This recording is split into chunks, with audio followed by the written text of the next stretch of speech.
Odyssey Sports Station. Driven by our D&M Leasing Studios, it's your college football fix. Welcome to Fan University on 105.3 The Fan.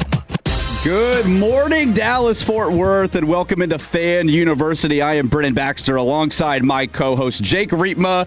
We got Kevin Walker on the ones and twos. We're with you here till 1 o'clock this afternoon to talk through NBA, NFL, hockey. The Olympics are coming up, Jake. Let's talk hockey! Come on. Can we go ahead and get the Let's Go Stars here? Dallas Come Stars! on. Come on! We only got a couple of games left till that Olympic freeze, but how the hell are you, Brennan Baxter? Great to be back in the studio with you in the flesh. I can see the whites of your eyes, and we're not looking on a TV monitor, Zoom call, or any connection issues or anything like that. We're back in person, boots on the ground, fired up to be with you, Brennan Baxter. Yes, sir. The ice has melted away, so we're back in studio here. There's still some ice to skate on, though. I'm going to go skating after the show. Okay, and you posted some videos on social media. Yeah. You were skating around the concourse of the American Airlines Center there on your skates with a hockey puck. Did anyone come out and join you? No, what was that like? You always stay ready, and I do get some funny looks when people walk into my apartment complex and my building, and the first thing they see are my skates and hockey stick, just sitting there, just waiting to be used. And I was so glad to finally have an opportunity to just put the boots on, put the hockey gloves on, some silky mitts, get out there, carve it up. Now, seriously, the ice wasn't ideal, but we made the best of it. So that is my shameless plug. What do you call them now? TikToks. I put one on TikTok. Yeah, create a TikTok account. Yes. That'd be great. Everyone's on there these days. Jake Riepma on air, and I got some likes on the TikTok, got some comments, some interaction, and was skating around all through downtown Dallas and Victory Park there. Yeah, well, I enjoyed Beautiful. It was beautiful. Well, we've got a great show planned for you guys this morning and afternoon. We've got Sights and Sounds at 9:20. We'll give you some of the best sights and sounds that were in the week of sports. We'll look around the NFL at 9:40. We'll talk hockey at 10.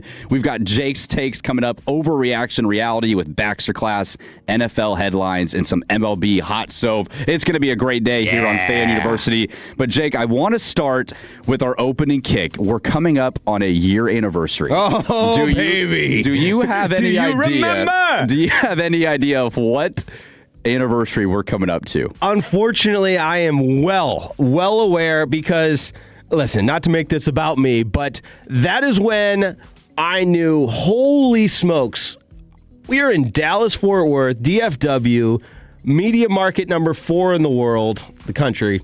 And when news like this drops, the entire country is all over. But on top of that, even further, I think it was a changing of the sport in a historic way like we'll never see before. And obviously, I'm alluding to the Luka Doncic. Yeah, I wanted you to be the first one to say it because it's still it's tough to even fathom a year later that deal was done in the dead of night. In the dead of night, then let us know at 877-881-1053 where you were when Luka got traded and what your initial reaction was. We'd love to hear from you guys throughout the morning and afternoon, 877-881-1053. I remember sitting on the couch. I was watching an NBA game, and a friend had texted it in, the Shams tweet. And it seemed fake, and everyone thought it was a fake account. And then Shams with ESPN had to tweet back out, no, this is really me. It's not a fake account. This is really happening. And I think stunned. Everyone was just stunned, and no one knew why this was happening.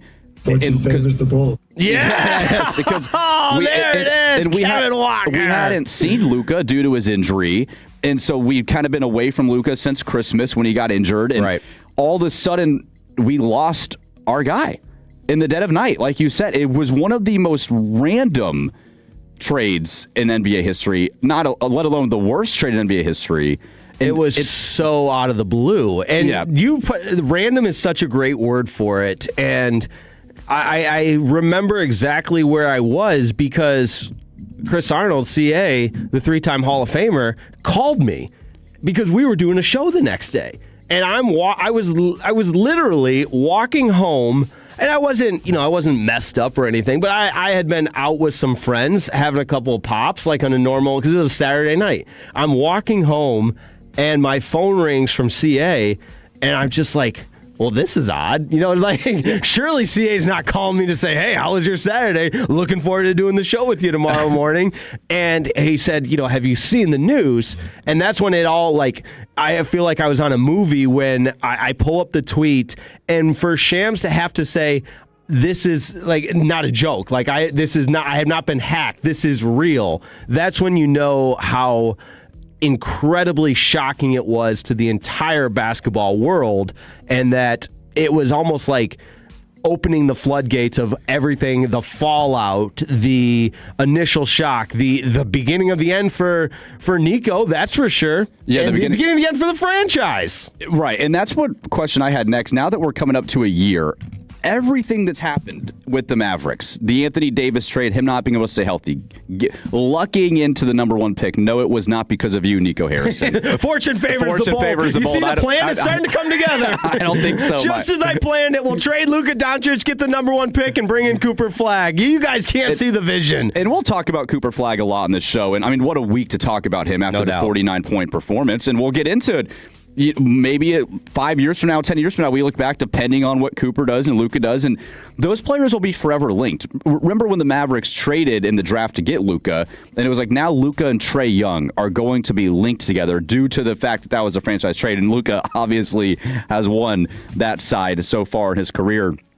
But it's sad for Cooper, too, I think, that's what he got drafted into. And then his GM is fired not 2 weeks into his NBA career. And just what a crazy year it's been. And this is coming off of a finals appearance. Everything was good for the Dallas Mavericks. We were feeling really great about the roster, about having Luka. Dirk is involved. You've got everything just kind of coherent with new management, new ownership.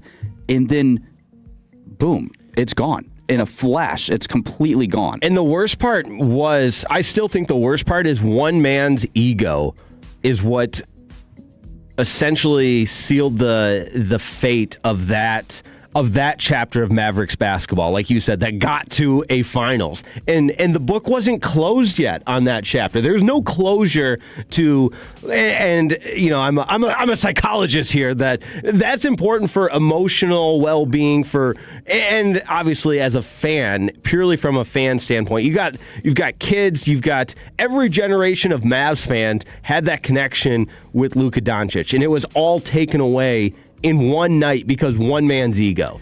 And on top of that, you had what I believe, and Rob Pelinka on the other side, almost taking advantage of a horrible GM who knew he could get away with it. He knew what he was doing. It was like a something you'd see on one of those. Remember the series the HBO series Ballers, or any of these sports fictional stories where there's an evil empire GM that's more powerful than the others, and he's gonna take advantage of the lesser known GMs. That's exactly what happened in this. Yeah, Rob Pelinka looks like an absolute mad scientist coming away from this with how he was able to get Luka and get rid of Anthony Davis, who, to surprise, can't stay healthy. We've barely seen Anthony Davis. Yeah.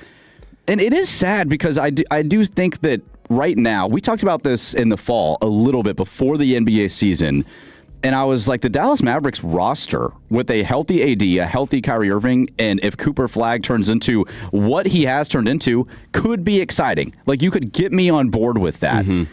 And it just hasn't materialized at all. And Rob Pelinka looks like an absolute genius, just stealing Luka from Dallas for pennies on the dollar. That's what he was able to do from Nico Harrison. A lot of good texts coming in at 877-881-1053. Where were you when you heard the Luka news? What did you think it was real? And this is from the 682. I was at the cheer competition in Dallas with a friend of mine who was also a father, and when he came up and told me the news, I thought he was joking because, let's face it, it was the first thing in the morning, and deals like that don't just happen overnight. I was in complete disbelief. I looked at him and said, BS!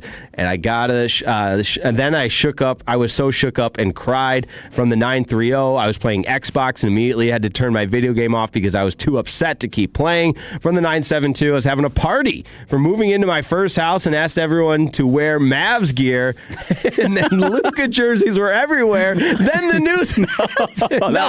No. That's tough. From the 214, saw first thing in the morning, just yelled out, "What the F?" It woke my wife up. That's from Black and Gold world be? And, oh, man, these just keep coming in. I hope that from the 972 that was having the party, I hope friends will still go to his house after that. Maybe it's not too traumatizing. I was just about to say, that especially a Mavs-themed party. I don't mean to laugh at you, but, man. No, we feel for you. Yeah. We feel for you. Yeah. Yeah, and looking back, too, with what the Lakers are currently, I do think, putting into context, that seeing Luka, I think last night he had a triple-double before halftime. And good. Finished, and you're seeing what he's doing, and he's still Luka Doncic, regardless of... Yeah, but what was his diet before the game? Right, Was he drinking that's beer? what I was saying. Regardless of how much he weighs. Yeah, and you just reminded me the shaming that came after. To him as a player, and just that as a man, really trying to put him down for who he is, I thought was a horrible way for him to go out as well, too. There's a lot of future sports documentaries that will be made on the different angles of this. And the one that follows Luka, I hope they hone in on exactly that, where this was an organization that turned its back. And maybe not organizations. I don't think it was agreed upon equally of who was in charge with it. There's belief like how much of a role did Jason Kidd play in the decision and factor into that. But everybody wasn't 100% on board with this. It was a couple people acting in a way, obviously Nico Harrison, who's been fired by, less than a year later. And to look at how Luka will have to, and has continued to move on post Dallas Mavericks life, and when he goes on to win a title, like the Mavs, there's just nothing that can be done to salvage the reputation of that regime that decided to trade Luka from the Dallas Mavericks. I totally agree. Does the excitement of Cooper Flagg help at all? Great question. It did in the moment, when we're doing the where were you when type of conversation. I remember when the Mavs got the number 1 overall pick, and I was ecstatic, and especially with the prospect like Cooper Flagg that they would obviously be picking, but the way the mind works, like it wasn't that long ago you had the Mavs in the NBA Finals, and that's what you're trying to get to. So it's like you had all of this torn down, and yes, there's at least now a way to rebuild it back up, but you're still trying to get to the same exact place you were in 2023, right? And that's just 2024 when they made the finals. The 2023 regular season? Yes, into 2024. Yeah, but 2 years ago. 2 years ago. And that's where, for me, it's going to be hard, because I watch Cooper Flagg and the player that he is clearly turning into, 49 points. And we'll have a lot of Cooper Flagg discussion on this show as well, too. And I'm like, man, but it just isn't the same. Maybe I'm not healed yet. Maybe the city isn't over it yet. And people are rooting for Cooper Flagg, and the crowd is still there, and people are excited about what Cooper's doing. But it doesn't take away from what Nico Harrison stripped from Mavs fans for life, and how it completely deteriorated the momentum that you had. It's just like Dirk. We love Dirk Nowitzki in Dallas. It was not, and Dirk made the finals twice in 20 years. It wasn't like Dirk was Tim Duncan in terms of taking the Spurs to the finals every year, but we rooted for Dirk in pain. We were with him. We felt a part of him, regardless if it was a first-round exit or a Western Conference Finals loss or a finals loss. It didn't matter. He was yours. He was ours. And Luka, you essentially got Dirk 2.0, and an extension of that whole career. We got to see them even play together. And we felt like, here's another 20 years. Like, we get this again, ride or die. That's what it was. And that got stripped from us, too. And not a lot of people have Dirk Nowitzki sitting on their team for 2 decades to be a part of and to love and to watch grow. And we thought we were going to get another 2 decades of that. Right. And regardless if Luka would have stayed for another 5 years or not, maybe he would have walked in free agency and not signed a contract. But at the end of the day, we didn't get to see that materialize. I was just going to say, yeah, that's where it wasn't his choice. Exactly. That's where the closure component comes in to me, where it's just like it was all taken away from you with no foresight into seeing how the process, whatever, there's a lot of different processes that unfold with having your own star player, but it was just born and raised and developed as an NBA player with the Dallas Mavericks to then just, man. Now, I will say, it does feel watching Cooper flag like, okay, we kind of got a little lucky in the sense that we might get that again with Cooper. We maybe thought it was Luka, and it might turn out to be Cooper, but we still wanted it to be Luka. I've had so many people say, "Oh, I just miss Luka." Yeah. Like, it doesn't matter how good Cooper looks. I still just miss Luka. I think that's a good jumping off point where I think ultimately if Cooper flag brings the success that, the expected success that you were going to get from Luka, does it then justify it? I think the fan base honestly would be split, and some would say no because it's not Luka, and then others would say exactly what this text is. Move on, fanboys. Stop comparing. So, yeah, exactly. There's just fanboys over here. We're sad, okay? We're grieving. We're angry. No, it's a year later. Milestones are hard, but in all seriousness, I think there's enough of the fan base, and obviously if you reach the ultimate prize, like in that moment, nothing can compare, and again, I don't want there to ever be the plan worked out, because this was not the plan. You got lucky. It was not the plan. You got lucky, but this as an alternative, if you still get there, will bring, the joy that fans experience of winning a title. Yeah, from the 817, I think the way Cooper is playing helps a little, but it will never not hurt. And I think that's a fair way to put it. Yeah. So, well, we have plenty to get to. Brian Windhurst thinks from ESPN that Cooper Flag might be the best rookie since LeBron James. We will get to that next here on Fan University. Sean and RJ, the KNC Masterpiece, G-Bag Nation, and Fan After Dark. Live and local.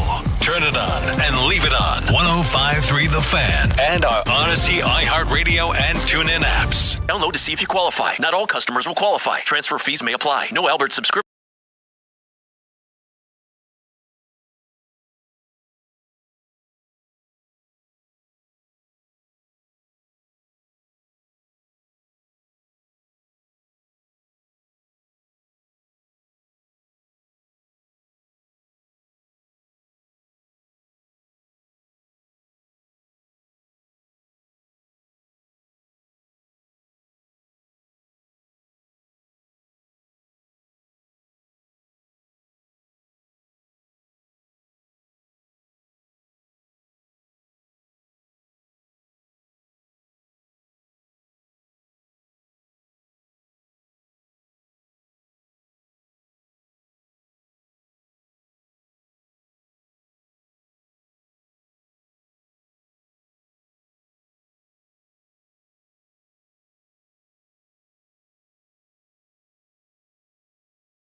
right for you.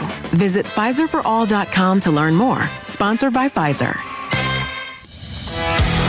This segment is brought to you by the Frankels. If you've been injured in a car or truck wreck, call Frankel first, 214 or 817-333-3333. With Frankel and Frankel, there is never an out-of-pocket cost. They only get paid when you win. Frankel and Frankel, the go-to for car and truck wreck attorneys in Dallas. It is Fan University here on 105.3 The Fan. Brennan Baxter alongside Jake Riepma, Kevin Walker on the ones and twos.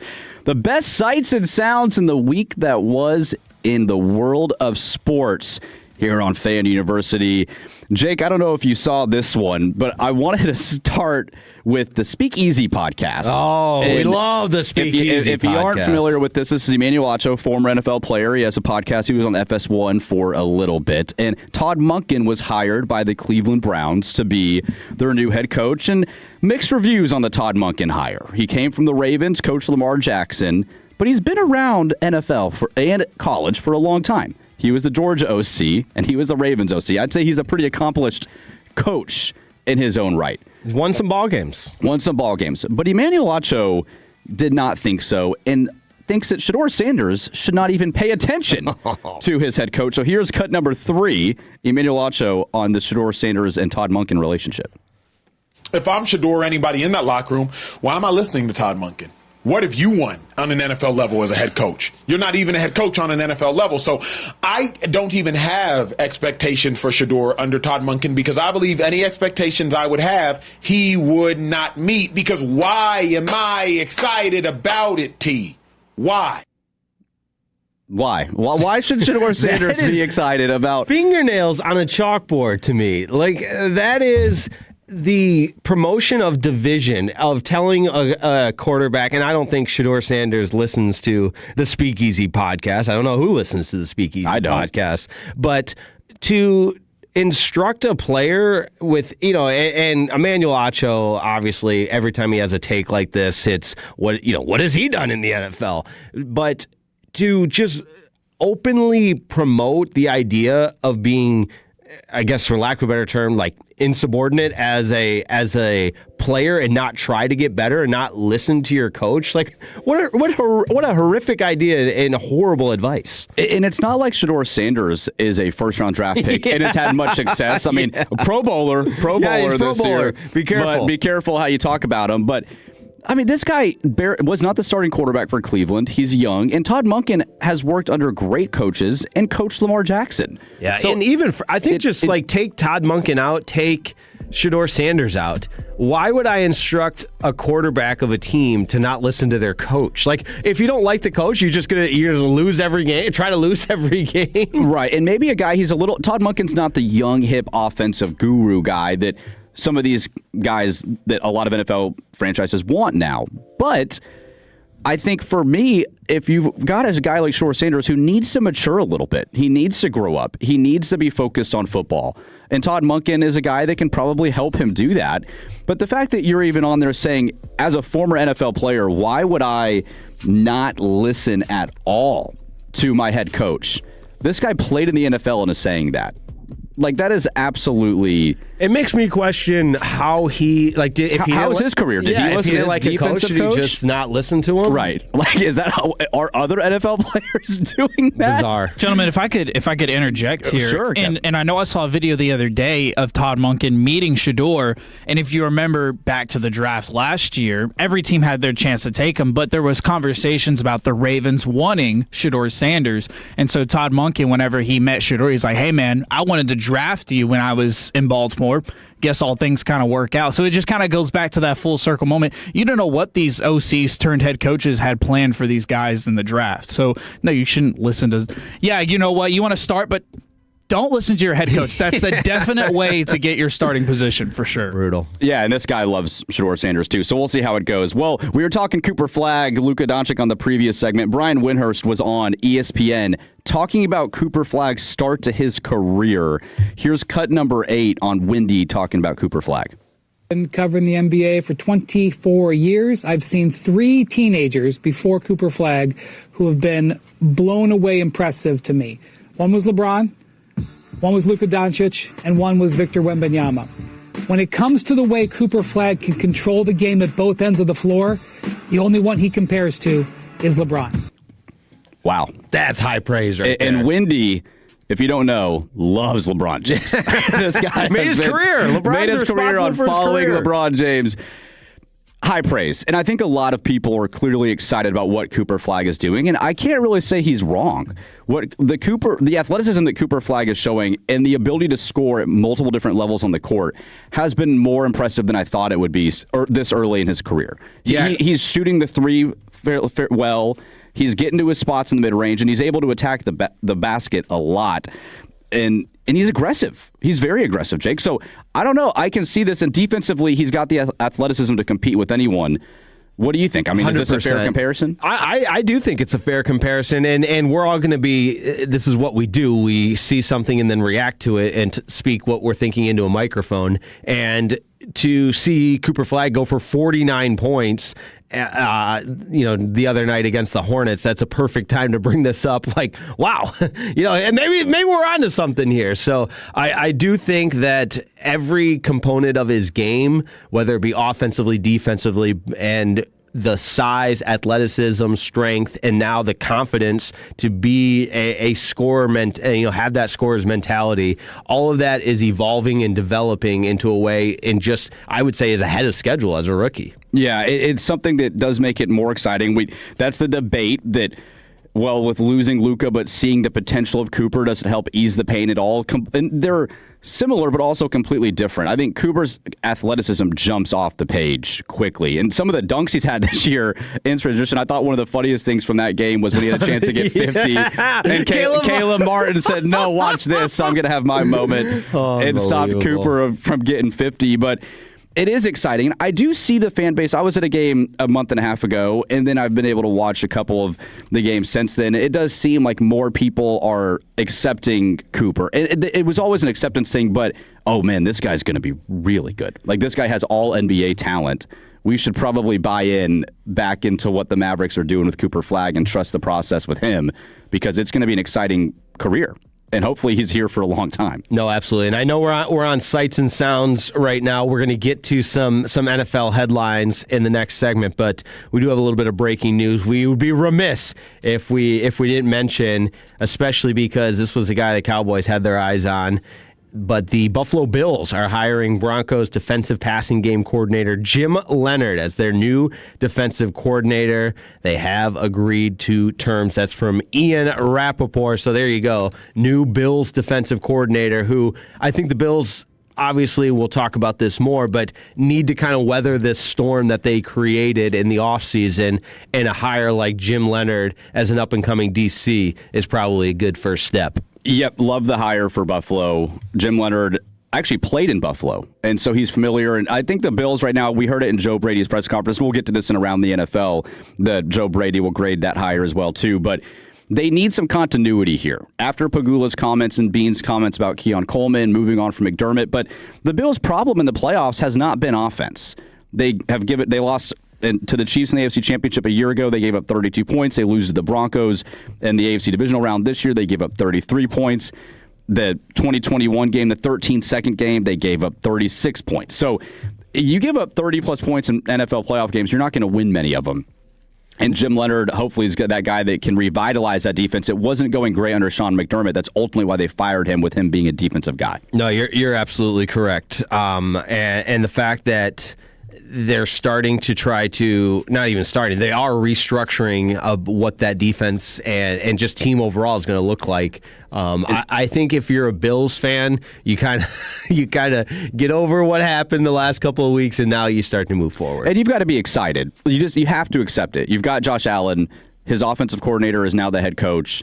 And you just move forward and hope that it works out. And that Jim Leonhard brings some youth and energy to a defense that was old. Matt Milano's been in the league forever.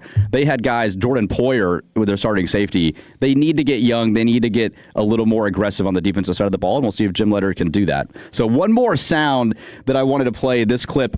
Bill Belichick, if you haven't heard, did not become a first ballot Hall of Famer. And former NFL Cowboy head coach Jimmy Johnson says the Hall of Fame is tarnished. Here's clip 10, cut 10, Jimmy, on why the Hall of Fame is tarnished.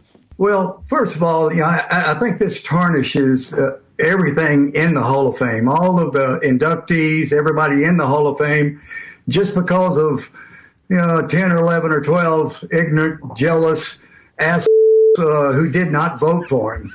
I think it tarnishes everything about the Hall of Fame. Yeah, this has been a very hot topic this week in the world of football. Jake, did you feel like it was a little overblown, or do you think this is justified? No, I think the reaction was justified because you start to look at the resumes from coaches that are already in the NFL, and anybody, you wouldn't even have to watch football for a second. You'd be able to look at the body of work and the accomplishments and everything else that that Belichick has on his resume, and it would deem Hall of Fame worthy. Now, if the plan long term and you say, well, Spygate, Deflategate, and all of the baggage that came with Bill Belichick prevents him from getting into the Hall of Fame, I would disagree with that, but I don't think anybody actually feels that way. And I think this 1 year waiting period of not being elected to the Hall of Fame is supposed to be some kind of punishment for him being a bleep hole sometimes, and him being, kind of a part of some scandals and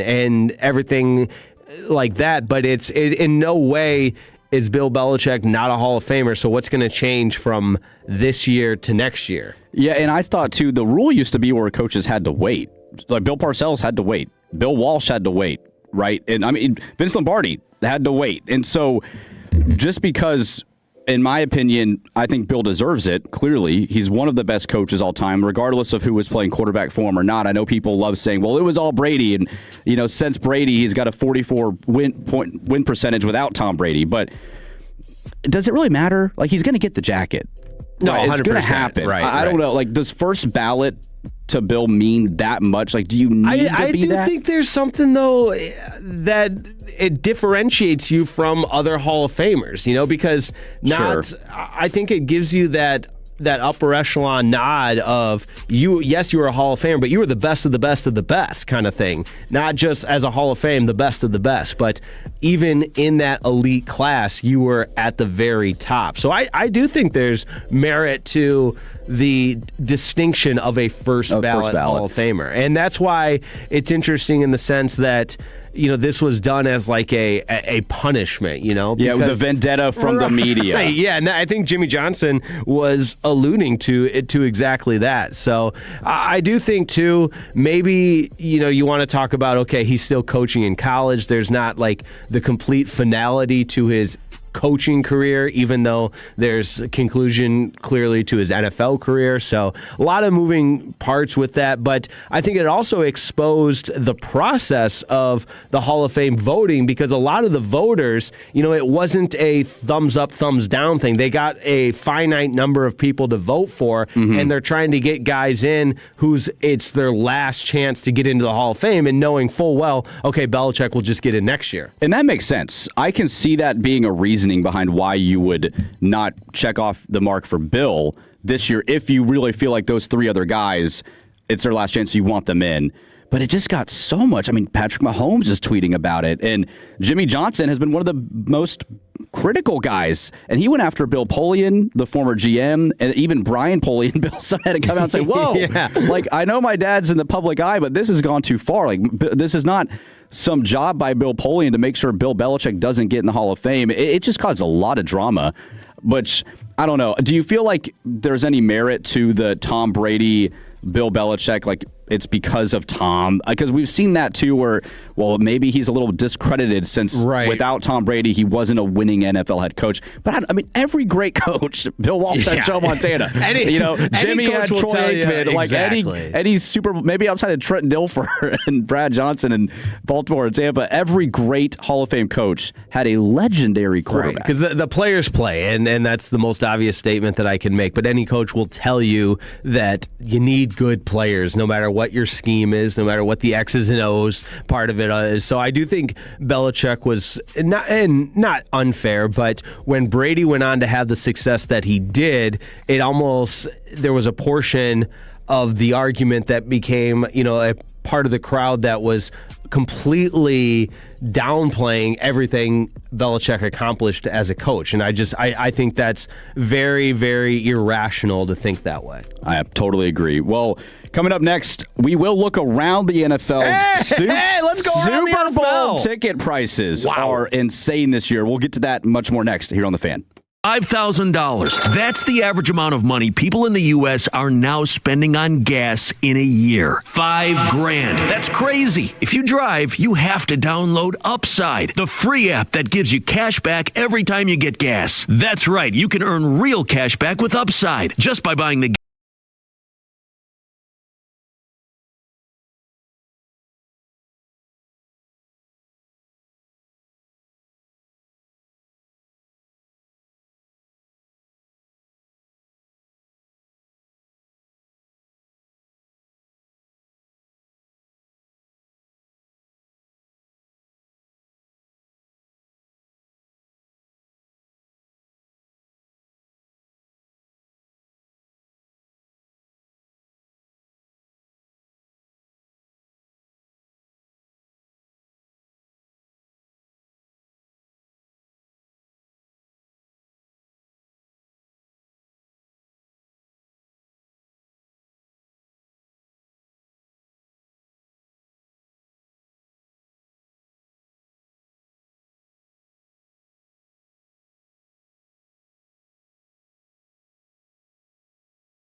Frisco, February 7th through the 15th. For tickets, go to DallasOpen.com. This segment is brought to you by Classic Chevrolet. If you're in the market to upgrade your vehicle, get to Classic Chevrolet in Grapevine. The back-to-back #1 Chevy dealership in the world. They've got more new Chevys than anyone, all priced to sell. Silverados, Tahoes, Blazers, Mabus, Equinox, and more. Visit ClassicChevrolet.com. This is Texas. This is Classic Chevrolet. Together, let's drive, relax, enjoy the difference. Based on new Chevy registrations 2023 and 2024. It's back to Fan University here on 105.3 The Fan, and we're going to look around the NFL. We just broke the news on the previous segment that Jim Leonhard from the Broncos has been hired as the Buffalo Bills defensive coordinator. The Bills also hired a head coach earlier this week in Joe Brady, their former offensive coordinator. They announced he will still be calling plays for Josh Allen. And Jake, we also saw Josh Allen in a boot, having surgery on a broken foot that was announced he's been playing with since week 16. So 8 to 10 weeks off for Josh Allen. Were you surprised to see that he had that big of injury? He kept it pretty quiet throughout the end of the season in the playoffs. Well, he's a warrior. He's a gamer. No, I do love the playing through the pain, the grit. He's so tough. But no, that's I give him a lot of credit, and I know it didn't work out for the Bills. But the Joe Brady hire is interesting because it feels like there just wasn't a lot of direction or even thought to, and I mentioned in the previous segment how bad the couple of days after the loss to the Broncos went for the Bills. And by firing Sean McDermott, it would, to me, symbolize a new direction or, something, a change to quote unquote get over that hump and get to the Super Bowl. But and then to me that tells like outside voices or somebody new coming in. And so when they come with an internal hire, it almost contradicts the reasoning behind firing Sean McDermott. Yeah, what it ultimately does in my mind is they're pinning everything on Sean McDermott. Right, they're he was the saying scapegoat. Yes. Sean McDermott was a scapegoat. He was the one that wanted to be more run-heavy, not unleash Josh Allen in the passing game. The Bills had the #1 rushing offense in the NFL. They had the leading rusher for the season in James Cook on their roster, so it was still effective for them, but the defense was the problem. Even Keon Coleman, who Pagula called out in his presser. Keon Coleman. And then Joe Brady says he will be on our football team. Josh Allen says he still believes in him. So it just was a weird mix of you're getting something from the owner immediately after the firing and Brandon Beane, and then promoting Brandon Beane to general manager. But ultimately, they felt that the continuity between Joe Brady and Josh Allen would be enough. So going to be really interesting to see how that goes with the Buffalo Bills and if they can ultimately get over the hump and just make the Super Bowl. That's what I think they need. It's Super Bowl or bust for Buffalo. We'll see what happens there. The Vikings fired their general manager, and this is an interesting story in a lot of ways. One, they had given it's Kwesi Adolfo-Mensah. Correct? Right? Yeah, nailed it. You got it. Thank you, Kevin. Yeah. It's a hard name to read. I was just about to say, it's a tough name. And listen, if any Tolos are coming from Minneapolis, Minnesota, and want to call in and perfect the pronunciation, we're all ears. I'm all here for it. Yes. Please help me out. But they fired him 8 months after he received an extension. So he had received an extension with letting Sam Darnold walk.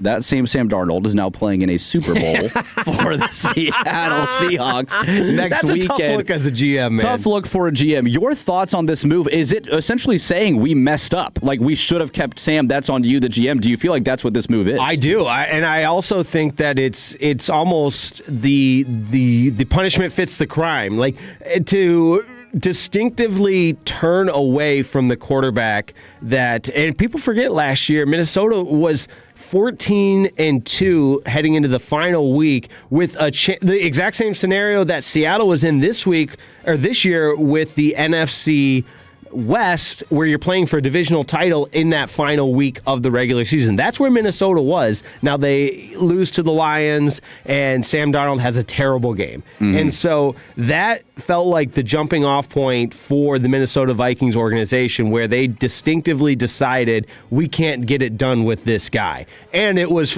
I guess, the wild card game, too. Right. To their credit, it was for that point was further solidified in that wild card game loss, where again Sam Darnold was horrible, abysmal, not great, and they decide we can't win with him. And for less than, as soon as it possibly could blow up in their face, it did with Sam Darnold the next year going to the Super Bowl. Immediately the next year. Yes. On a good deal with Seattle, too. The 3-year deal. And this is what's interesting, too, about this move is if you don't get a Patrick Mahomes right away, then you feel like you're stuck because you need guys on rookie contracts that are quarterbacks to play well so you can put money elsewhere in your roster. But now it's kind of turned into a Daniel Jones, Sam Darnold. There's Mac Jones potentially. Baker Mayfield.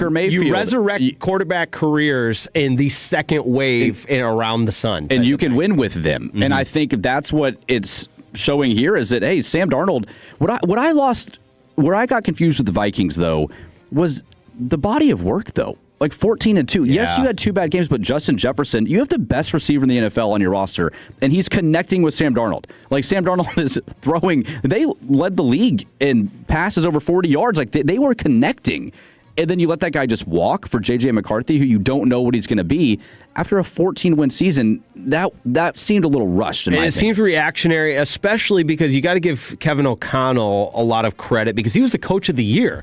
The NFL's coach of the year. And you're moving off of that. Right. You are, and I think what makes it even worse and kind of compounds the problem and adds insult to injury is the fact that the Vikings could have gotten it wrong with the direction they chose to go at the quarterback position, specifically with J.J. McCarthy. I know it's only a rookie year, so plenty of rookies. Peyton Manning had a bad rookie of the year. There's plenty of rookies who have a bad first season and then are fine, but even when, so J.J. McCarthy, 1, couldn't stay healthy, and 2, when he was healthy, the inconsistency and the instances in which I would imagine as a Vikings fan, panicked that this is the guy we put our stock into. Right, and in that division, too. Oh, yeah. Bears made the playoffs. Caleb Williams and Ben Johnson aren't going anywhere. The Packers just re-extended Matt LaFleur. They have Jordan Love. They made the playoffs. And the Lions, yes, they didn't make it this year, but they still won 9 games, and that team has a lot of young talent and was ridden with defensive injuries. You're in the toughest division in football, maybe outside of the NFC West. You got to get quarterback right. Yeah. So I honestly, to circle all this all back to the firing of the GM, I'm not even going to try to pronounce the name, but I do think it was worth it. I think it was warranted because they got so many things wrong in a short amount of time. And within that short amount of time, the things they got wrong blew up in their face to now you're watching Sam Darnold in the Super Bowl. Yeah, and the next season, too, if JJ does not become a serviceable top 15 17 NFL quarterback, it just looks like one of the worst moves in the NFL in the last decade. Yeah, 877-881-1053. Like to sprinkle in your comments as well, because the 559 feels kind of the same way I do here with, it says more about JJ that maybe the organization doesn't believe in him in hindsight, and I agree with that. I agree with that too. Well, the Super Bowl next week. We have a week off of NFL this week before the big game next Sunday night, but Super Bowl tickets, Jake, are the most expensive they've been in the history of the NFL. Inflation. Everything's more expensive. You know what the cost of eggs is now? As of yesterday, the cheapest tickets to the game, this is according to Axios, cost more than $6,300. Resale site, StubHub and Vivid Seats. That's just to get into the stadium in Santa Clara. And the NFL is offering game day packages. One of those would set you back $7,500. That's not including your airfare and your stay in San Francisco. $6,300 just to get into. You're talking about 10 to 12 grand to go to this game. As somebody who just made a quick midweek jaunt over to San Francisco, not for the Super Bowl, but we'll talk about that later in a Jake break. But I know that part of the country is it's beautiful. I'm excited for all of the main shows here on 105.3 The Fan, your home of the Dallas Cowboys, to enjoy Radio Row. Obviously, Sean and RJ and Bobby, and then KNC Masterpiece. And in the afternoon, the G-Bag Nation. Everybody will be out enjoying the Super Bowl festivities from a media side. But, man, that part of the country, it's beautiful, but it is expensive. And I think this, my late grandfather would always shake his head if he sees something and said, It's just a sign of the times, man. Sign of the times. Sign of the times. I'm like, that's what you chalk it up to. It's a sign of the times, man. So outside of, let us know at 877-881-1053. So if the Cowboys in the Super Bowl and you want to spend your life savings to go, I get it. Makes sense. Like your team. Outside of your team being present in the game, do you have any interest in attending a Super Bowl for that amount of money? Attending, no. Like, is it a bucket list sporting item you have to go to? I also, like... It's so different than an NFL playoff game. Like, I think to some of my favorite experiences in person attending a game as a fan, it's NFL playoff games, the crowd noise, the excitement. And I just think this is a different crowd because of you price yourself out. And it's the corporate crowd. It's the, I guess, the wealthy crowd. That it's not the face painting, passion wearing diehards, it's the corporate crowd. And you feel like the NFL should make a path for those types of fans. That's what makes the NFL. Mm-hmm. Like when you see Cleveland Brown games or Las Vegas Raider games, you're seeing these people, blood, sweat, and tears, their faces are painted. Yeah. And none of that exists at the Super Bowl. It's a corporate event. You're absolutely correct. But how do you get more Seattle fans to the game? How do you get more Patriot fans to the game? Because that's what's going to make the energy feel real inside the stadium. The 940 says need to make all event tickets illegal to resell for more than face value.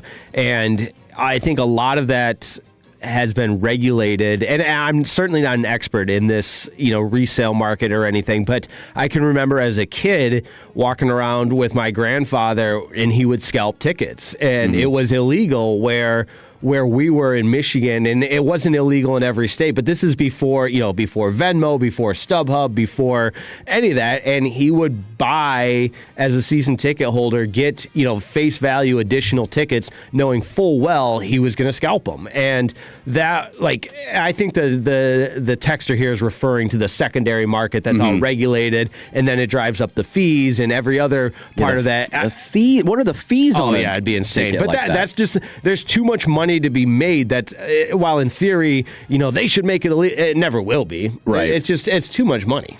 What is there a certain stadium, and everything's inside now or in essentially a spaceship of a stadium, but is there a place where if the Super Bowl was at this location, you would like to go to more? Like it would never be at Lambeau in February, but is there one place you'd be like, oh, that's worth attending for the Super Bowl? I honestly think if Levi's, having been to Levi's Stadium a couple times, I was there this year for the 49ers Bears game, that Sunday night game. It is, as an open air stadium, it's in a beautiful part of the country. The sun sets. I don't know the name of the mountains behind Levi's Stadium, but they're there. It's a postcard, and if it's a clear day, it's about as intoxicating of a setting as you can get at that level. So I'd put Levi Stadium on there. I would imagine, where the NCAA championship was, Hard Rock Stadium. In Miami. Yeah. I was at the Orange Bowl there. Yeah. It's a smaller stadium, but it is great. I think great energy there. Right. That was a really cool stadium, I thought, too. Yeah, one of my favorite NFL stadiums. If you're into stadium architect and design, the way Hard Rock Stadium is crafted, and it has almost like a European soccer style stadium look to it. I think that part's cool.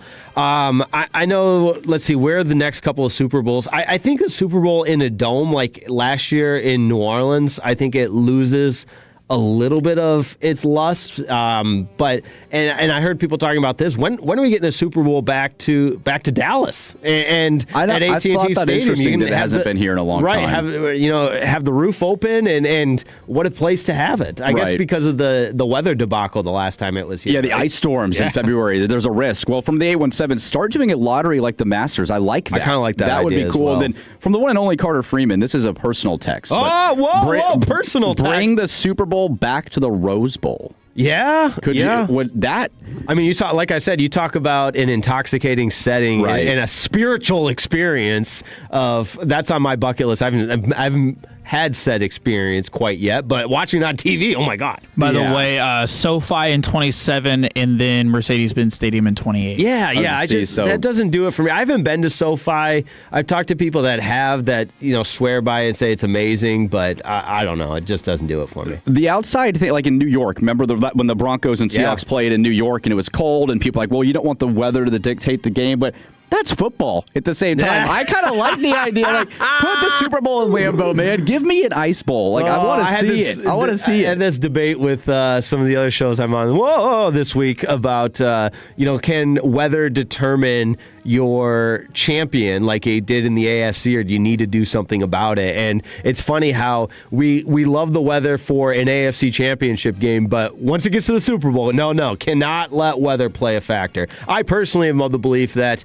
stadiums should have a retractable roof, but we're at the top. We don't have any time to get into that. No time to get into that. But Jake, what do we got coming up at 10 o'clock? It's time to talk hockey. Let's talk some hockey. We'll talk the Dallas Stars and a little trade rumors, plus some major USA hockey news involving Mike Modano. That's next. Let's talk hockey. Tolo.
fix. Welcome to Fan University on 105.3 The Fan. We're back to Fan University here on 105.3 The Fan. College football's over, man. What are we going to do here first? No, we got to talk to the announcer guy. We got to get that going. We got to figure it out. We miss college football. Yeah, get college football back now. I'm sick of it. It's already been gone, and I don't know where it went. But we're here with you until 1 o'clock. Brennan Baxter alongside Jake Riepma, Kevin Walker, producing a great show for us here on Fan University. Yes, no college football, Jake, but hockey is going on. The Stars are on a 3-game win streak.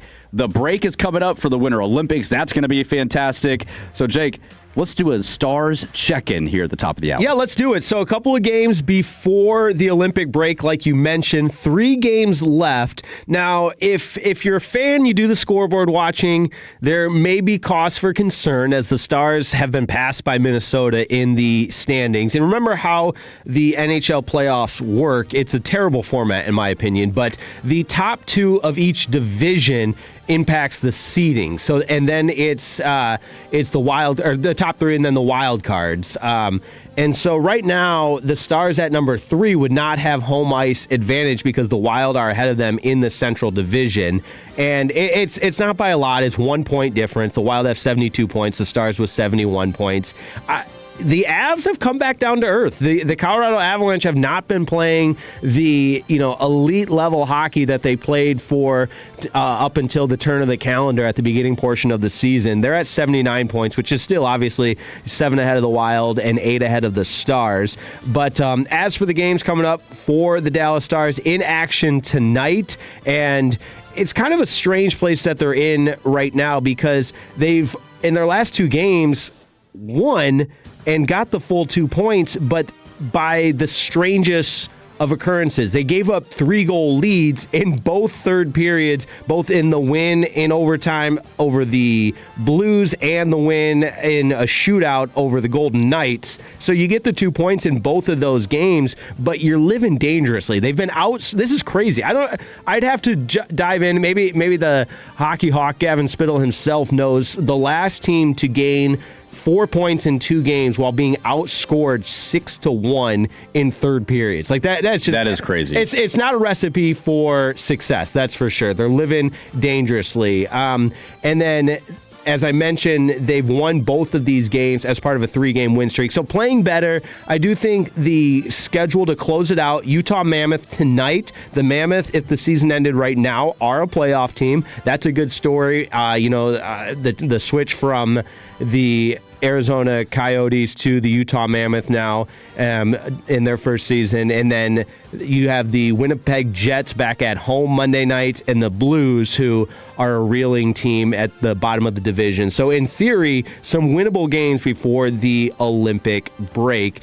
And overall, I still feel good about this Stars team. I do too. And we were talking about this last week, but peeking into the break, just having some momentum going into the 3-week Winter Olympic break. And the Stars are doing that, having won 3 in a row. And playing, you mentioned St. Louis 3 times in that span. Oh, yeah, that's certainly nice. going to help. Yes. But a win's a win. And we talked about this when the Stars had lost 10 of 12, and if we should have hit the panic button. And then you look at the Avalanche, who looked borderline unbeatable for much of the early part of the season, who are also now going through their little rut. And in hockey, that happens. Yes, it's a long season. And it's so bizarre because with the Olympic break, it's a longer season condensed into a shorter season, if that may, just by way of scheduling, because you have this long break in the middle of the season. Yeah. Do you feel like teams are prepared for that going into a season like this? The training's different, the practice schedule's different. How quickly do you feel like these players adapt? Could that have anything to do? I think absolutely with a struggle midseason. Right. Just with routines a little different. The Stars went through their struggle, and I think if you're looking for a tangible difference of how teams approaching it, just look at the goaltenders. You're seeing Casey DeSmith play a higher percentage of games more almost as not a backup goalie, but as the second starter. If that, like, think of it like you need him to get in, right? Because you're playing more back-to-backs, and the Stars aren't the only team that's doing that. But want to keep it rolling here because if you're an NHL fan, then you know this weekend is the return of the Stadium Series, and I don't know if you saw this, but the Stadium Series in Tampa Bay, which is just kind of crazy in of itself that you have outdoor hockey in Florida. It's going to be at Raymond James Stadium. And on top of that, I know we don't have anyone operating the fan cam, so if anybody's watching, just use your imagination here, and I'll do my best on an audio medium to describe it. But what the NHL is doing as far as a court design, think of, the NBA Cup, crazy court designs for this Stadium Series in Tampa Bay tonight. It is a treasure map as the theme of this year's NHL outdoor game. So you've got the outdoor rink, and then on the backdrop of Raymond James Stadium is a Pirates treasure map to fit the theme of the Tampa Bay Buccaneers, the Raymond James Stadium. So very, very, very creative with what we're working with here. Oh, I think this is one of the best changes in sports when the NHL does their outside stadium series. Very cool. Like some of the coolest moments, Wrigley Field. Like when you get to do hockey, because it fits perfectly. The rink fits perfectly into these NFL and MLB stadiums. Well, that, my friend, is a perfect segue into where we're going next, because 2027, where is it? Dallas Stars will be hosting the Stadium Series at AT&T Stadium. And we knew this. This was announced earlier in the football season. But what we didn't know is who they'll be playing. And it is the hated Vegas Golden Knights that will be coming to town for that one. Yeah, this is going to be awesome. Dude, I'm so pumped. Because, and I might be wrong, but they did a Stadium Series in the Cotton Bowl. Correct. What year was that? I'm forgetting what year that was. Let us know on 877-881-1053 if you remember. But the Vegas Knights, this is a big rivalry. And in AT&T Stadium in the Mecca here in Dallas-Fort Worth. Oh, it's going to be insane. It's going to be Texas insane. Live, tailgating a hockey game. How about it? Let's talk hockey. I'm getting pumped just thinking about it. Fast forward to 2027 right now for Jake Riepma. February 20th, too. And hopefully there's not an ice storm going on there so everyone can make their way to Arlington. Or if there is, they could just play in the plaza of the American Airlines Center. They could skate there like you. Yeah. Yes. But I think it's great, too. And you have one of the best NHL franchises in the sport right now. And so you get rewarded for things like that. You're a meaningful franchise. You get big games in AT&T Stadium like this. You get to play in the Cotton Bowl. You get huge rivalries. It just credit to the Stars for having this opportunity as well, too, because you got to be really good unless you're just like a legendary franchise, like Boston or right. Detroit. An original six, An original six, yeah. Is that what they're called? Original six, yeah. I don't want to, sun you and school you. No, please listen do. here. Let me tell you about the history of hockey, but the original six and what that means. It's a very, the Red Wings, for example, are celebrating their centennial season, 100 years of hockey. Obviously the Boston Bruins, the New York Rangers, Montreal Canadiens, Toronto Maple Leafs. Those are your original six, and the founders of the NHL now. But expansion is great, and we do have a follow-up at 877-881-1053. It was the Winter Classic. The Winter Classic. That's right. Okay. So now I give the NHL a lot of credit because in addition to the Winter Classic, they've added these Stadium Series games, which, to your point, is a way to attract, and I think sometimes hockey guys do this. I try not to do the, you're not as big of a hockey fan as me, but the hockey no one is. No, that's not true. But to grow, I think growing the game is more important than saying, I'm a bigger hockey fan than you are type of thing. And so Stadium Series games is another avenue to capture a viewer that isn't, watching every night normally. And every sport's doing this. 100%. The MLB goes overseas. The NBA goes overseas. The NFL obviously goes to Germany and England and Brazil. So every major sport in America is trying to grow the game through different types of Stadium Series, Europe Series, and I think this is a great thing for hockey. Okay, USA Hockey. You can't talk about USA Hockey. The Olympics are coming up. Jason Robertson might have been the biggest snub in Olympic hockey history, but you can't talk about USA Hockey without mentioning Mike Modano. Arguably the greatest U.S.-born player of all time, a Dallas Stars legend. His statue is out in front of the American Airlines Center, and for a very, very long time, he had the most points all time by any U.S.-born player until this week. Going by Kane. Kane has it. DeBrincat. Shot! Score! There it is! History in Detroit! So with that goal, Patrick Kane becomes the all-time leading points player or the most points. Let me try that again. Patrick Kane becomes the U.S.-born player with the most points all-time, passing Mike Modano. And if you know the history of Patrick Kane's career, won several Stanley Cups with the Chicago Blackhawks, underwent one of the most damaging hip injuries and hip surgeries. Obviously, we say this every single weekend and every single show. I'm no doctor. I'm the furthest thing from it. But the recovery from that hip injury is always difficult, but he's kind of reinvented his career in Detroit. The Red Wings having a great season, trying to get back to the playoffs. But with that assist, Patrick Kane became almost like I feel like the passing of the guard to now have the most points by any U.S.-born player. Yeah, great for Patrick. I love seeing players, too. He was the first overall pick in 2007. And so when guys prove that they were worth what you invested in them and to have a legendary career like that in the world. And you mentioned, I remember him from the Chicago Blackhawks days, and it seemed like they were unbeatable and he was unstoppable. And so that's 19 years. Yeah, the longevity of his career, the longevity very impressive. With the injury you mentioned, as much as I love Mike Modano and the Stars, I wanted him to be at the top. I'm happy to see this for Patrick Kane. Well, Mike Modano is nothing but first class, and he had a message for Patrick Kane after passing his record.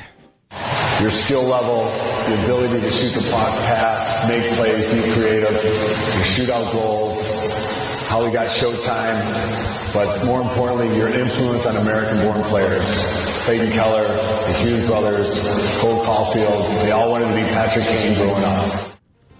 I think there's some truth to that, and it was neat too. Modano had his kids there, and they got to meet Patrick Kane, and it really I am a sucker, and maybe sucker's too strong of a term, but I love the human side of the legend, the passing of the torch onto Mike Modano was the face of USA-born hockey players for a really long time, and now Patrick Kane is. And it's great, I think, that Mike, too, understands. A lot of these guys, you feel like there might be pride, and I don't want my record broken. I don't want to be overpassed. It was my career. Yeah. To have the humility in these moments to go celebrate something that is not done very often. Right. And who knows if Patrick Kane will ever be caught. I mean, it looks like he could be at some point, but I don't know. I just think it's great for Mike, and it's great for the sport of hockey when we get to see these things happen in real time and celebrate these moments because they're rare. No doubt. And here's a fun trivia fact or question that you can use at some point. Just if you're ever talking about Mike Modano, and I don't think this gets talked about enough because of the legendary career that he had, and it's not a big deal, but the number of games Mike Modano played all time in his career. Ready for this? I'm ready. 1,499. Very interesting, right? 1,499. When Mike Modano was a member of the Detroit Red Wings, the head coach, Mike Babcock, scratched him from the final game of the season, preventing him from getting 1,500 career games. Wow. Because Mike Babcock is a bleep hole. That's why. You know what that means.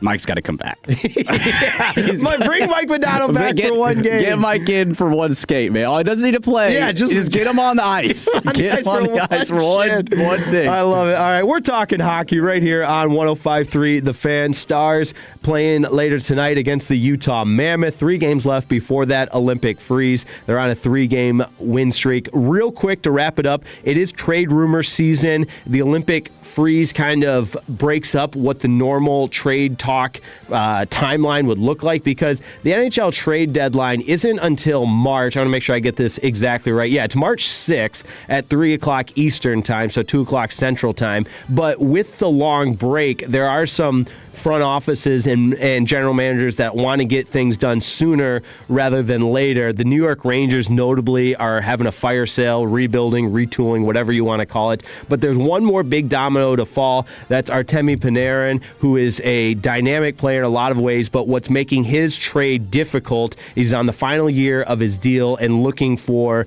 a max contract with whatever team he trades to. And he has all the power with the no trade clauses and everything like that, can essentially veto any trade, but a team has to be willing and able to meet him for his next contract, which is making it a little bit more complicated. So if you're the Dallas Stars, the contract conversation right now is about Jason Robertson, and I just don't think there'd be any room for both of these players to have the max type of contract in addition to what you're playing Mikko Rantanen. So while there may have been some interest for Panarin, I don't see it happen. And if it does, there's no way you would keep Jason Robertson either. And my personal belief is, hey, I want Jason Robertson. Want Jason Robertson Give him. I've said this. It is I know we're wrapping up here, but that is my core beliefs is that Jason Robertson is a max player. Yeah, I think I agree with you on that. Thank you. We're going to stick together. Well, that was Let's Talk Hockey. Jake's Takes coming up next at 10:20 here on The Fan. We're keeping it rolling. Let's do it. We got more Olympic conversation, and I'm kind of tired of this. The more time you give,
or Trek Regh. Call Frankel first, 214 or 817-333-3333. With Frankel and Frankel, there is never an out-of-pocket cost. They only get paid when you win. Frankel and Frankel, the go-to for car and Trek Regh attorneys in Dallas.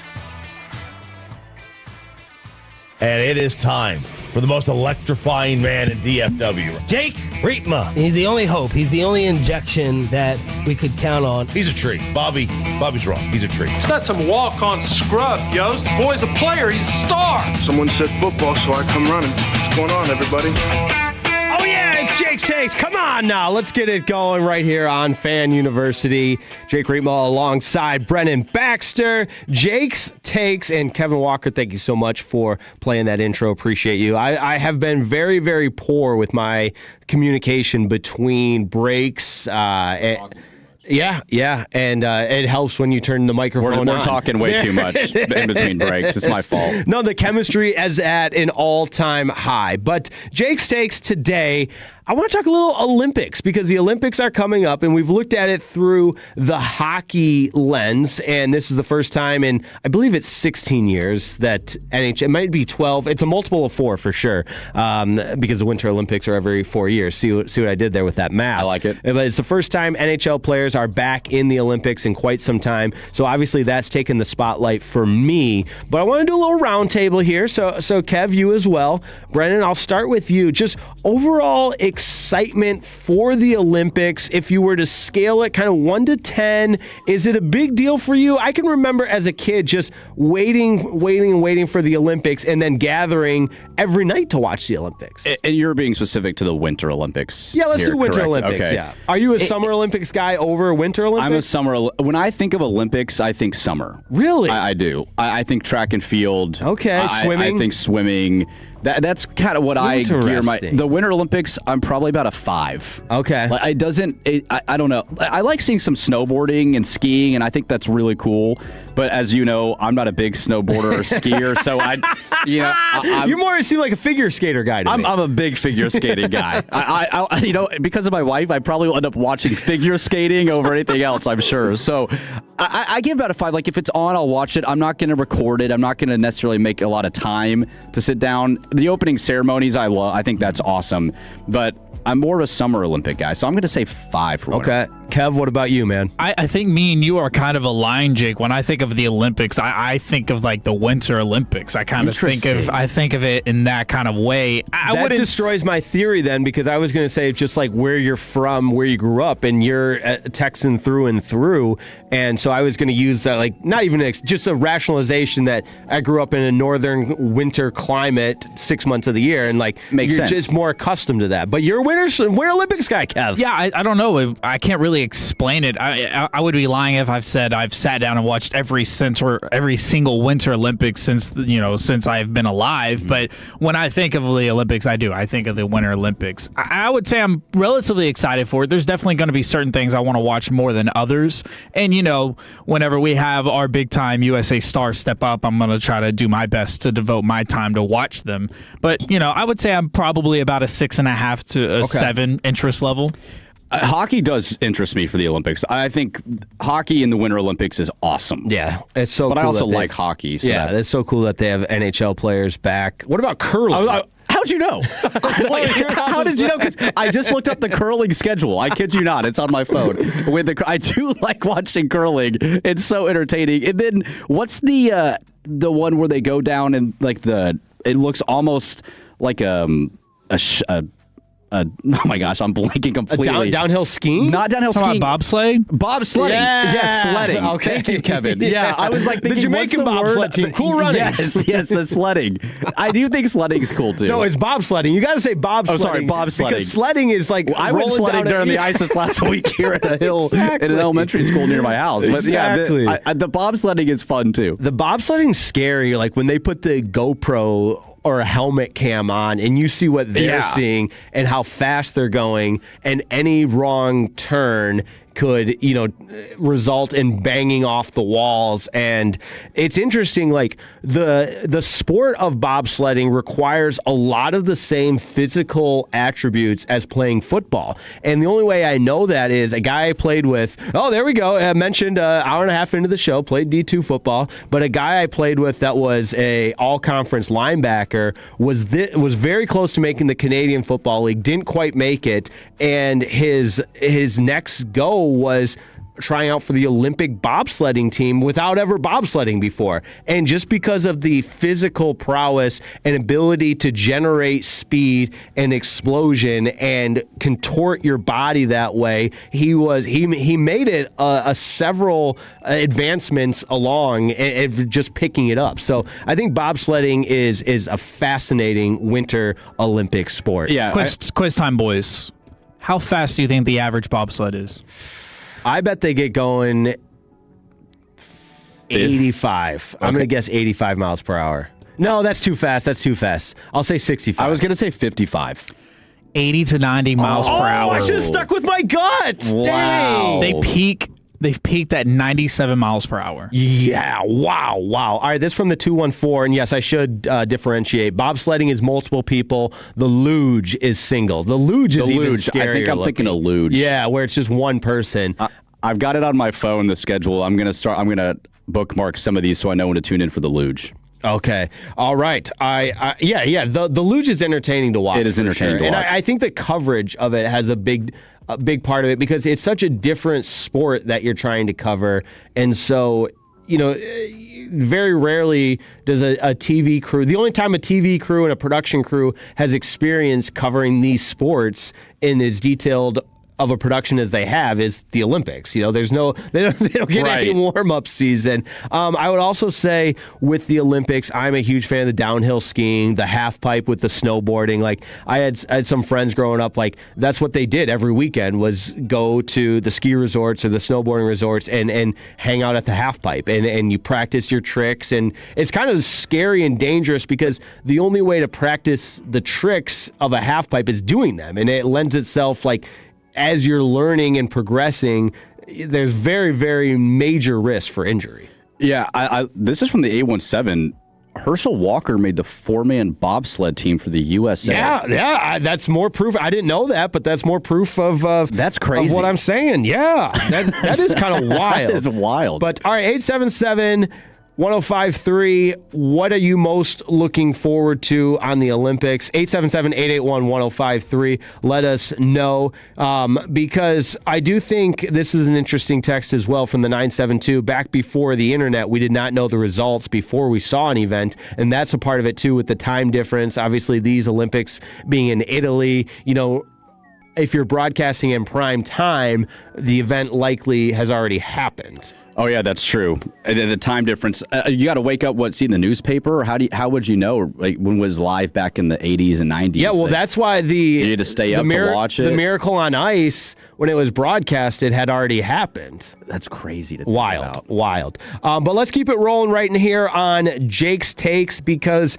this is something that gets brought up quite often in our industry, in our line of work, not just at 105.3 The Fan, in sports talk radio, in sports podcasting, but being a ball knower, that's become a new term. It is. And mostly basketball on Barstool Sports. Dana Beers, if you're familiar with him, I kind of agreed with him on this take. Give a little mini rant on something. Go ahead. I saw a tweet. I don't know where it is. I should have sent it, but it was revolving around Miami of Ohio, and it's a picture of Wally Szczerbiak. And somebody said something like, real ball knowers know who this is. And it's like, shut the f*** up. You don't know Wally Szczerbiak? All these people are trying to come in here with ball knowledge. Like, what do you mean? It's Wally f***ing Szczerbiak. He played 15 years in the NBA. I don't need people, everyone's like, name a random running back, and they name like Todd Gurley. Get better with your niche f***ing players when you put out tweets like that. Pisses me off. You find that disrespectful to Wally? Yes. Yeah. It's Wally Zerbiak, man. You don't have to be a real ball knower to know Wally Zerbiak. Real ball knowers know who this is. You just have to be someone who turned on their television at some point At in the early 2000s. Or now when he's an analysis on college basketball. So where I was going with this is I think we have just thrown out this term ball knowers. And what does that mean? And I was just, the comedic timing of all of this is like, you should know who Wally Zerbiak is. Yeah, and now more than ever with X and Instagram and YouTube and podcasting and everything, you can put your opinions out there and people want to feel like they're smarter than the other guy. And if ball knowing is based off what rosters you know from 2002 for the Minnesota Timberwolves, then yeah, great, man, you're smarter than the rest of us. But it isn't. Everyone wants to be right all the time, too, and there's a part of that in here as well. Also. I'll wrap up Jake's takes with this because I'm sure a lot of guys can relate to this, but what was the game that you and your friends played that essentially was the test of your knowledge, of your ball-knowing knowledge? Because all through college and even beyond that, even now, I'm at a bar with a group of guys,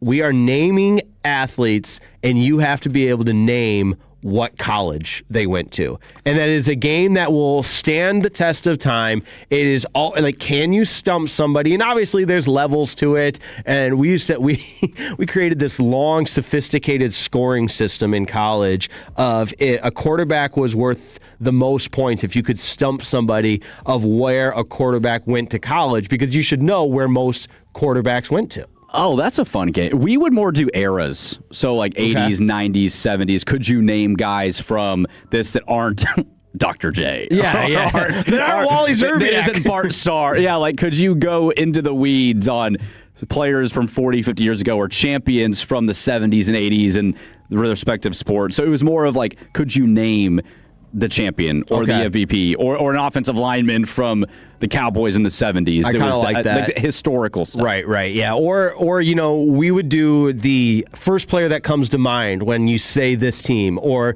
when you say this stadium or something of that nature of like who is the face of this team of this moment. But it all constitutes being around ball knowers. You got to just be a ball knower, man.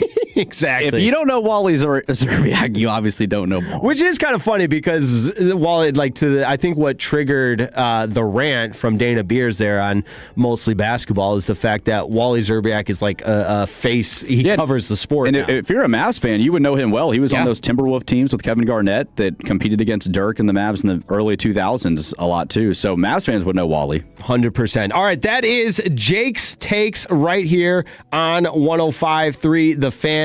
We keep it rolling. A couple more. What events you're most looking forward to on the Olympics from the 407. Love the downhill skiing, snowboarding, and hockey. That's from John in Crowley. I will say, back to the Olympics, Lindsey Vonn, you're familiar with the name, right? Yes, sir. She was, and her status still in question. Earlier this week, she was injured in a race where she crashed and was airlifted, and now she has spoken publicly saying, doing my best right now. She sat out or withdraws from the Super G race, which was a day after the crash. She's still hopeful to be able to compete in the Olympics, but there's no definitive update on her status for next week's game. And I believe, I'm not age shaming by any means. It's more a compliment that she's still competitive at this level, but I think she's upwards of 30-ish. 40, maybe. 40? Yeah. Tiger Woods' ex-girlfriend, too. So she has to be kind of similar in that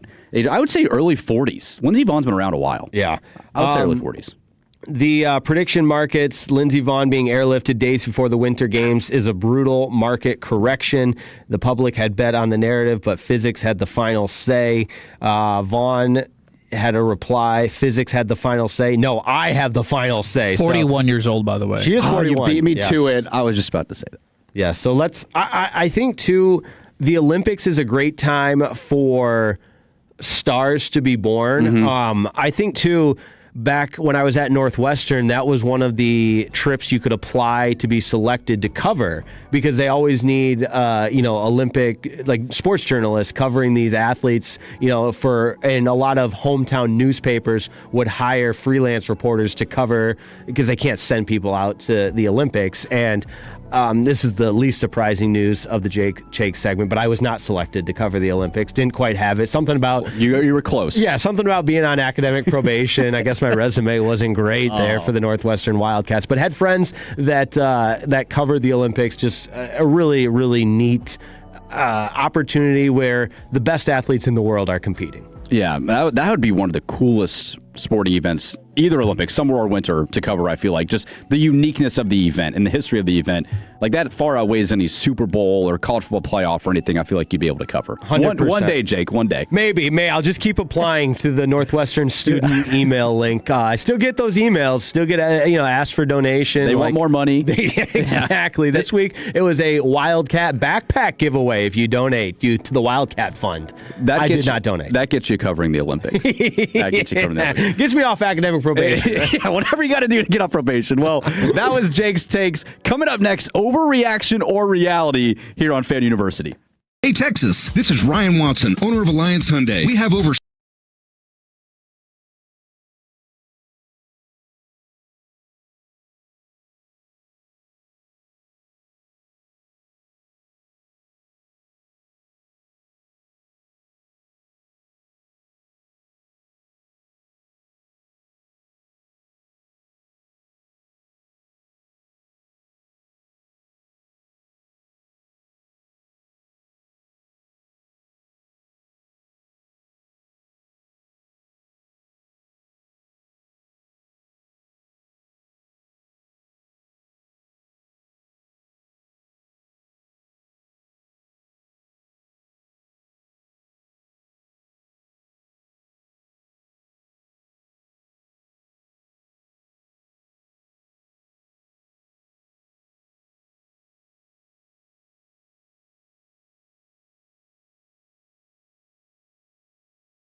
insiders, laughs, and some quality hungover confessions. Join us February 2nd through the 6th for our Radio Row coverage in the Bay Area. Brought to you by Stella Artois, the on-time experts, Best Buy Windows and Siding, Wild Fork Foods, and your favorite entertainment travel companions. 105.3 The Fan. This segment is brought to you by Classic Chevrolet. If you're in the market to upgrade your vehicle, get to Classic Chevrolet in Grapevine. The back-to-back #1 Chevy dealership in the world. They've got more new Chevys than anyone, all priced to sell. Silverados, Tahoes, Blazers, Malibus, Equinox, and more. Visit ClassicChevrolet.com. This is Texas. This is Classic Chevrolet. Together, let's drive, relax, enjoy the difference. Based on new Chevy registrations 2023 and 2024. It's back to Fan University here on 105.3 The Fan, and it is overreaction or reality time here for Baxter class. And Jake, I wanted to start. We had talked earlier in the show about Cooper Flagg and Luka Doncic. And so what better way to celebrate the 1-year anniversary of Luka being traded than to talk and celebrate is obviously a loose term. Yeah, I'll say, hold on. We're not celebrating as the text acknowledge it before I get roasted. As the fan text reminded us, get over it, fanboys. Yes, we're fanboys. We're grieving, here. okay? It's a grieving session today on Fan University. But what better way after Cooper Flagg's 49-point game, coming up on a year of Luka being traded, to overreact to this question, Jake, and I'll start with you first. Cooper Flagg will have a better career than Luka Doncic when it's all said and done. Overreaction or reality? I still think it's overreaction, unfortunately. I think they're going to be two different players to be able to compare them on a side-by-side, apples-to-apples type of comparison. But that's what we do. We love comparisons in debates at Sports Talk Radio. But I think Luka's prolific scoring ability is unmatched in this sense, unless Cooper Flagg develops in a way offensively that would just be like a rapid ascending projection that is kind of hard to fathom at this point. Just purely offensively, but you could almost even make the exact same case for Cooper defensively. Like Luka would never be in the same class as what it appears that Cooper Flagg is going to be able to be as a defensive standout. And so because they're just so different of players, and obviously the sample size and the data points for Cooper Flagg are significantly limited, in this being just his first year. And, he had 49 points the other night. So, maybe he can become a prolific scorer. But the all-aroundness to Cooper Flagg's game in comparison to Luka's, I think, and at the top of his game, Luka offensively is just on a different world.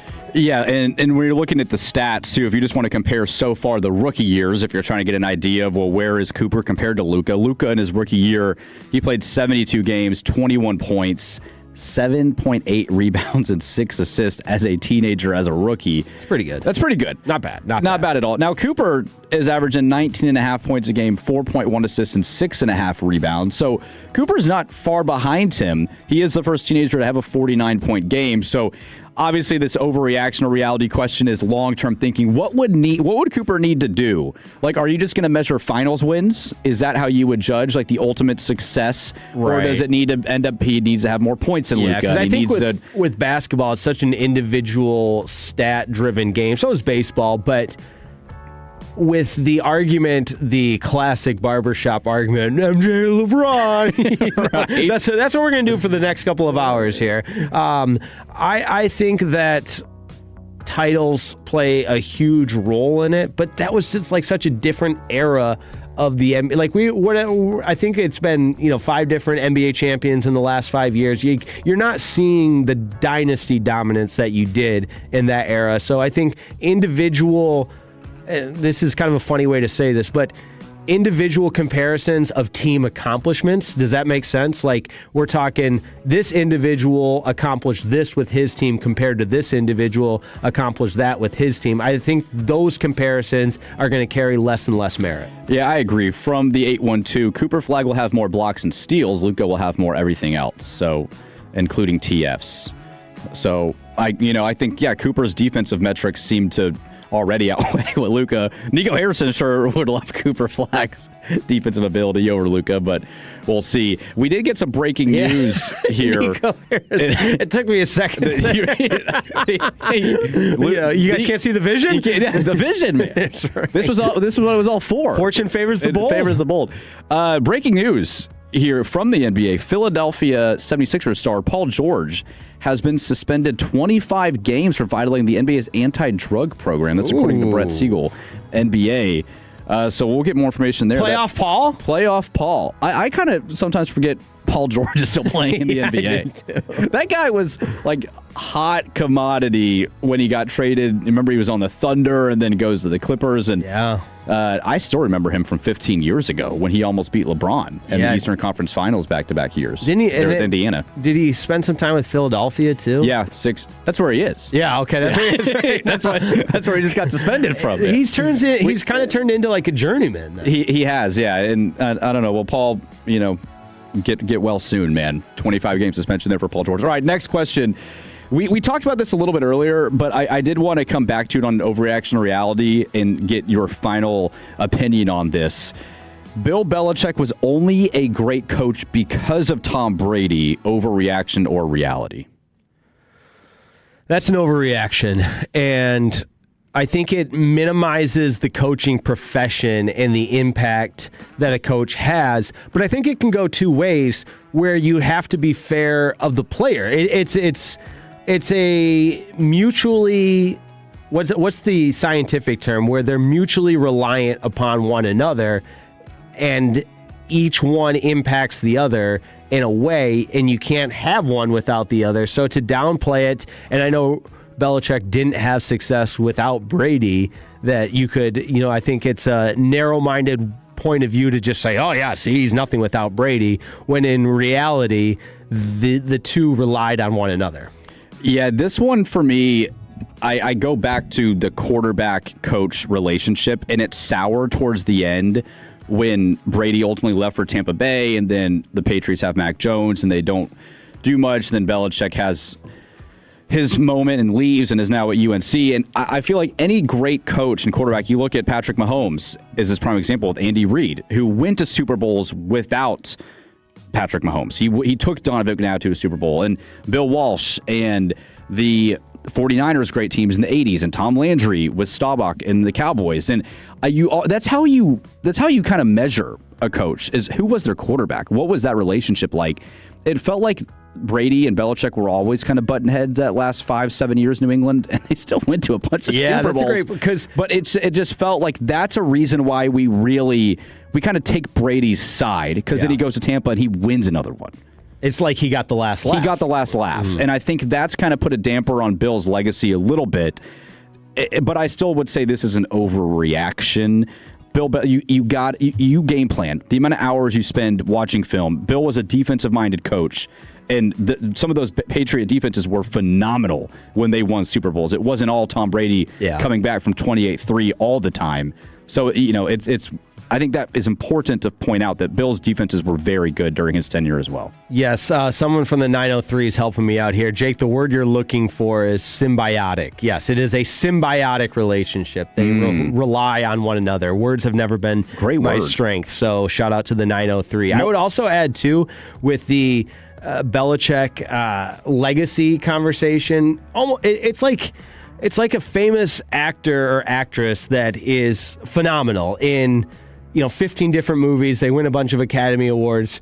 They're going to have some stinkers here and there. They're going to have some bad movies. And I don't think that negates all of the other accomplishments that they had in their heyday that made their legacy and their career what it is. And they need good producers and directors, too. Christopher Nolan, Leonardo DiCaprio. I mean, those relationships matter, too. It's all symbiotic. Yeah, another one. Adam in Arlington. Thank you. 3 people. No, that's 4. 817-469-214. All have said symbiotic. Okay, it's a symbiotic relationship. I get it. They mutually rely on one another. Next on Jake's Takes, we're going to examine the different vocab words. Help me out. 877-881-1053. That's why you turn it on and leave it on. Okay, sorry. There you go. We got it, man.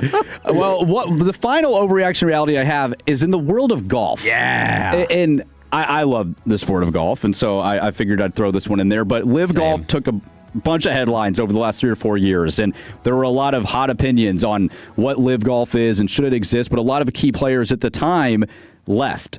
But now they're coming back. Brooks Koepka's first tournament back on the PGA Tour was this week at the Farmers Insurance. Patrick Reed, former Masters winner, has announced he's leaving Live Golf. So, Jake, overreaction or reality, Live Golf will be over by 2027. The league will no longer exist a year from now. I wish you would have pushed that timestamp. I'm getting too specific. Push that timestamp out to 2030, and I would say reality. I think this is the beginning of the end for Live Golf. It was a fun disruptor. How's that for a vocab word? It disrupted the golf professional golf world, but it has a shelf life. And when Live Golf was here in Dallas, in Carrollton, I went out there. It's fun. There's music playing. The players wear shorts. It's a shotgun start. It is very different than a PGA event, which I have covered for many years. Whoa. But it is so different that I don't think it has the legs to stand. And the fuel of Live Golf, what was driving it, was the star power. And if you continue to lose the Brooks Koepkas and the Patrick Reeds, and nobody was watching it anyways on TV. People were going to, like when it was in your town, yes, you go to it because it's new, it's fun. But again, it's a disruptor that doesn't have the sustainability to last long term. Well, and Bryson DeChambeau, who's the most polarizing figure in golf right now, as long as he is in that league, I think it'll drive some sort of attraction, especially overseas. Like they play in Australia, they play in Saudi Arabia, they play in Dubai. They do a lot of different events around the world, and Bryson's one of the top figures in the sport of golf right now. But if he and Jon Rahm end up leaving too, no one cares to watch Phil Mickelson at 54 years old, or Lee Westwood, or Henrik Stenson. Like, I just feel like this league, they're never going to run out of money, but you have to play for something. So much of sports, like, are you winning a championship? Are you in golf? Are you winning a major? Are you winning the Players? I went to the Live Golf event in Houston last summer, and I was like, this is pointless. Like, what are they playing for? Nothing. That takes away so much of the sport accomplishment of winning something, putting your body on the line, competing to win and be the best. And Live doesn't offer that, regardless of the players that are there. Right. You're going to remember J.J. Spahn's long putt to win a major. You're going to remember Bryce's up and down out of the sand to win a major because it means something. It means something. And I was very close to Bryson behind one of his shots at the Live Golf in Houston. And you guys are very close. You go way back. Very good friends. I could care less. I could care less about what he does on Live. And I just think this league, it's the beginning of the end for them. It was a very political discussion, too, about the relationship with the PIF fund and Live. But ultimately, I think these guys are realizing, I want to go compete with Scotty Scheffler. Yeah. I don't care to go play in Australia for 3 days and make a bunch of money. Like, the sport is not about money if you're a world-class athlete. It's about being the best and competing against the best. Live doesn't offer that, and it's clear these guys are realizing that. So I'm going to say overreaction to it ending within the year. I agree with you, though. In the next 5 years, there will no longer be a Live Golf league. Look at that. On the same page. On the same page. Well, coming up at the top of the hour, NFL headlines. Puka takes his shot. That and much more next here on The Fan. Take us with you.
Free estimates, detailed, easy to understand, and you get a quote right away. So schedule your free estimate online at CertaPro.com. That's CertaPro.com. This is the exclusive home of Dallas Cowboys football. KRLD-FM and HD1, Dallas-Fort Worth. Let's go, Cowboys. An Odyssey sports station. Driven by our D&M Leasing Studios, it's your college football fix. Welcome to Fan University on 105.3 The Fan.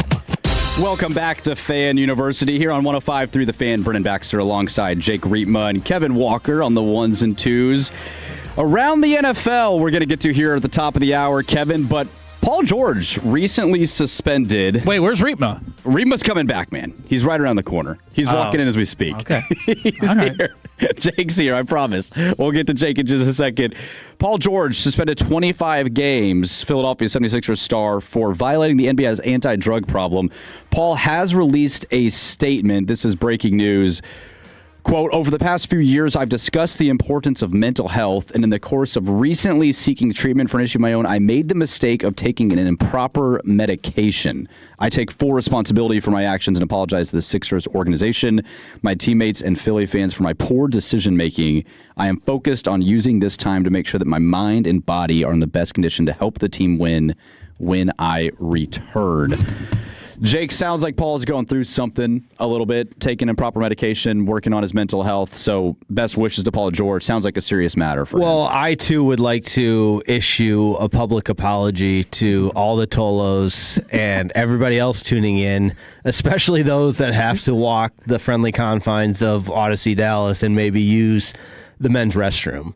What I just did in there over the course of the last 5 minutes will not be discussed any further. I'm going through a lot of stuff, and I too would ask for your forgiveness and really prayers moving forward that I can continue to overcome what just went down in that bathroom. And thank you, Kevin Walker. And I know G-Bag kind of has the market cornered on that type of conversation. So I'll leave it at that. Hopefully by Monday in the working hours, 9 to 5, the morning show, whatever it is, the smell and everything else has been eliminated. But for those that are working weekends at the Fan, I do truly apologize.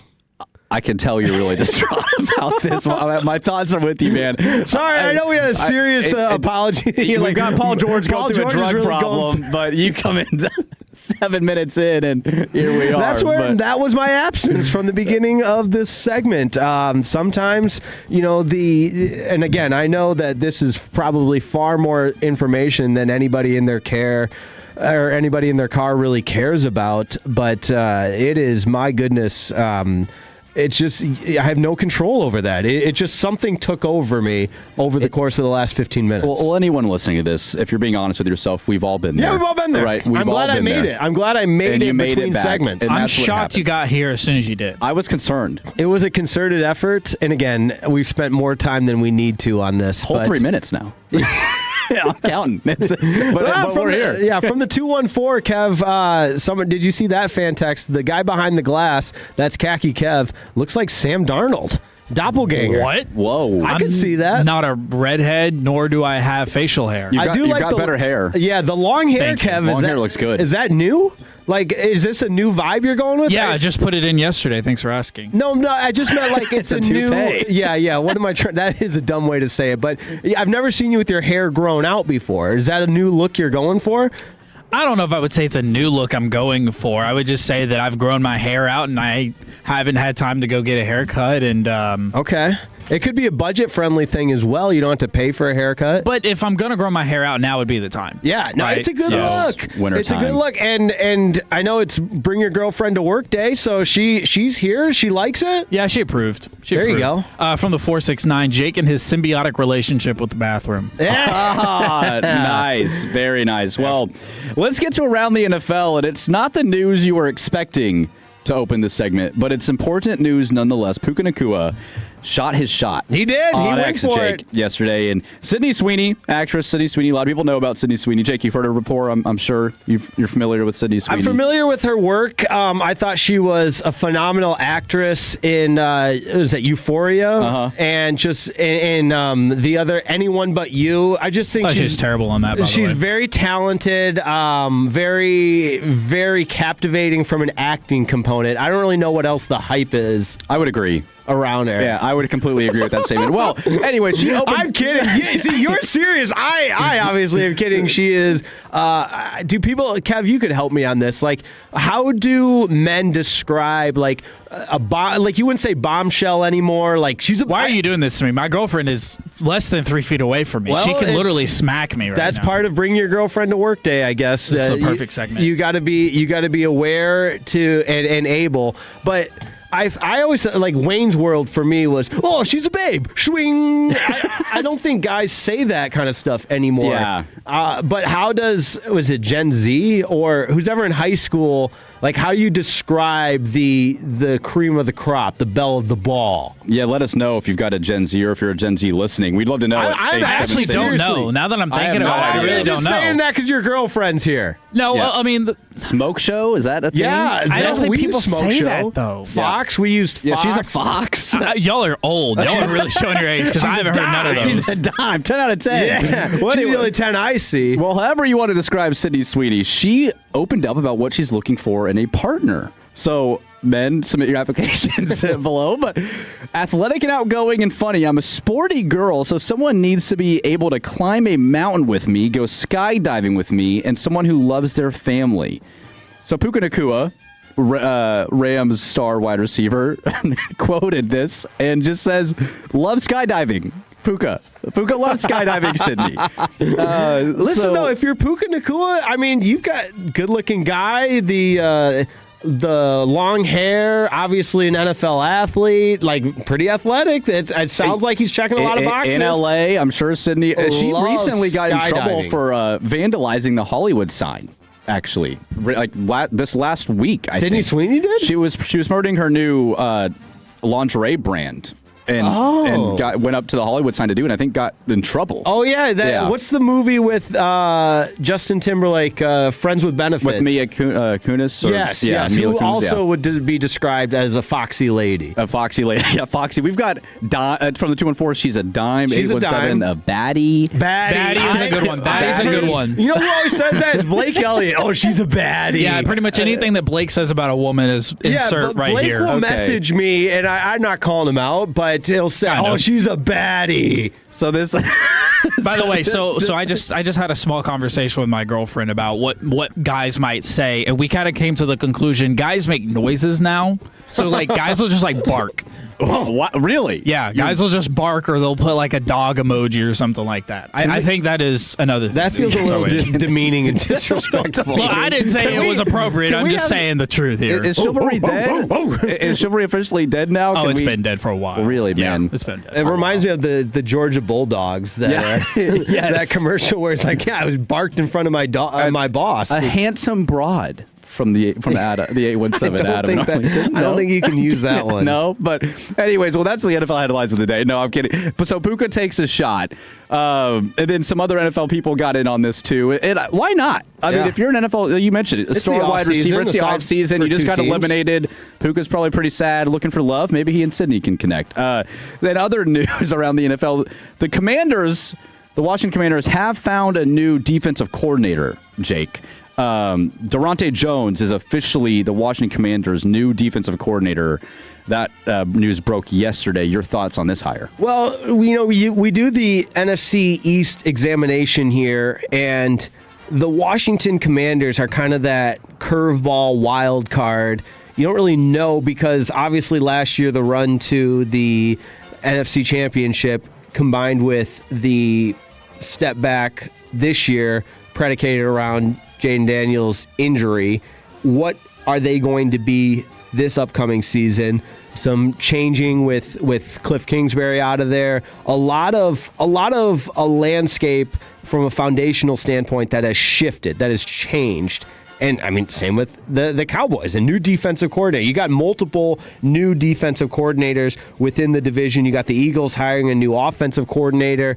And so I think it all of this works into the same direction of, hey, we have no idea what to expect. Well, and this shows me, too, and I'm interested to see how this hire works out because Dan Quinn's a defensive-minded guy. Does he relinquish play-calling duties completely here? Does he get involved with the defense? What is his role here with Coach Jones? But it does show something to me that's interesting about the NFL where how much can change just in 12 months.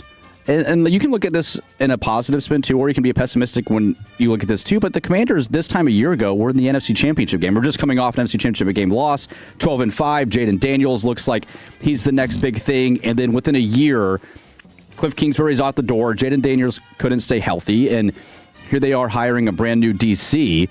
You look at the Lions, too, Jake, like them losing to the Commanders at home 15-2. Very next year, they missed the playoffs.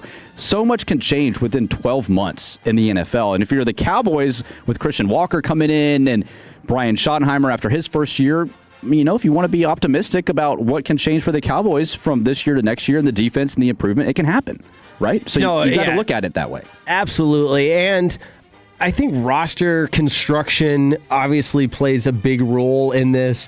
There's so many factors, how well you're able to stay healthy, that from year to year, and the parity within the NFL that we talk about all the time, you could honestly go division by division, and really you can make a case for just about every single team aside from the bottom feeders. And the Raiders still don't have a coach, the Cardinals, teams like that.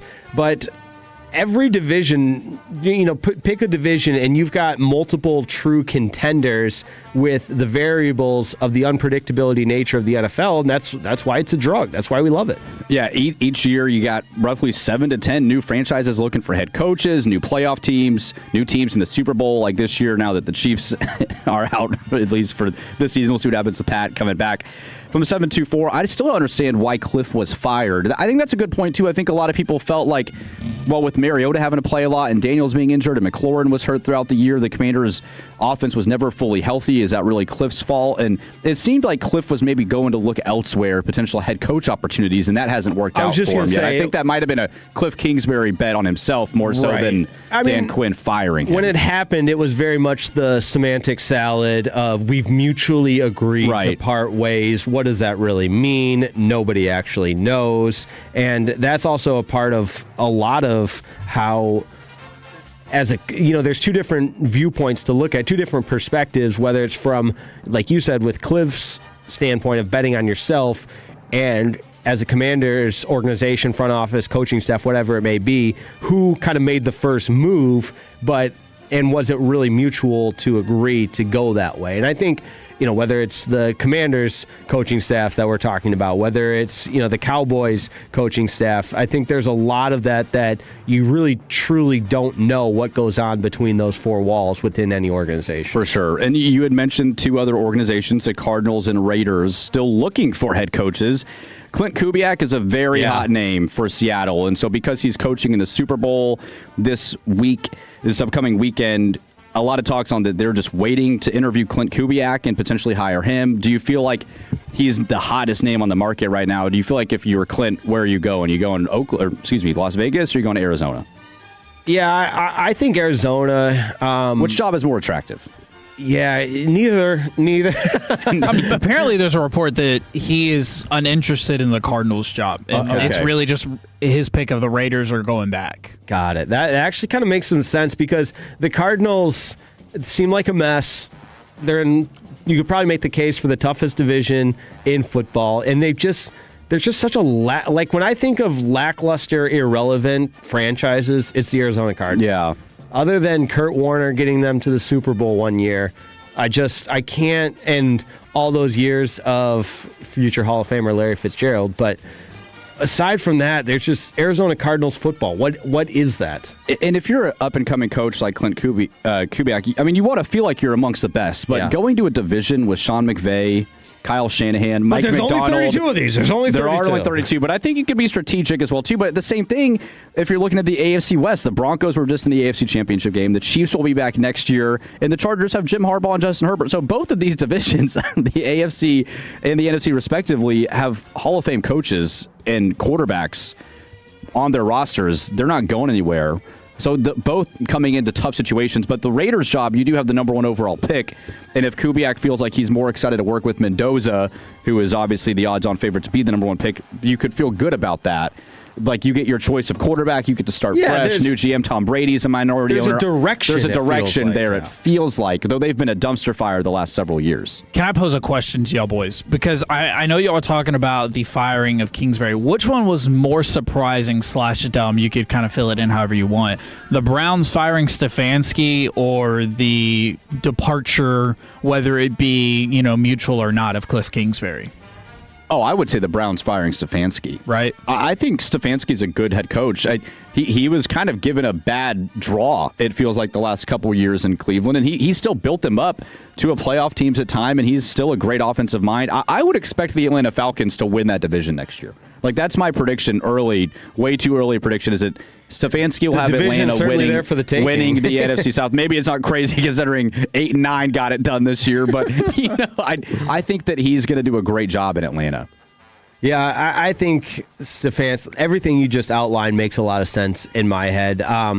With Cliff Kingsbury, though, if I'm him and you didn't get the head coaching job that you thought you were capable of getting, deserved, whatever it may be, like, where do you go from here? Whereas, like, Stefanski, it's very clear the other league circles, or the circles within the league, value him because he's got a head coaching job, and in a lot of ways you could make the case probably a better situation than his previous one. So I think in that case it makes more sense for Stefanski. I totally agree. Your thoughts, Kevin? You think you're going Stefanski? Yeah, no, I think Stefanski, but I am interested to see what Cliff Kingsbury can do. But no, Stefanski, it's kind of funny because when we talk about people getting fired, we assume, there's a negative connotation. That person's bad at their job. That's why they're getting fired. That's why they're getting canned. We look at Mike Vrabel and the Tennessee Titans situation. Obviously, they didn't, they fired him for whatever reason that front office decided they wanted to do that. It wasn't because he was a bad head coach. We see that now. And I don't think most people in the NFL thought that Mike Vrabel was a bad head coach. I just think it's an interesting question because, like I said, people think when you get fired, you're bad at your job, you did something wrong. Kevin Stefanski got an upgrade, and he kind of lucked into it. He got a better situation. Quarterback is the question in Atlanta, but the offense is way, way better than anything that Cleveland had to offer. Right, and they've got lots of great pieces on defense, young defensive pieces that they were able to draft last year, and then Bijan Robinson and Kyle Pitts, Drake London on the offensive side. Exciting weapons for Stefanski there in Atlanta. But Jake, coming up next on The Fan, we've got the Jake Break. Oh, we've talked a lot of sports, so we got to take a break from sports, a Jake Break, all kinds of categories, some new ones, and some repeats. That's next on the Jake Break. Our goal is to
generationwealth.com.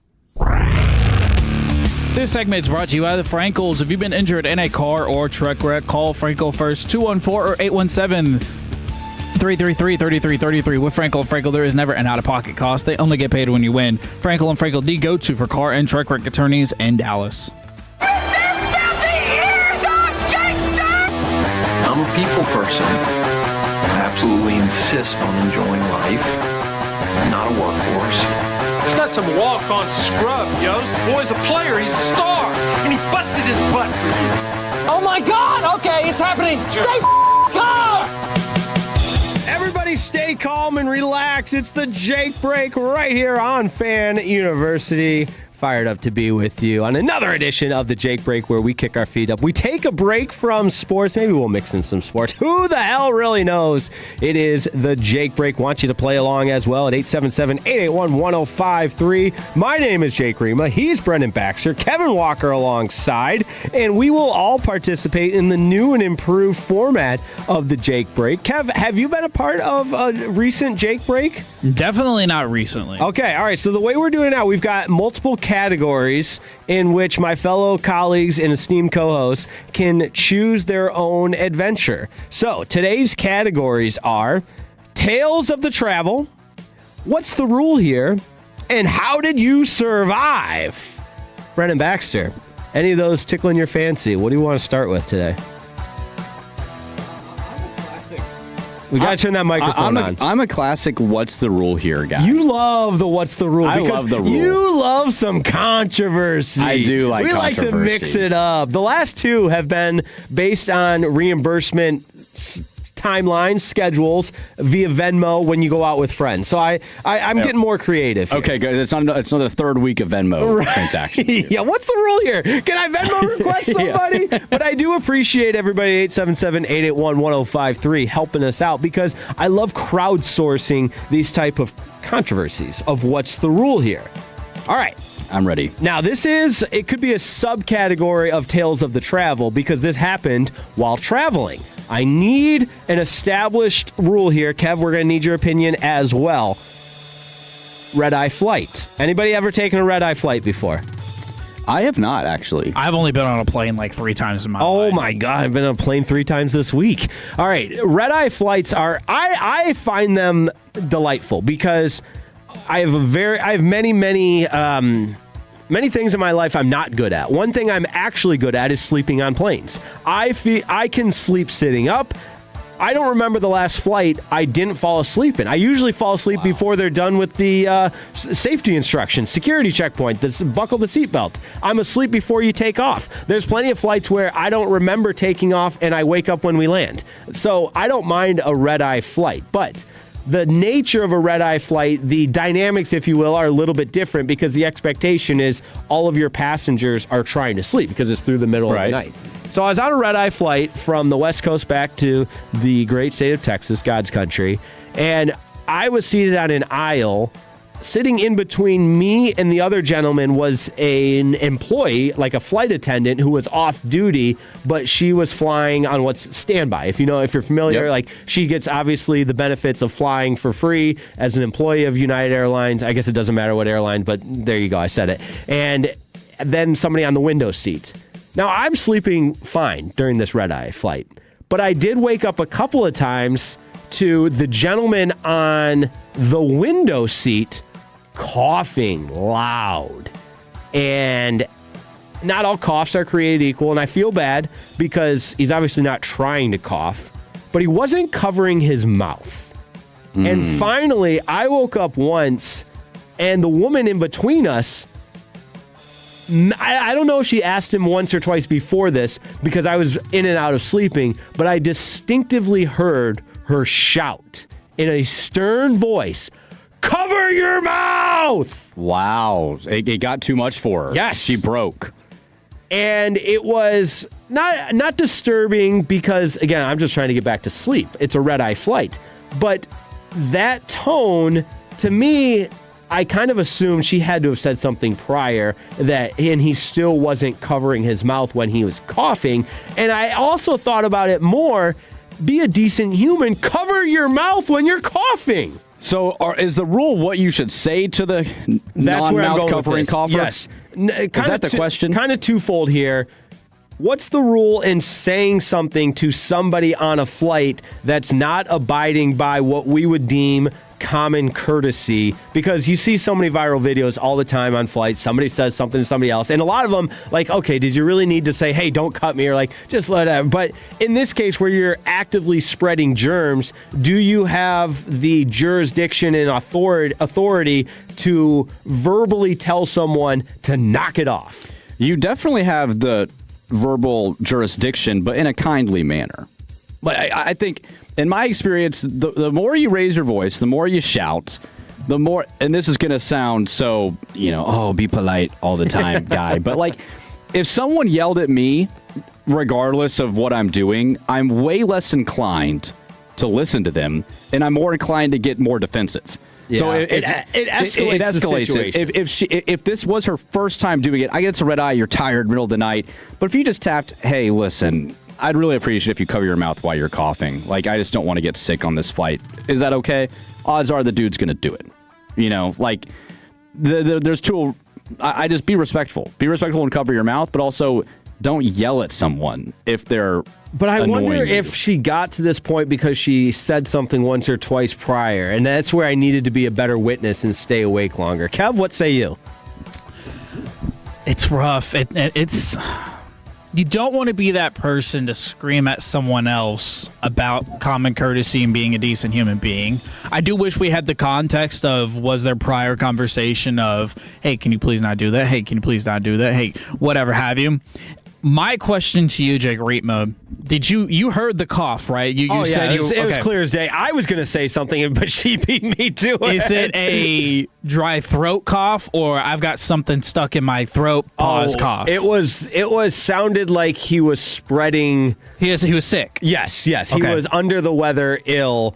And I think maybe the 214 has a good point here. 3 strikes.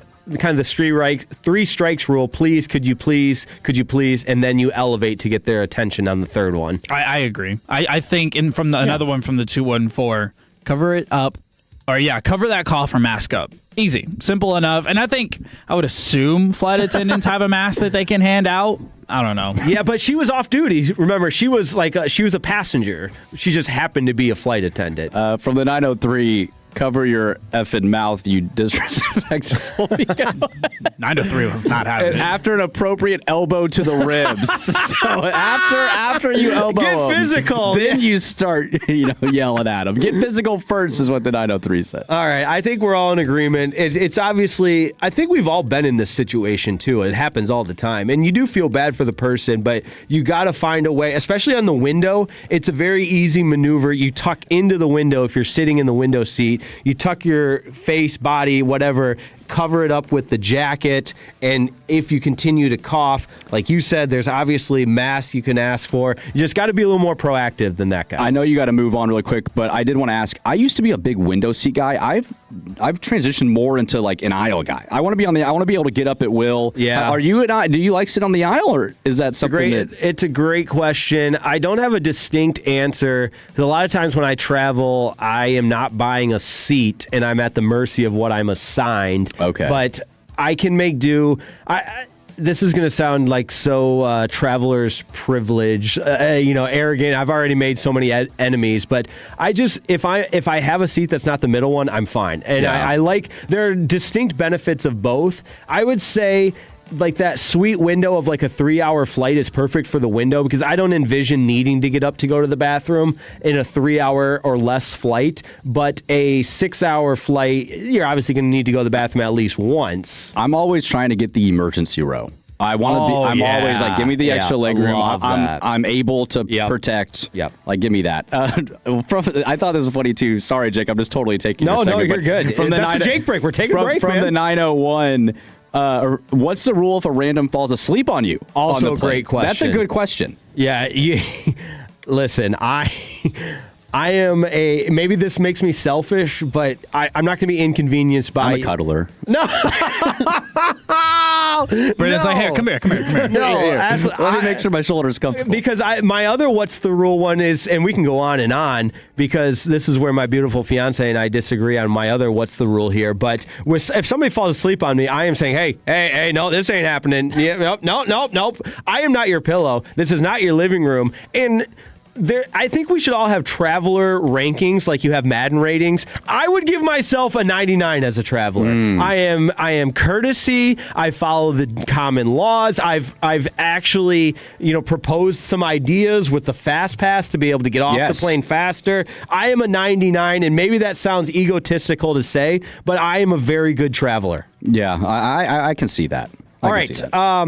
The 214 says aisle, more leg room, but you got to be careful because if your leg is hanging out of the aisle when the beverage drink cart goes by, you gotta know when most flight attendants, I think, not only will not avoid you, but I think they take pride in the collision that they make and how bad it's like a linebacker hitting somebody going over the middle. They ram that beverage cart into your knee, and it's like a boom. It's full contact every time. All right, Kev, your turn to choose your own adventure. Tales of the travel. What's the rule here, or how did you survive? And you can do repeats. I've got more on what's the rule here. I really want to do how did you survive? How did you survive the epic winter storm? And this is where everybody yells at me and gives me a lecture that the Dallas and DFW and Texas infrastructure can't survive the ice and the snow, but we were. Not we, sorry. Here it is, me throwing you under the bus again. You were remote last weekend. Kev, you did some shows remotely? Yeah, I did both mine remotely. I'm over in Fort Worth. I'm not driving to Dallas. Unbelievable. How did you survive the elements? Did you do anything fun? Did you ever have an instance where you felt like you weren't going to survive? Brennan, Baxter. No, Kev, you chose this one. How did you survive the winter storms? I survived the winter storm by prepping. Got the groceries that I needed. What was left of it anyway, because I went to HEB a few days before the storm, and it was hell. See, I didn't get that. I went to Tom Thumb the Thursday evening before Friday, and it was fine. Everything was packed, like in terms of food and water. Yeah. I had fully stocked. Mm-hmm. I had no problem. I mean, there was water and stuff, but if you wanted to get meat, it was weird. All the perishables, milk, meat, eggs, all the things that would perish if your electricity went out. Hold on, back. What did you just call it? Milk. There it is. Okay, you said milk. Do you know how milk is spelled? MILK. Jake Riepma, get off my case, okay? All right. I have a thing where I say milk incorrectly if I don't watch myself. Okay, whatever. Anyway, all the perishables are gone, which made no sense. But I survived. Me and my girlfriend watched The Office a lot. Oh, great choice. Tons of sleeping. Did not get to the gym one time. Not happy about that. Upset at myself about that. But just survived by staying at the house, honestly. All right. Did not get out. Did you enjoy it, or did you get cabin fever, stir crazy a little bit? I think one more day I probably would have started to get a little antsy, like, all right, I got to get out of the house. You were on the verge. Something. But I think the time that, 4 days for me and my girlfriend, it was okay. It was fine. Yeah. Brennan, Baxter? I loved it, dude. You could put me in 6 months of Montana winter and I'd be totally fine. I don't get the big. You got the Montana look. Good beard. I don't get the big deal here personally. I've got family in Western New York. It was negative 18 degrees. Yeah, they're in feet of snow. They're vibing. Right. Your life has to go on. Maybe I'm built tougher. I don't know. I'm built for tough. I went We went sledding. My wife and I. We walked around every day. We enjoyed it, man. We loved the ice and the snow, and so I survived it by enjoying it. Yeah, I had fun. That's what I keep trying to, and it does come across lecturing, and I apologize. I'm not trying to lecture, more encouraging you that a large portion of the country thrives in this for multiple months at a time, and I understand, please don't lecture me about the infrastructure and we can't handle it. I get all that. But you can go out in the snow wearing boots, wearing snow pants, coats, scarves, hats, and enjoy the elements for hours at a time. Yeah, it's fun. Sledding, skiing, skating, you name it. And I'm not trying to be insensitive and say don't be careful and be smart and wise about what you're doing on slick ice or if you're walking around. But you can very much enjoy the elements. It doesn't have to be a miserable thing. And as long as your power stays on and you've got warmth, I think it's personally fine. So I had a great time this last week. I love that. And I know you guys are dying to know what I did to survive. I know what you did because it was on TikTok. It was viral on the Instagram. Yeah, viral. Shout out to Chelsea Wade at KRLD when I showed her my video of skating through downtown Dallas at the American Airlines Center. Went up to a parking garage. Went over to a park near my apartment. She thought it was awesome, and I've never felt so cool in my life than when KRLD's own Chelsea Wade and TSN's own wanted to see more footage of me skating, like the behind the scenes, not just the edited final feature, if you will, but all of the different cuts that I made while skating. And how did you? And I felt it was fascinating to talk with her about something I see in my mind as so simple. Like, okay, I have a pair of skates. There was ice. I just went out and skated. You know, and pretty simple math equation. Yeah. And it was it's so fun. The difference in the simple perspective of where you're from. And she spent time in Minnesota, so she's not like a foreigner to the cold weather and the snow and the ice and everything, but just the mental thought process I had of, I'm in my apartment looking out. I see, okay, I could go skate right there. I could see what the American Airlines PNC Plaza is like. I could skate there. And I just had a blast with all of the cold weather elements and felt revived in the cold weather. It was one of the most impressive videos I saw all week. And I mean that. I texted you and I saw it. I said, dude, this is crazy. Like, this is so much fun. I did feel like $1 million when you texted me and said, like, dude, you were impressed with my skating. Impressed. I felt cool. I was impressed. It was very cool. You're doing it right there in the plaza, right in front of the American Airlines Center. No one's around. That's a great drop. You were doing it right there in the plaza.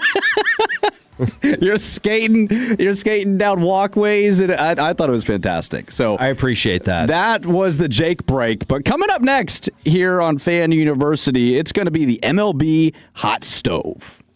Hey, Texas, this is Ryan Watson, owner of Alliance Hyundai.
Blazers, Malibus, Equinox, and more. Visit ClassicChevrolet.com. This is Texas. This is Classic Chevrolet. Together, let's drive, relax, enjoy the difference. Based on new Chevy registrations 2023 and 2024. It's back to Fan University on 105.3 The Fan. Brennan Baxter alongside Jake Riepma and Kevin Walker. MLB spring training right around the corner. It sure is, baby. It's picking up. Can't wait for February 15th. Catchers report here in a couple of weeks. Going to be a lot of fun. Pitchers as well. Pitchers as and well. Catchers. Can't forget about the pitchers. Yeah, catchers kind of rendered useless without a pitcher. You're right. They do need each other, don't they? You would say it's a symbiotic relationship. Yes. It's a very symbiotic relationship. If you missed that earlier, we learned what a symbiotic relationship was. Yes. Lots of people. Symbiotic? I don't know how to say it. Symbiotic, symbiotic. I don't know. Now you got to text how we pronounce it. Yeah, right. So they're mutually required for one another to exist. But the MLB season right around the corner. So MLB.com released 13 eye-popping player projections for 2026, Jake. And Jacob deGrom was one of those projections. He has not had a 200 strikeout season since he won the Cy Young. But their projections for him this year, 29 starts, 174 innings, 3.52 ERA, which in my opinion seems a little high for Jacob deGrom, but 202 strikeouts is a projection. So a fully healthy Jacob deGrom over 200 Ks. What do you feel? You think this could be accurate? Health dependent, of course, but would you take this season from Jacob deGrom? Yeah, you nailed it with the fully healthy component and how long can he stay healthy. And with the addition of Mackenzie Gore to the rotation, I've always been of the belief that, especially in a setting like baseball where pitchers don't play every day, but when you have a rotation that is good on good on good on good, real recognize real. Iron sharpens iron. Whatever cliche you want to use, but I do believe the addition of Gore can, in a not necessarily direct way, because obviously they're not pitching on the same day, but elevate the entire rotation. And when you're talking about a Texas Rangers rotation that is as deep as it is, and obviously the conversation starts with Jacob deGrom. Now the 200, above 200 strikeouts, that's in, I think, the title of the article, like 13 eye-popping predictions. Like, let's be honest, I mean, it's still January. We're in the MLB prediction part of the season, and this was something that MLB.com felt like, had some merit. Will we see? It remains to be seen, but I don't think it's out of the realm of possibilities that deGrom shows he can get back to that Cy Young level of performance. Yeah, I think you nailed it. With Mackenzie Gore and that addition, you feel like you have three day one starters in a way, with Uvalde, deGrom, and Gore if you needed them to. And I think health dependent is important, especially over the course of 162 games in a full season. But the Rangers need this rotation to stay healthy and pitch meaningful baseball, because the bullpen right now, we don't know, but right now doesn't look nearly as deep. And so you need, the offense to come out of a 2-year funk, essentially, and you need the rotation to pitch well. And I think if this rotation stays healthy and you get just a regress to the mean production from the offense, like it has been that bad the last 2 years, then I think this team has a chance to win this division. 100%. And the over-under, because I was a little bit curious, what does Vegas say about Jacob deGrom's over-under? Mm-hmm. Because I've always said, that's like the ultimate unbiased approach to it, because it's all mathematical, it's all data analytics projecting so that the sports books can try and make their money. And depending on where you do your shopping, it's in that 180 to 185 range. So this would obviously, and that's total strikeouts for the season, that this would obviously blow that out of the water. Yeah, and I think that would be 200 strikeouts from deGrom would be awesome. Other news in baseball, A's extend star shortstop Jacob Wilson to a 7-year deal. Yeah, this jumped out off the page to me, and I wanted to put it on the rundown because it's the Athletics doing something. And shocking. Surprising. Right. And any news that involves the Athletics, and again, I'm closer to this situation with my in-laws who were season ticket holders, who my future father-in-law was an usher at the Coliseum, worked there every single day in retirement as a fun job, and they loved the Oakland Athletics. They're not the Oakland Athletics anymore. John Fisher, the worst owner in sports, and now they're playing in Sacramento in a minor league ballpark. And for every single headline for a long time around the Athletics to be about the turmoil within that organization, you have the front office extending a quality player like Jacob Wilson long term and showing some type of investment level in the actual product on the field, and we just haven't seen that.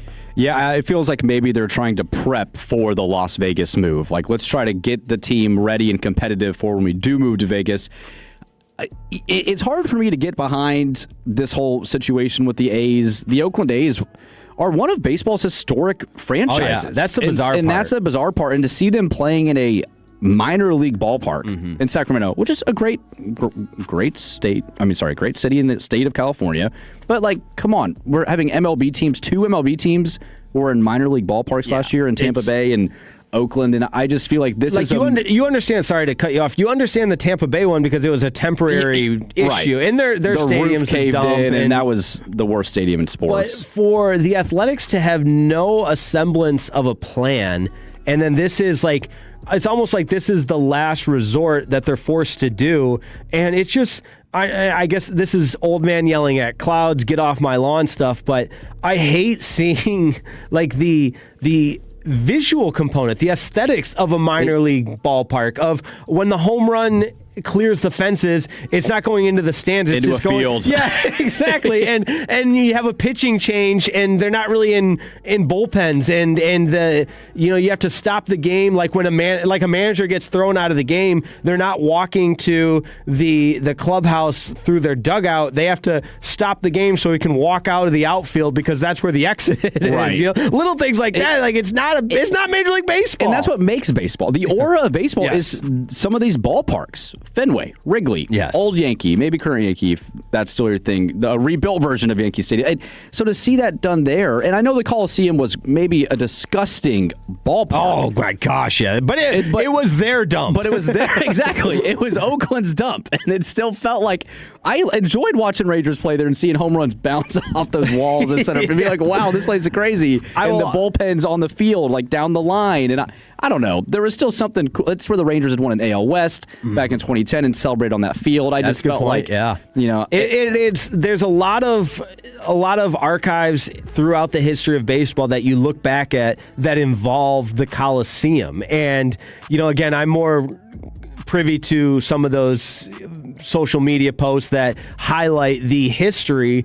And just because the way the algorithm works, my brother-in-law sends me, you go, check this out. Then all of a sudden, my X algorithm is seeing more A's content. There's a group called The Last Dive Bar because that was what the Coliseum was, baseball's last dive bar. They fancied themselves, embraced themselves as part of what the Coliseum meant to that community of fans. And even think of the movie Moneyball when they went on that historic win streak of what the Coliseum and the excitement of postseason baseball there, that you just lose a lot of that when you're playing in a minor league park. Yeah, completely agreed. Other news in baseball, the 2026 World Baseball Classic is coming up in March. This is one of those things, like, do you get interested in this? It's kind of unique seeing some of these countries field some of the best players in the sport do take part in this. It's not like a minor league type tournament. I mean, all-stars and future Hall of Famers play in this event. Is this something that interests you? No, it is. And I think last World Baseball Classic, if I'm not mistaken, you had the at-bat that everybody was looking for. You had Mike Trout up to bat facing Shohei Ohtani. And my memory has to, dig a little deeper. So maybe somebody on the fan text line at 877-881-1053 can help me out. But it was a pivotal at-bat where you had Ohtani pitching to Mike Trout in a meaningful setting, and meaningful semantically can mean a lot of different things. But I was captivated by that. Now, I'm a baseball fan. I love seeing the stars out to play, so to speak. But I think there's also just like what we were talking about with the Olympics, there's the country heritage and pride part of it as well that I do think is amplified in the sport of baseball for some of these countries that the World Baseball Classic is their Olympics. It's their Super Bowl. Right, and you think of a lot of these Latin American countries that field these phenomenal players and the pride they take in some of these players from the Dominican Republic and Venezuela and all these fantastic countries that field some of the best players in the game. And this is their moment. And I think that's cool. Then America, too. Like you mentioned, Mike Trout. I think it's great when American players and American-born players, they want to get involved in this, too, because they know it's a great deal. It's like a 12-day All-Star game in a way, but meaningful, like actual games that matter. So March 5th through the 17th, 20 national teams with MLB-heavy rosters. This is not, I should have mentioned this, Japan. Like, it's, you mentioned Latin America, Japan as well. The way the culture of a different country shines through sports is kind of neat to observe and see. Like we've mentioned time and time again, we're going to see it in the Olympics, and now the World Baseball Classic is a chance to see it through a baseball lens. Yeah, it's fantastic. Well, that was the MLB Hot Stove here on Fan University. But coming up next, would you eat that? Would you watch that? Here on Fan University. When your friends say, "Hey, did you hear?" you can proudly say,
turniton.com/fast. Time spent on application may vary. Online health questions required. Your turn it on, leave it on. Home of America's team is 105.3 The Fan. Tolo, baby. KRLD-FM and HD1, Dallas-Fort Worth. An Odyssey sports station. Driven by our D&M Leasing Studios, it's your college football fix. Welcome to Fan University on 105.3 The Fan. Hour 4 of Fan University. Brennan Baxter alongside Jake Riepma, Kevin Walker on the 1s and 2s. And it is time for one of our favorite new segments of the show. Yeah, we debuted it last week. Debuted it last week. And we certainly enjoy talking to you about, would you eat that? Would you watch that? So make sure you get on the text line, 877-881-1053. Would you watch that? Jake, big hockey guy. We've talked a lot of hockey here. We sure have. So far on this show. Great callback and reminder. If you miss anything, the Odyssey Rewind app, phenomenal. I know we have Tolos, turn it on, leave it on. We're going to see who were the best Tolos this week with who said it later on in the program. In fact, coming up in 20 minutes. But any of today's show you miss, and I know Fan University, it's only one day a week. You're like, I need Fan University more in my life. Just hit that Odyssey Rewind app. Anything you miss, go back and listen. We talked Dallas Stars hockey. We talked Olympic hockey and mix all of our other favorite segments, which, would you watch that? Would you eat that? Quickly becoming a favorite segment of mine, mostly because I brought it to the airwaves. You did. You created it. This is your baby. This is your baby. This is all me. I need all the credit. Come on, give me the praise, guys. And we've had a lot of fun in the first 3 hours. We have a lot of fun every Saturday morning. No college football, but no, it's your college football fix, as the intro says. Yes, but so we'll gotta get an announcer guy to get us a new intro. We'll find a way to do that. But wanted to bring up this new Netflix documentary, Miracle: The Boys of 80, premiered yesterday, Jake. And I've got a clip I wanted to play on just a short brief of the trailer. Here it is, though. I wanted to talk to you about. Would you watch this? I realize now why it became so much bigger than just a hockey game. We weren't superstars. We were the boy next door. Lunch pail, hard hat group of guys. To this day, it gives me chills. Oh, gives me chills just hearing that. Would I watch that? Are you kidding me? USA hockey, Miracle on Ice, the 1980 U.S. hockey team. I know there's the movie Miracle with Herb Brooks. It's amazing. I love it. One of my all-time favorite movies. But now the real-life documentary brought to the airwaves is going to be incredible. Yeah, with never-before-seen 16mm footage. Well, I don't know what MM stands. I don't. Kev will get on that. But somebody on the text line as well. In first-hand reflections from the 1980 U.S. hockey team, players who delivered a historic Olympic victories against the USSR at the height of the Cold War.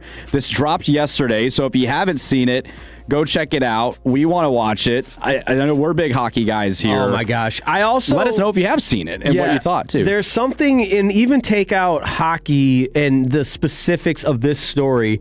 I am a sucker for reliving historic sporting events that I either A, wasn't born for, or B, were too young to remember the great details. So, The Last Dance. I vaguely remember the Michael Jordan Bulls era, and it was old enough to kind of gather what that was like in just the insane run they were on, but then being taken back through the documentary, or in this case, the hype video for Michael Jordan for 8 episodes, and forget some of the true details, but that's neither here nor there. But I was a sucker and just so drawn in by historic sports stories that I now get to learn even more about. And obviously, neither one of us were born in 1980. I cannot wait. Right. I do feel like a moron right now because I kind of thought MM was millimeter, but I didn't know if it was some special film lingo because the 16 millimeter camera shot. It's just used for documentary style. Never before seen footage just sounds compelling. It is supposed to be kind of like, it could have like a vintage look to it. So it could be kind of like one of those. Oh, that'd be cool. Yeah, like some of those vintage filters. But seeing the amount of text coming in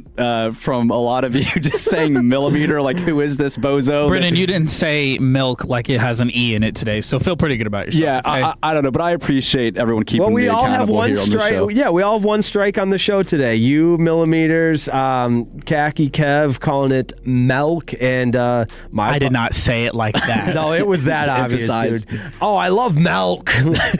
And my public apology for spending too much time in the John.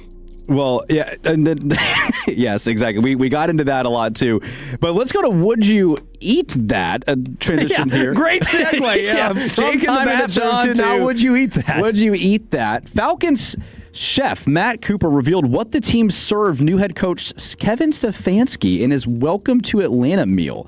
He had some baby romaine and radicchio Caesar salad. I think I said that right. I think you nailed it. Radicchio. It looks delicious. He had some hand-breaded chicken sliders with a Mercedes-Benz logo bun. That's a stadium. Double burgers with Trinity pepper relish. Tomato soup with grilled cheese. Oh, the tomato bisque with grilled cheese. That's a staple, dude. Like you talk about a staple. I could eat that every day. He had lobster rolls. Pretzels with Bichon mustard, hand-breaded chicken tenders, all of this here. Kevin Stefanski ate all of this? I'm having this is crazy. No, hold on. I love the Dirty Bird Dust Wings in trash cans, signature stadium seasoning. That, to me, is a game changer. That sounds amazing. And then he had chocolate bark, chocolate-covered strawberries, chocolate-covered pretzels, chocolate paradise cookies, and then lemon blueberry cookies. So welcome Kevin Stefanski to Atlanta, man. They treat you right there. I want someday to interview for a job, or maybe this is when he first arrived. So my first day at 105.3 The Fan, Odyssey, Dallas, I was pointed in the direction of the vending machine and said, here you go. I want this kind of spread someday when I have a job where, hey, we just hired Jake Riepma. Let's get him the Dirty Bird Dust Wings. Let's get the crispy beet chips, garlic cream, and lobster rolls, shaved roast beef baguettes, tomato bisque with grilled cheese. Like just a spread because you got hired. That's exciting. I think that's great. I think it's very exciting. But yes, I would eat all of that. I would just buy my lunch. That's all I want. Just buy me lunch. I would eat. You would just want lunch, Kevin? Yeah, if you're hiring me, if you got me lunch, like that would be the world. Like that'd be awesome. Well, okay. Well, that's now we know. We can buy Kevin a sandwich. My first, I know everybody cares, but my first Division I play-by-play broadcasting gig, the athletic director and director of media relations took the broadcasting crew out. Actually, this is a fun fact. This is when I met my now wife. Was the very first day, my now future wife, my fiance. You guys got married. Yeah, we eloped. My future wife. And they took us to on campus. So it's not anything fancy, but it was. I felt like $1 million that they were schmoozing us as the broadcast crew and took us to the mainstay eats on campus. Now I was nervous because Sid was obviously drop dead gorgeous, and I was in love at first sight, wanted to impress the sideline reporter, and so I got a salad of all things. There was chicken. There was a Chick-fil-A. I could have gotten Chick-fil-A, and I got a salad. Yeah, I mean, great healthy guy right here, Sid. You Jake, exemplified what it means to be a husband by getting a salad. You showed off early. Yeah, that's right. This is what you got to look forward to, babe. I eat salads. Well, it's kids. I like skydiving. I love skydiving. That's what Sydney Carriel was looking for, not just Sydney Sweeney. Well, love skydiving here. Well, at Xfinity Mobile Arena, Philadelphia Flyers, it's Kids Day, Jake. Kids Day there. As Michael Jordan said, man, F them kids. They've got. I hate the whole time. I'm just kidding. I love the kids. Peyton Russell always plays a drop on the morning show. Get in there with the kids. Yes. Because I in front of the Stars games, when the kids are playing the street hockey, I always want to just get in there with the kids and play hockey with them. Yes. Yeah. Well, it's Kids Day in Philadelphia, and they've got Insomnia cookies, warm cookies, and ice cream treats. What they've done is they've moved different sections. So in section 118, 120, 218 and 216, they've got 4 different little spots you can go. They've got beach treats, shore favorites including mini melts, corn dogs. They've got Mite Bites, kid-size hot dogs, soda, and other game day classics. And they've got a sweet spot section featuring Carnival Sundays. Okay, I can get on board with that. And Turkey Hill soft serve with orange sprinkles. Ooh, I'm normally a hard serve ice cream guy. In fact, the group I was out with last night, enjoying some pops and cocktails and everything, we were talking about our favorite desserts. And I said, as much hard serve ice cream that's put in front of me, I will eat. I have no self-control. And they were so fascinated that I distinctly determine hard serve versus soft serve. And I think that might be based on the part of the country I grew up in, but I want to know what type of ice cream you're serving. Not to say I don't like soft serve ice cream, but I want it to be identified up front so that I know, you gotta know. Am I getting hard serve ice cream or am I getting soft serve ice cream? Yeah, that's an important distinction. Yeah. But to me, ice cream's ice cream. No, I don't know. They're very, very different. You think they're different? Oh, Okay. totally I different. love both. I like soft serve ice cream at a base because the example was at a baseball game in the summer on a hot day. Sure, there's a place, but I could never go wrong with hard serve ice cream. Okay, that's fair. I got into this conversation with my brother yesterday. We were talking about movie theaters and how expensive concessions have gotten. Yeah, that's a good what point. we've seen the last couple weeks. I love what these arenas are doing at sporting events where it's cheap popcorn or it's the kids' hot dogs, and they're making it more affordable to go enjoy a game and actually buy food. Because a lot of times now you're going to these games or these movies and you're spending $40, $50 just on food. And it's not like you're buying a steak. I mean, that's hot dogs, a drink, and popcorn. Right, it's concessions. It's gotten out of hand. And so I love seeing stuff like this where the marketing promotion for food is helping, I think, people attract to games. It's just like, look, the dollar hot dogs, it works for a reason. Oh, yeah. I wish more people would do And it. there's so many different ways, not that I'm a marketing expert or genius or whiz in any way, but there's so many different ways you can package affordable food as a promotional event, as something that gets somebody in the door. I've heard of them being called family feast nights or, $1 hot dogs. And so all you can eat, all of that are ways to trick the brain into thinking I'm getting a great deal on the food that I would already be buying, whether it's at a movie theater, at a sporting event, whatever. And I think there's so much value in that. And obviously we're dedicating an entire segment to would you eat that? Would you watch that? Every consumer in some capacity has a take on food. I agree. Food matters. Are you a big Valentine's Day guy? Great question. No. I think that's the short answer. That's unfortunate. You just ruined my segue. And let's go to break early. Get it out of here because Waffle House, Jake. Oh, boy. I could be talked into some good waffle. I could become a Valentine's Day guy. Waffle House limited edition truffle gift box serves up the flavors of our classic waffle and syrup covered with Comparte's chocolate on Valentine's. You can go have a candlelight dinner with a truffle box at Waffle House. That interests you? I am looking at the video now, and I know we don't have anyone operating the fan cam, but the promotion of this Waffle House matching love with waffles, it seems like a no-brainer. I mean, this is awesome. It is getting me to become a Valentine's Day guy. Now, and I could be wrong, we've had him on the show the last couple of weeks, that our guy Jared Sandler, Rangers broadcaster, I believe that's a bit he and his wife do on Valentine's Day. I could be wrong. I think they go to Waffle House. I could be wrong, though. I would go to Waffle House on Valentine's Day. Now that I'm watching this video here, if you can't see limited edition. What more romantic place than a truffle box at Waffle House on Valentine's Day? That is good. Are you a Valentine's Day guy? No. And my wife isn't either. Okay, good. That's good that you got. Same with I said wife, but my fiance, my future wife. Hopefully, she doesn't. Hopefully, we get to the finish line there in July. But we also aren't big Valentine's Day people. But it's the timeline. So it's Christmas. Her birthday's in January.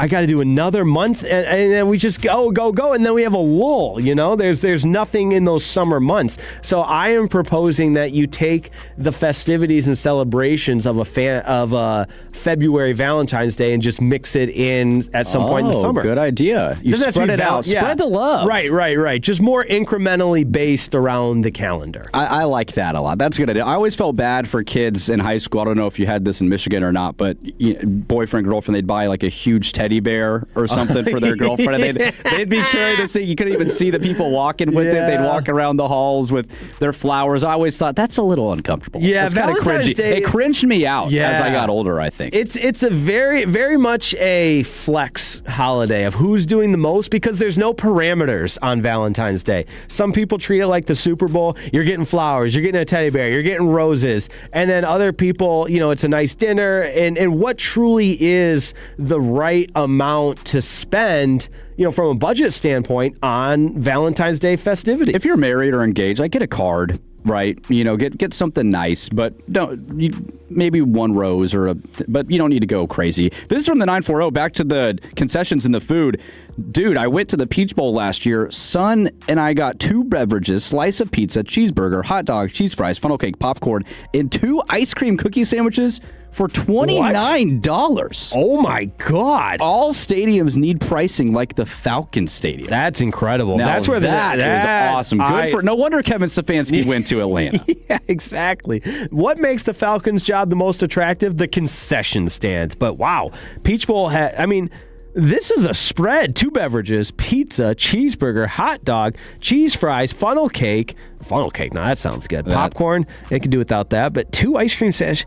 No way, the $29? I did hear, was it Atlanta that was doing that earlier this year? We might have talked about it. That was doing $2 concessions, or everything was under $5. Yes. Or I think that was Atlanta, and it brought a lot of people to the game and and that's what I feel like movies need to do, and sporting events need to do this, because people are already spending so much money on tickets and travel and parking. Parking's $40 or $50. Let them enjoy a meal. And once they get there, give them some relief, money. Give them a break. But it's all that all-powerful dollar. It's inflation, man. Sign of the times, man. Sign of the times. Well, Tolos, coming up next, it's Who Said It. We're going to test your ball knowledge of who said what here on Fan University. Knows ball. Sean and RJ, the KNC Masterpiece.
and Trajan Tax. Additional disclosures and accreditation at TrajanWealth.com.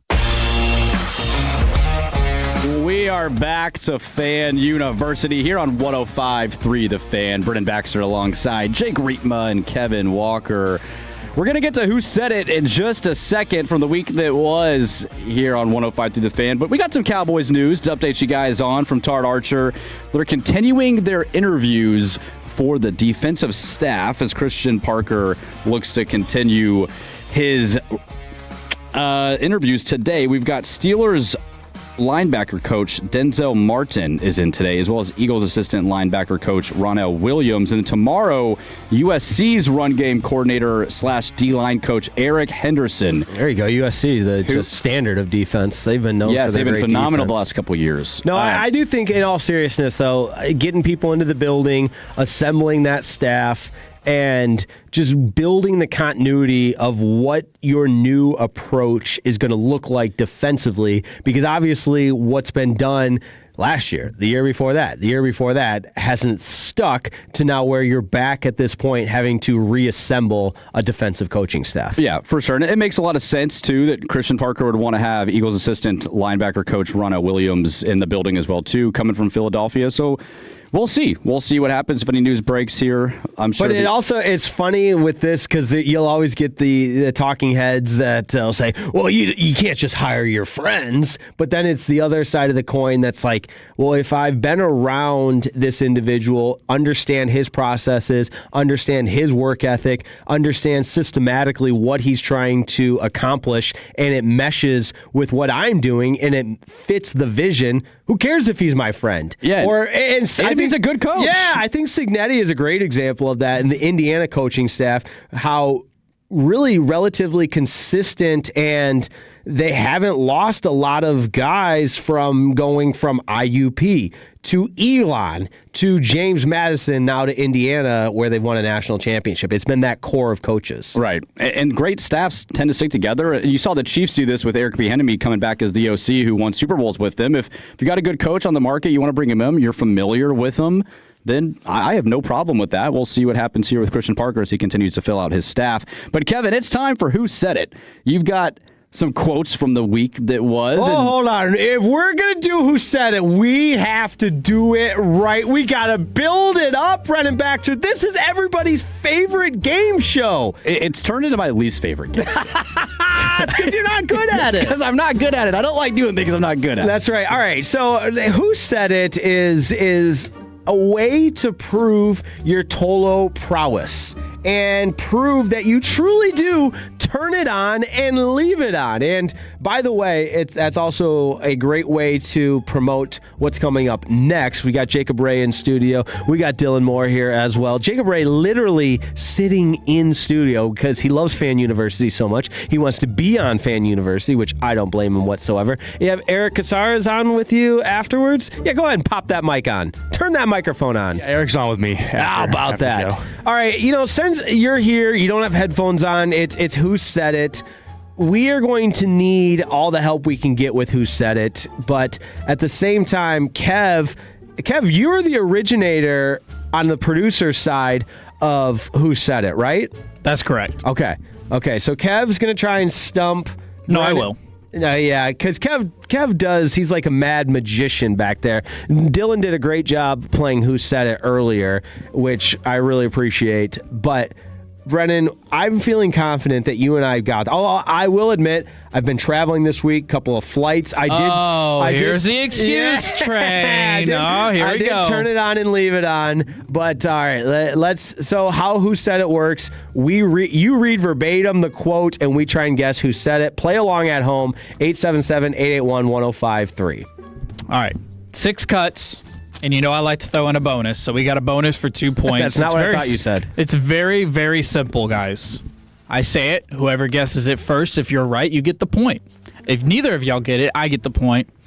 And I don't know, maybe next time we're on, I'll do a khaki kicks. We'll see. All right, first quote we got here. Quote, "He is the answer to the question, who ruined the NBA?" All right, so this isn't. I like breaking down. Jacob Regh, you cannot participate. I'll be like This a is Sean. lifeline. That's all I will be. I'll be a lifeline. Okay, so you don't put enough thought into it. That's your problem. I don't need to. What'd you say, Brennan? Sean. All right. Okay.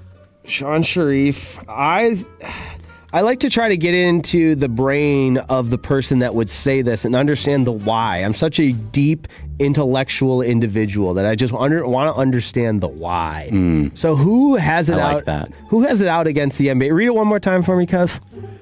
He is the answer to the question, who ruined the NBA? It's like a spelling bee. Yeah, can I have the country of origin? It's from the morning show. It's definitely, and I feel like Bobby's anti-NBA right now because he's sick of the Mavs.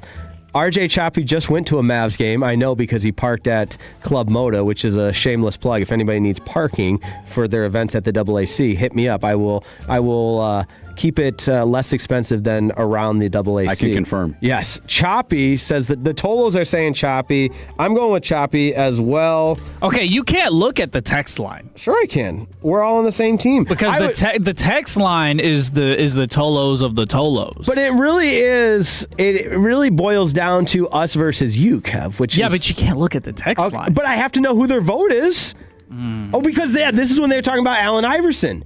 Detroit Pistons legend. I loved how whoever's on was it Aiden on the fan cam chose when Iverson was wearing a Pistons jersey. Worst trade in NBA history. All right, here's what we're gonna do. Here's what we're gonna do here because it is RJ Choppy. Yeah. So I have to give Jake the point.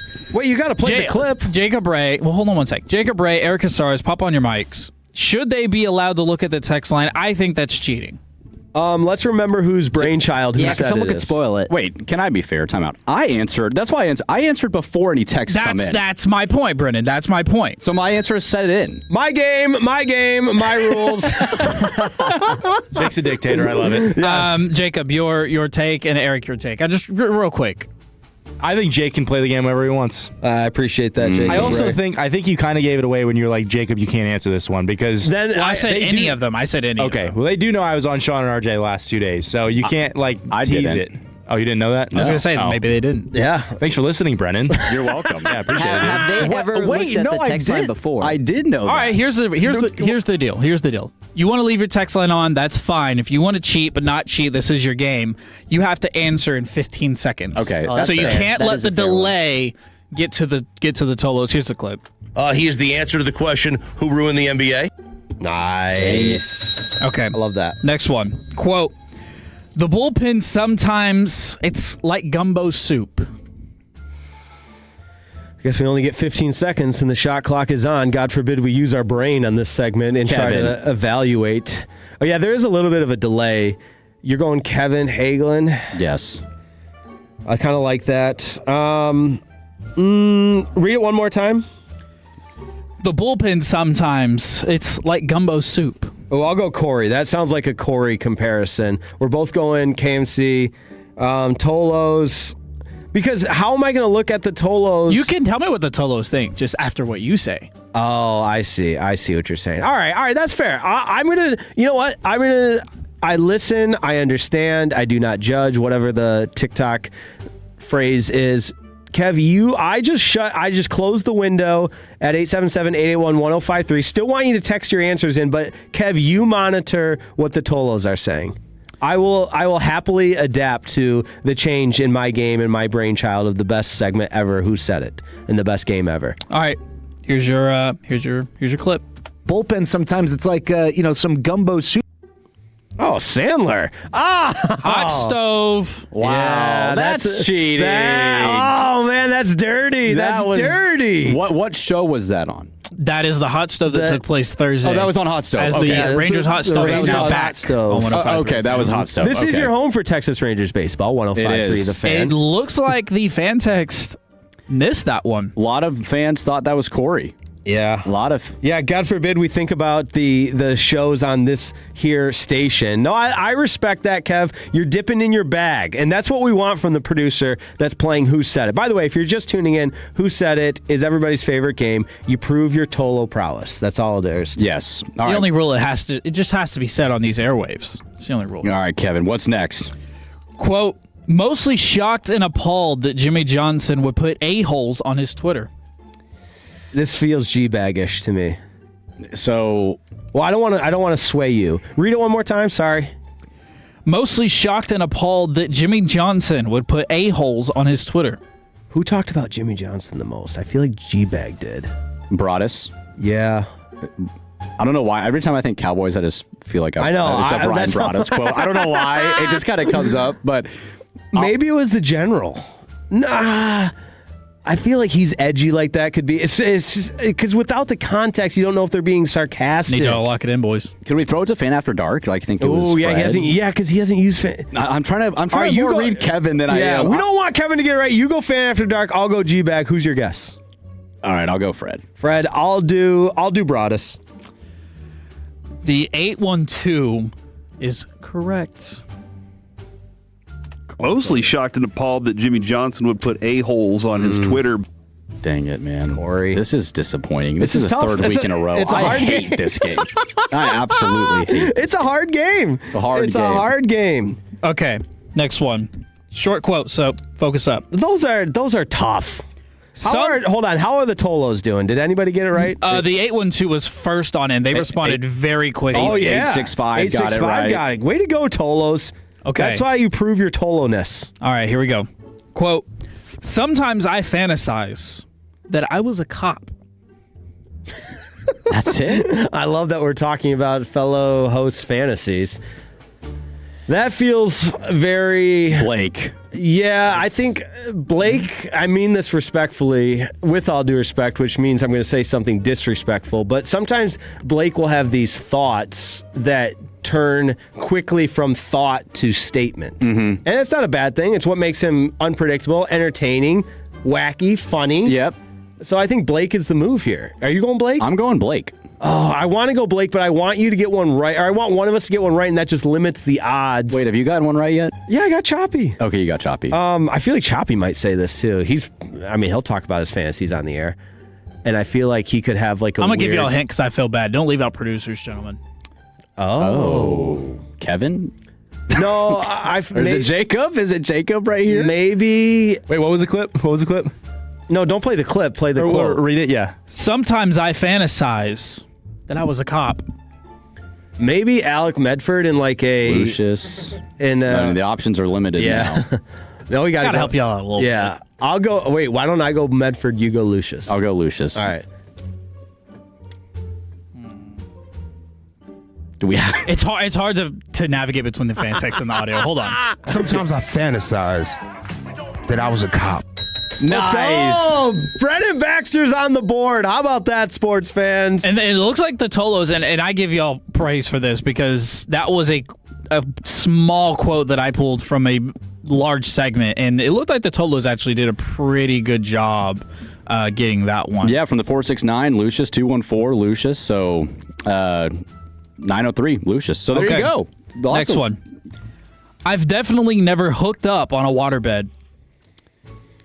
This feels like a Bobby Belt statement, or I have. It feels morning show.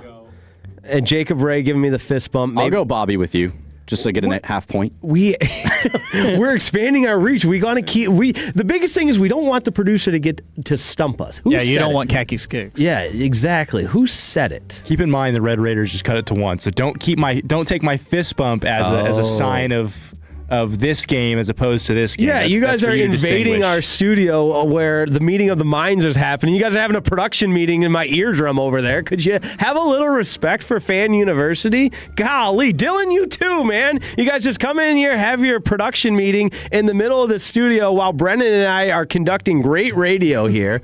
Unbelievable. A little bit of respect goes a long way, guys.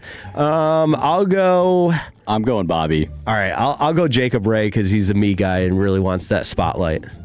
I've definitely never hooked up on a waterbed. Kevin Aglin. Kevin A. So they got the 682 said Kevin, 214 and 865 all Kevin. So that was good job, Tolos. Yeah, they were good. The Tolos know ball. Yeah, the Tolos do know ball. But 469 was very early. They have an endless audience. We have one person. Yeah, that's fair. But the Tolos do know ball. We talk about ball knowers on the show. Oh, absolutely. And they keep us accountable. All right, I gotta put a little bit of a turbo speed on this one. Okay. Very short quote. It's literally 3 words. Daddy, stay home.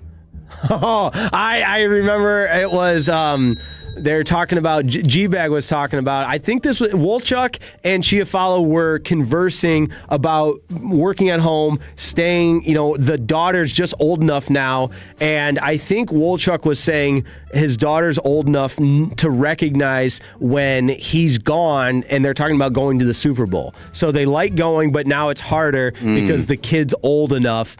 And Wolchuk said, "Daddy, stay home." That's Brennan? I'm just doubling down on that one. Daddy, stay home. That's Kevin Hagelin. What? Wow. I was so sure. I love when you give him a whole detailed description about when it was said, and you're just completely off. No. You tried, Wolchuk man. said, "Daddy, stay home." Maybe he did, but that's not what the clip I had. Daddy, stay home. Oh my! Was it in crosstalk? I don't know when it was said. I just know that it was Kevin Hagelin talking about like he has to go into work at some point, or he has to. Maybe it was he has to head to Radio Row, and his kids were wanting. Do Wolchuk and Chiafalo had that exact conversation on the air? I'm gonna find it. If we had two people this week say, "Daddy, stay home," you get half a point there. No. No, even more, because I proved myself. It's like proving a thesis. 214 said Kevin Hagelin again? Question mark? Back-to-back Kevin. Yeah, you are heavy. Is it because you guys share the same name? That could make sense. Maybe. Well, all right, we got time for one more? Let's see here. Bonus? Yeah. Do the bonus round. This is the bonus. This is the is last for one we got. all the marbles. Well, this is for... Yeah, no, I've won. Y'all can't really time me yet. No. So, all right. If you can guess one person, you get 1 point. If you guess both the people, you get 2 points. It's not edited, so these two people were in the same room at the same time. Quote, how huge is that guy? He's a big boy. How huge is that guy? I love men talking about Question other men. is the one person, answer is another. Okay, so this is the bonus round. We've got two. I can't remember the dialogue, and I'm a little bit shook up mentally after being so sure of the last one. Yeah, that was tough for you. That was hard to watch. Thanks a lot, man. Where's the support? Where's the support? All right. Read it one more time. How huge is that guy? He's a big boy. Oh, he's a big boy. How huge is that guy?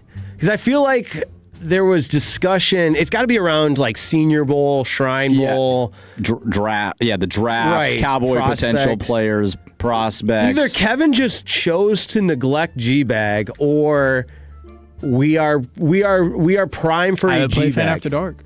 Yeah, God, why did you plant that in my head? One more time. This is the last one. How huge is that guy? He's a big boy. All right. Do we want to go? I want to go Gavin Tabradis. I'm going to go the General Tabradis. Okay. I'm going to go. We haven't had any Fan After Dark. Yeah, do you want to just do Fred and Blake? I like that. I love this game. How huge is that guy? He's a big boy. Are you kidding me? God. We'll play it one more time. How huge is that guy? He's a big boy.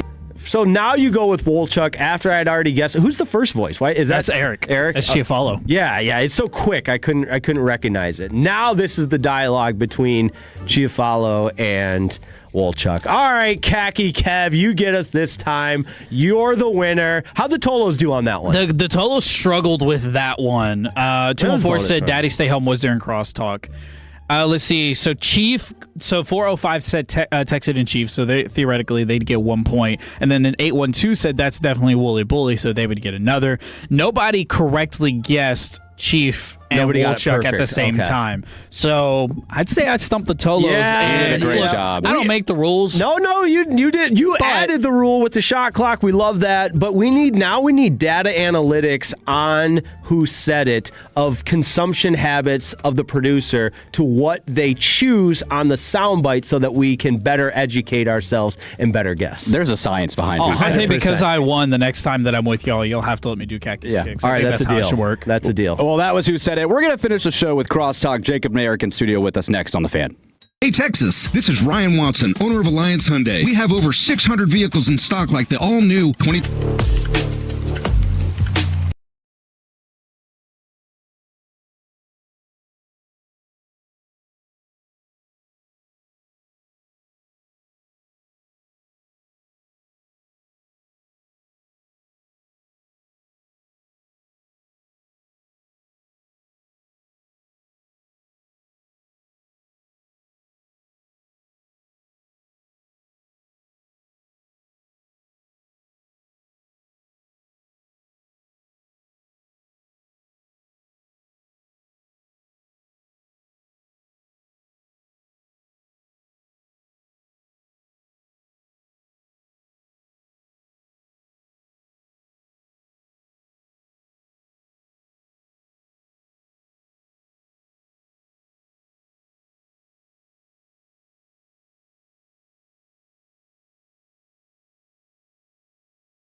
doesn't it? And it's all about the Cowboys offseason. So we're heading to San Francisco to dive into the hive of insider news. Come along for the ride, Tolos, as we take you to Radio Row. Radio Row. Radio Row. For amazing insight with a lot of treehouse shenanigans. Stella Artois presents one of our most listened to weeks filled with Hall of Famers, insiders, laughs, and some quality hungover confessions. Join us February 2nd through the 6th for our Radio Row coverage in the Bay Area. Brought to you by Stella Artois, the on-time experts, Best Buy Windows and Siding, Wild Fork Foods, and your favorite entertainment travel companions. 105.3 The Fan.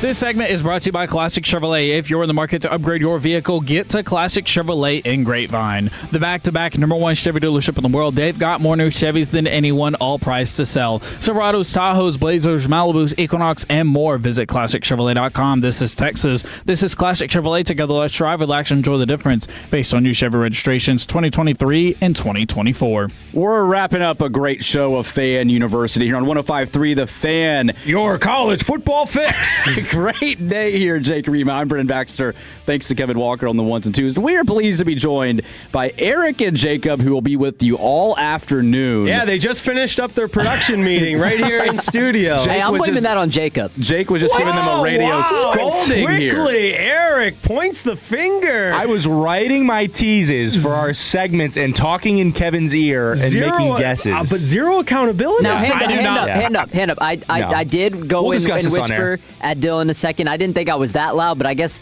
if it is that on me, I'll take accountability for it. I don't like the fact that Jake was talking to me in talkback, peeling the curtain back a little bit for the listeners, and then I thought he was talking to me over the air, and then I responded to him over the air. Made me sound like an idiot. So thanks, Jacob. I mean, for goodness sakes, Brennan and I are doing Fan University here, and we're in the corner of the studio here. You like this tease? Let's play it this way. You got a whole production meeting going on right here in studio. We're at this beautiful new location, Odyssey, Dallas. You got working pods. You've got a beautiful kitchen area with a coffee machine, and nobody's here on a Saturday. You got plenty of offices. You guys couldn't have chose anywhere else to have your little production meeting. Hey, I got something for you guys for Who Said That next week. Before we get there. Who said it? Jake, who was the first person to come say hi to you guys when we walked in the building? Between breaks, I mean, and this is, obviously too much information, but I crave the dap and hug with you every single time I see you. I need that contact. Mm-hmm. I am seeking out Jacob Regh contact, but it has to be appropriate. It's getting hot in here. Wow. Yeah, and more up here one, baby. Hey, speaking of too much information, you can clip this. It could be for your next Who Said That next week if the Toes remember. But, today when I called Jacob, or when I texted him, we were both showering at the exact same time. We were. You talked on the phone in the shower? No, together? it was pre-shower. We were texting like pre-shower. It's crazy. Like the water was running at the same time. You could. How did you guys know? Did y'all FaceTime it? How did you know the water was running? So I finished my run and I said, I'm going to jump in the shower real quick. I'm trying to piece this together here. It sounds like more than a text. Yeah. I mean, you guys know you have to disclose relationships to HR. Have you done that? Not yet. No, it's too new. It's too new. Okay, I got it. Fair enough. It's just a side thing right now. Yeah. I will say this. If anyone should have respect for Fan University, it should be Jacob Regh, man. I do have respect. This is our OG producer. I came in just to watch the Tech game on the TV. I came in to watch the Tech game on the TV and write my teases, and if people flock to me and come in after me, you can't help it. You're a captivating leader. I can't help it. There's just a little flustered. Texas Tech they might lose. Yeah, we're watching Tech basketball down to UCF. Well, it's Fan University, now. so it's your college football fix. Yeah, is it going to become a college basketball fix come March? Absolutely. Right? Are we going to do a whole March Madness bracket challenge and Fan U bracket challenge? Can we do a weekend show bracket challenge? That would be a lot of fun. It'd be a lot of fun. We could just sit in here and commentate on the game on the second round games on a Saturday for 3 hours. That'd be a fun idea. Sign me up. We'd have a lot of people listening. But the one thing I love, actually not one thing, because I crave contact with Jacob Regh. I crave conversation. I also, as an egotistical maniac, feel so good when you say the Jake Break is your favorite segment. I feel like $1 million. I really do. I love it. It's interactive, and it puts me in positions that I otherwise wouldn't be in mentally if it wasn't for you. you? Dude, I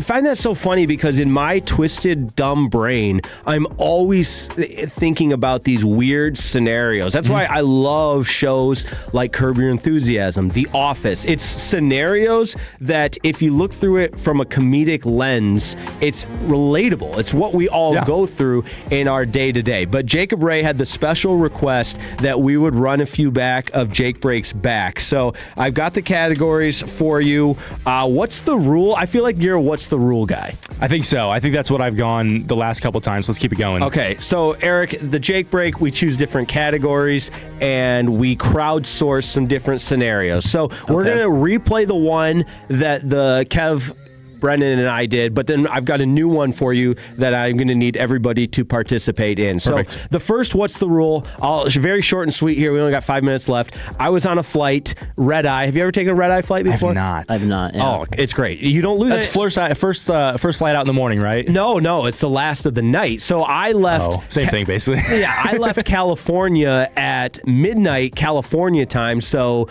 2 in the morning here. Landed at 8 in the morning. It's just the next day. Yeah. You sleep on the plane. Yeah. So it's a little different dynamic than a normal flight because they shut the lights off right away. The expectation is that you sleep. And if you're like me, I sleep really well on planes. So I love it. I don't lose any travel time because I'm just sleeping on a plane instead of sleeping in my bed. But on my plane, I had the aisle seat, middle seat, window seat. Window seat passenger coughing profusely, non-stop, loud, a sick cough. Now, I still slept great. Like, I did not feel fatigued the next day because of the night of sleep I got on the plane. But the middle seat person, in a shouting, screaming voice, hollered at this guy, "Cover your mouth!"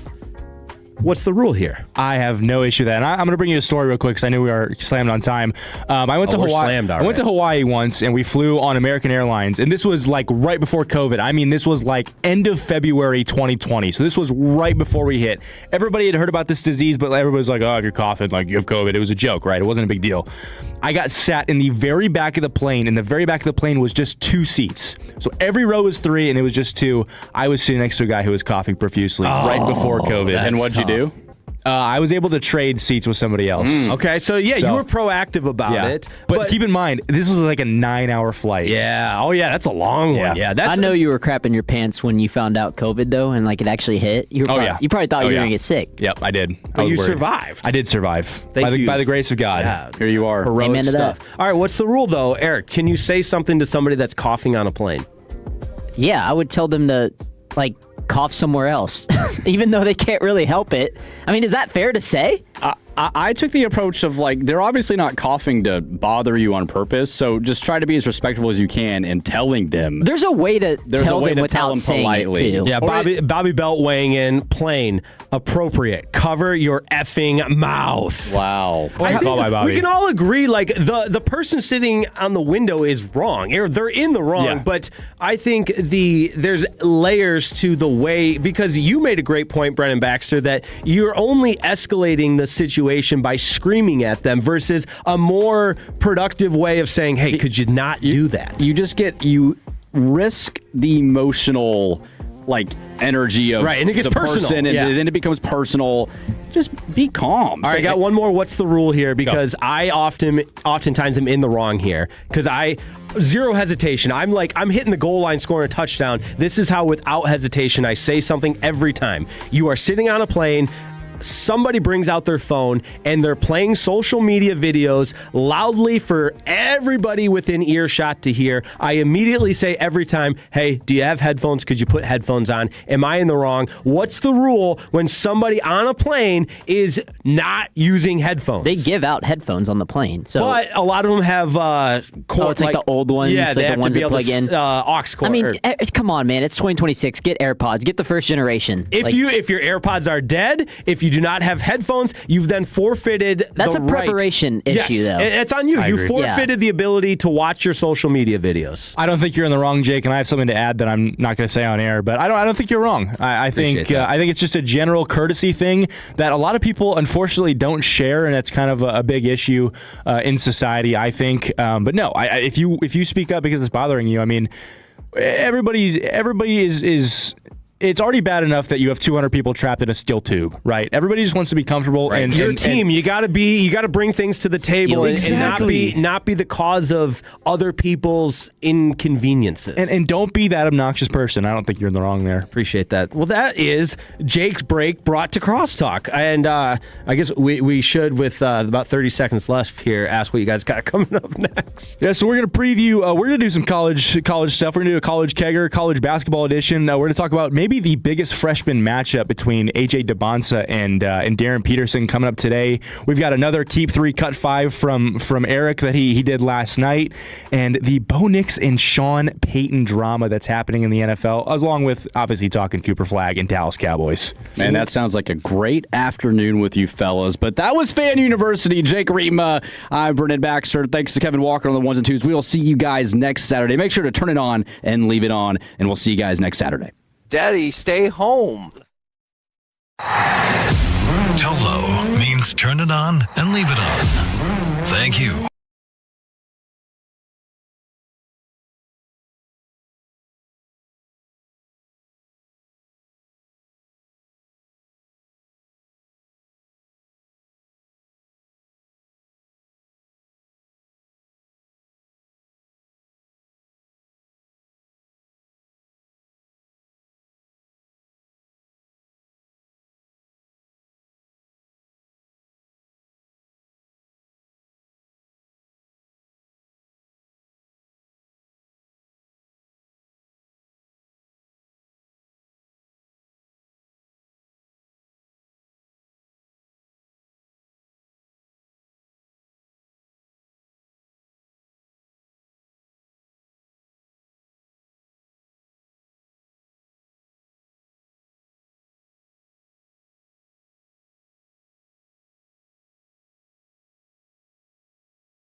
exclusive home of Dallas Cowboys football. KRLD-FM and HD1, Dallas, Fort Worth. Let's go, Cowboys. An Odyssey sports station.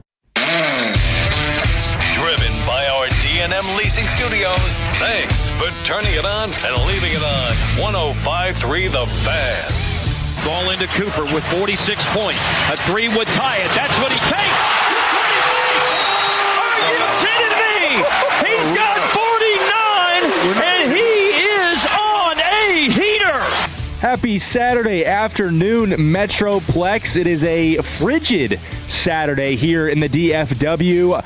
You got Jacob and Eric here on 105.3 The Fan. We got a loaded show. You just heard the highlight. We're going to get into some Cooper Flagg talk and why maybe he had the greatest rookie performance of all time. But before we get into that, Eric, how you doing, man? Dude, I'm doing great, and I love that you used the word frigid because that was literally the word that I used on Fan After Dark. Shout out to Blake. Ran the show last night from 7 to 11, held it down up there in the booth with Jet Fuel. We'll be on tomorrow with Fred. He'll be back in the ones and twos. But, yeah, no, I used frigid in the last segment as Frigid Friday, so I'm glad that you used that word today. You know, freezing didn't feel like the right word because last week felt like freezing. And I think in order to say freezing, there needs to be something to freeze. And luckily, I feel like we got all the snow out of the way. It looks like on the roads. I sure hope so. It looks like everything's melted for the most part. Besides, I don't know. I mean, I've got a side of my house that's got this big old pile of snow that obviously that hasn't melted yet and probably won't melt for a week or so. But yeah, I'm glad that's past us. Dylan, how you doing on a Saturday afternoon? It's too cold. It's too cold? It is too. Is it warm in there outside. at least? Yeah. Well, Kevin didn't even have the AC on, so. You know, yesterday I didn't have the AC running for the last hour of Sean and RJ, and Alec Medford went on the air within the first 3 minutes of KNC and blasted me for having the heat off because it was 78 degrees in there, which I didn't think was too warm. I'm kind of one of those people that I like to keep it warm when it's cold outside, and the colder it is, the warmer I like to have it inside. So during the summer, I'll have it sitting at like a 68 to 70 degree. See, that's the perfect threshold. 68, I think so 72. Too. It is 79 degrees in here. It was at 79 degrees yesterday as well. So that's it is hot. what it is. But 79 is hot. You know who else was hot? Coop? It was Cooper Flagg. Oh, yeah. 49 points. Most points by a teenager ever, man. That was a spectacular performance. And I think, obviously, a part of it had to do with, I mean, you got to get up playing your boy, right? Mm-hmm, Colin Knippel had a clear 34 points. Yeah. And he shot 8 for 12 from 3. Man is having probably... I don't even think probably. I think it's like certified to say that he is having the best rookie shooting season of all time. It's been phenomenal. So seeing those two guys get up for that game and just play at such a high level at such a young age is just, it almost makes me think, and I'm sure you agree with this, Jacob, but how did Duke not win the championship last year? Dude, I know. And they were a minute and a half away from making it to the national championship until Houston came storming back. And I was pulling for Duke. You know, I've been a Duke fan for a lot of my life before. Obviously, I became a Tech fan and became a student there, who, by the way, are down by 6 with 26 seconds left. Doesn't look great.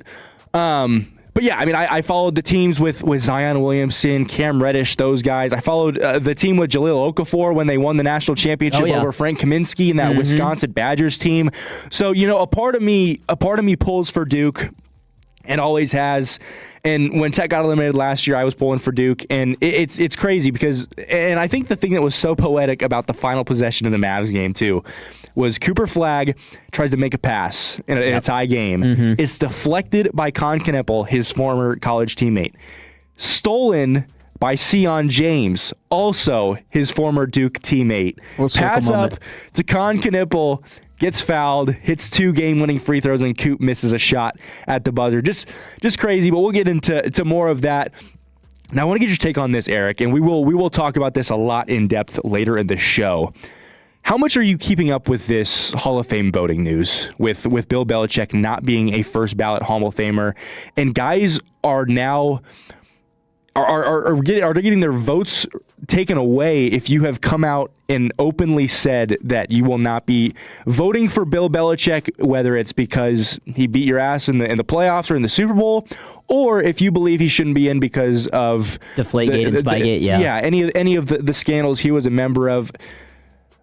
Would you, if you were a voter, would you have voted for Bill Belichick, or would you have voted for one of these guys who's their last year on the ballot? No, absolutely. You have to vote for Bill Belichick. I mean, this is an 8-time Super Bowl champion coach.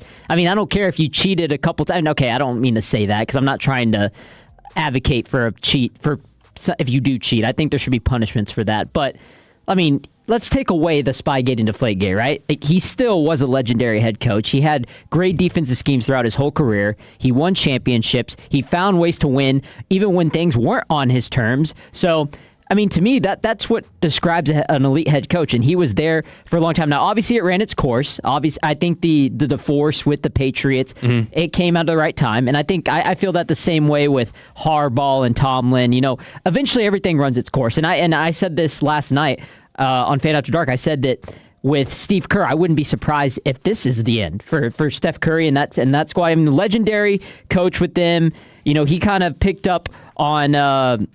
I'm blanking on his name. What was their last coach? Mark Jackson.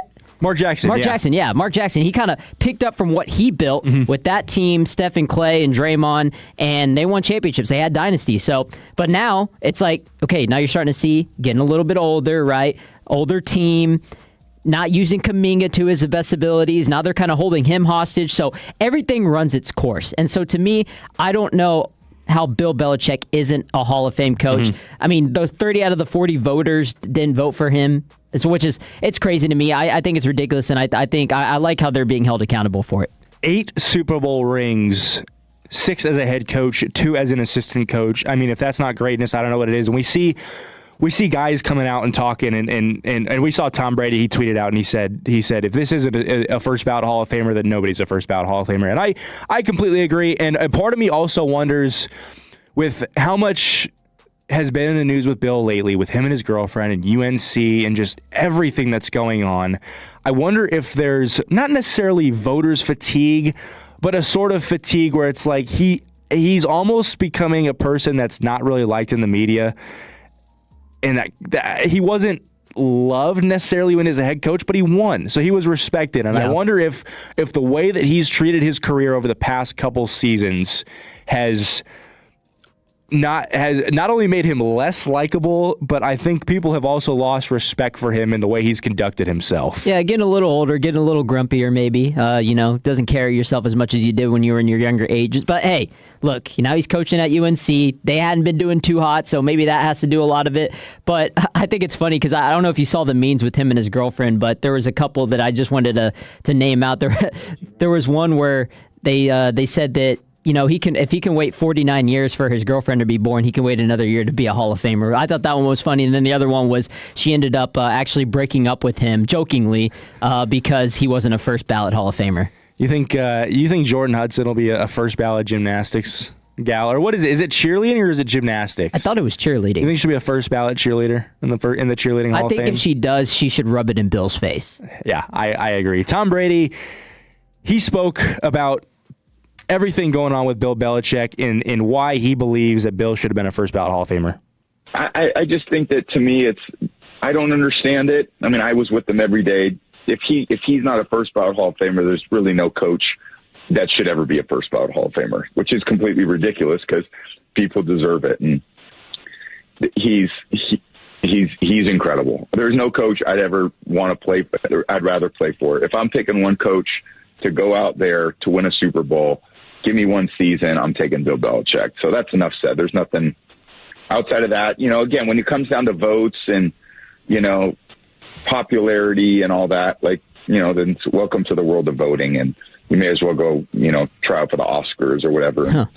You know, get a big panel to tell you if you're good or not. So it's the way it works, and that's, unfortunately, you know, he's going to get into the Hall of Fame. In the end, I'm not worried about that. You know, and a lot of times in life, you know, for all of us, you know, things don't happen exactly how you want them on your timeline, but we'll all be there to celebrate him when it does happen. And he's going to have a huge turnout from so many players, coaches that appreciated everything that he did and the commitment that he made to winning and the impact that he had on all our lives. And that'll be a great celebration when it happens. 877-881-1053 through the Franklin Frankel Injury Attorney text line. Text in if you would have voted for Bill Belichick or if the scandals were too much. And I think, obviously, we knew what side Tom Brady was going to take, even though it was a little, not messy, but there was drama when he left New England about, he wanted to go win one on his own and prove he could win one on his own, because I think both Belichick and Brady were told, oh, you're only winning because of the other one, right? So Brady went out and proved he could win one by himself. Granted, that was a super team. That Tampa Bay Buccaneers team was a super team. Dominated the Super Bowl too. Yeah, with how good that defense was. I mean, he had Mike Evans, Chris Godwin, and Antonio Brown as his receivers, and Gronk as his tight end. So that team was really good. But this also bodes the question, is there going to be consistency in terms of scandals when Tom Brady is up for the Hall of Fame, and will voters keep the same stance as they kept with Bill Belichick? Yeah, I'm not so sure about that, but just listening to Tom, my takeaway on that is he sounded very disappointed with I wouldn't say committee. What can we call it? The voting, I guess, overall. The people that have the right to vote. Whatever they're called. He just seemed very disappointed, and it's kind of like it was almost like a principle thing. Like, he obviously knew that, no doubt about it, Bill Belichick is still going to be a Hall of Famer nonetheless, but the fact that he wasn't a first ballot Hall of Famer, you could tell that he felt offended by it. And so, it's really disappointing to see Brady, I guess, flustered like that, because you don't normally see him like that at this point in his life. From the 214, one cheater standing up for another cheater. Ooh. I mean, it's not wrong. I mean, how much of an impact, and we can go back and forth on the Deflategate thing all we want, because I don't think it's that big of a deal. How much of a deal is it, of a big deal? Because the way you look at it is, they would have, the Balls would have lost PSI in that cold regardless. So, I don't know. I look at it as the same way in baseball, about when a pitcher, you doctor up those baseballs so much, and when a pitcher's holding a baseball that isn't good, that won't cut it, that he can just feel is wrong, what does he do, Eric? He throws it at the dugout, at the ball boy, and he gets a new one. So if you need to take a little bit of air out of a football just so you can grip it, now if the numbers came out where it was like, okay, deflating this football led to one less fumble a game in the playoffs, or one less turnover in a game in the playoffs, well, then you'd have a point. But I didn't have too much of an issue with it, so it'll be interesting to see what voters do with Brady. I think the consensus is that Brady's the GOAT, and I think he's passed Joe Montana in pretty much every aspect. But that'll certainly be interesting to keep an eye on when Brady comes ready. All right, we got a loaded show for you guys today. At 1:40, we're going to dive a little bit more into this Bill Belichick news. And did you hear that a certain Super Bowl team is up for being sold after the Super Bowl? I did see that. Yeah. I don't want to spoil it. We'll dive into that a little more. All right. A little more. That's 1:40 at 2:00. We're going to preview maybe the biggest college basketball freshman matchup of all time at 2:20. We're going to look at the Cowboys coaching staff, and you're going to give your predictions on what a perfect offseason would be. 2:40, we're going to dive a little bit into this Giannis trade buzz. I know there's been a couple teams that have been teased to be interested, one of which might have taken a big hit last night. We'll get into that more. At 3:00, keep 3, cut 5. I listened to this a little bit last night on my way home, and it sounded like a fun segment. What'd you think? You liked it? Yeah. I did. It reminded me of like start, bench, cut, except it was just... You don't know what's coming next. I think that's what I like about it. You have to play your cards right, because you could get all your keeps out of the way, but what if you end up cutting a couple bangers? You know? I completely agree, and I was a little disappointed, I will say, in Blake Elliott that we cut the 49ers and Ravens Super Bowl. I don't see how we can cut a Super Bowl that had a power outage in the middle of it. Fair enough. And came back, and immediately after the power outage, 101 Super Bowl kickoff record. Exactly, Jacoby Jones. Jacoby Jones. Insane. Right after a blackout. Exactly. That was tough for me. I had trouble listening to that one on the way home, and I mean, I would have replaced Blake's 1 seed, the Cardinals and Steelers, with that game, but we can debate that another day. We're also going to get into some Bo Nix and Sean Payton news. Apparently, Sean Payton kind of aired his dirty laundry when it comes to his past surgeries and stuff like that. 3:40, biggest winners and biggest losers of college football transfer portal. I don't know if Jake and Brennan got into this, or if they talked any college football today. I'm sure they did. They are Fan University. We're going to get into that. Hopefully they didn't already tease that. 4:00, we're going to do a top 5. We don't have a topic yet. We need to come up with a topic there. Do you have any ideas yet? Top 5. Or Dylan, do you have any ideas? We'll figure something out. But fair or foul, UCF storms the court with their win, But they cleared everyone off the court because the refs called a foul with 0.2 seconds left, and then they stormed it again. Yeah, that's foul. Foul on the refs? Yeah, foul on the refs. Foul on the refs and foul on... This is Cowboys-Packers all over again. If you're the home timekeeper, just let the time run out. Let the 0.2 seconds go. It doesn't matter. But fair on UCF for sticking with it and rushing twice. Respect to them. They earned that win. At 4:20, we're gonna jake off a little bit. I've got a couple Pro Bowl prop bets as well as some Super Bowl things we can look into as an early preview. And then 4:40, we're getting out of here. But coming up next, was this the perfect loss for the Dallas Mavericks and possibly the greatest White Hooper matchup since when? We'll do that next on The Fan. The more time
5-3 The Fan is brought to you by the Frankels. If you've been injured in a car or truck wreck, call Frankel first. 214-817-3333-3333. With Frankel and Frankel, there's never an out-of-pocket cost. They only get paid when you win. Frankel and Frankel, the go-to car and truck wreck attorneys in Dallas. Diabate.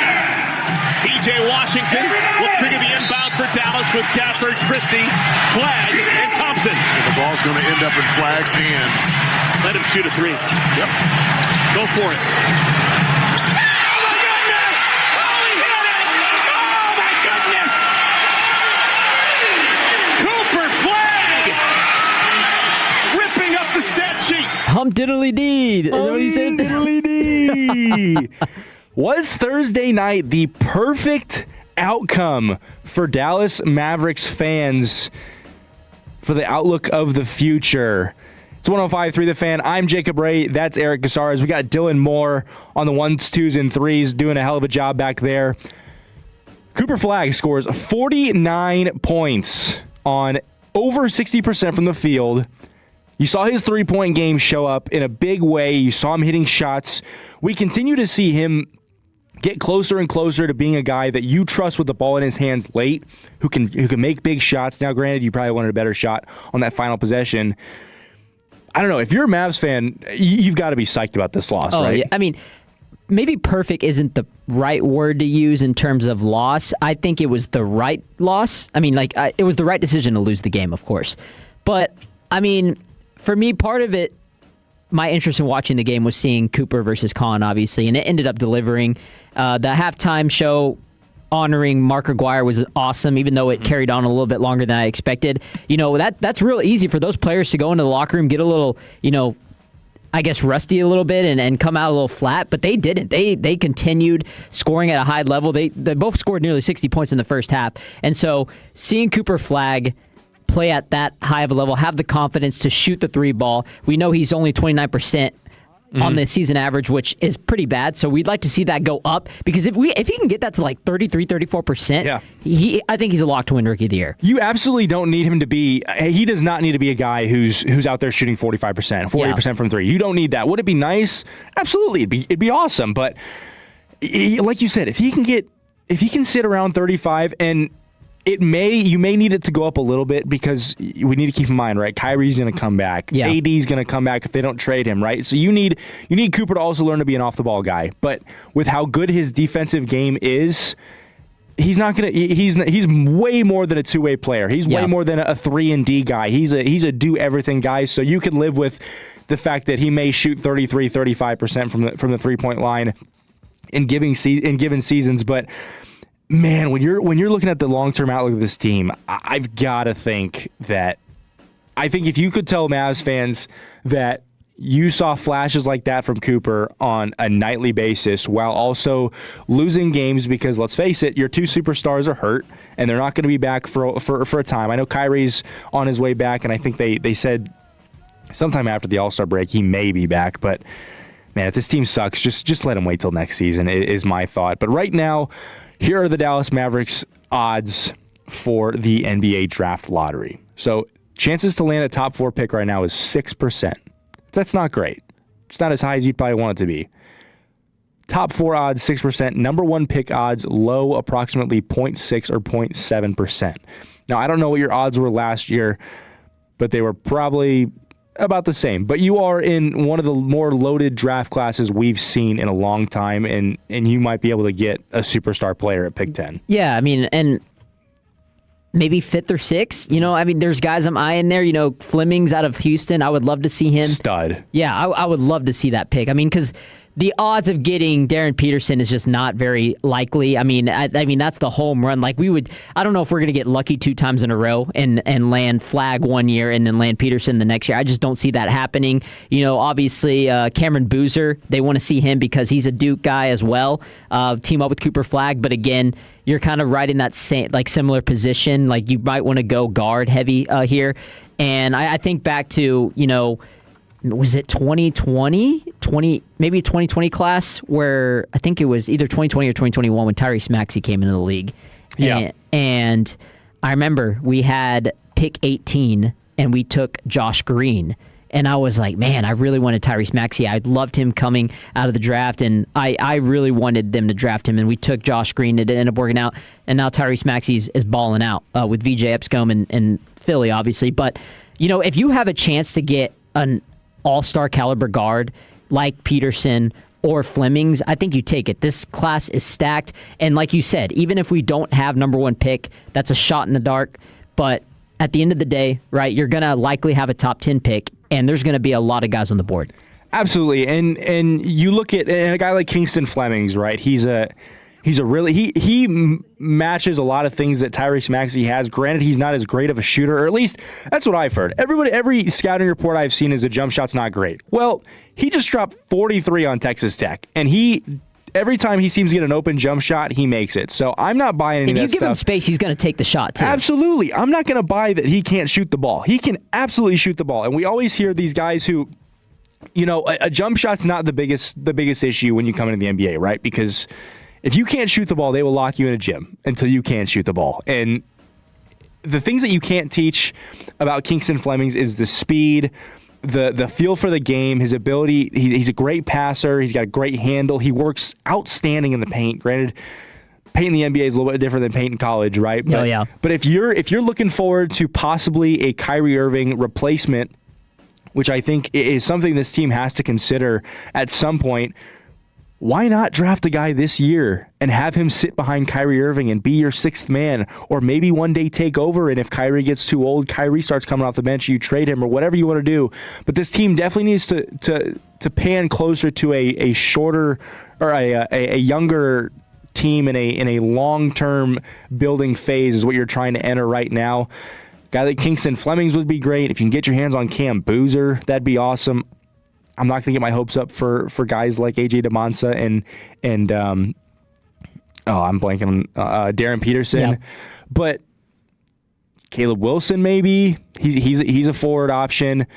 I'm going to be a homer for a second. Christian Anderson, the Texas Tech guard, he's averaging almost 20 this season with 8 assists a game. He's 6'4". I mean, if you wanted to go bigger at that point guard position and bring more defense to the point guard position, that's an option too. Yeah, 877-881-1053.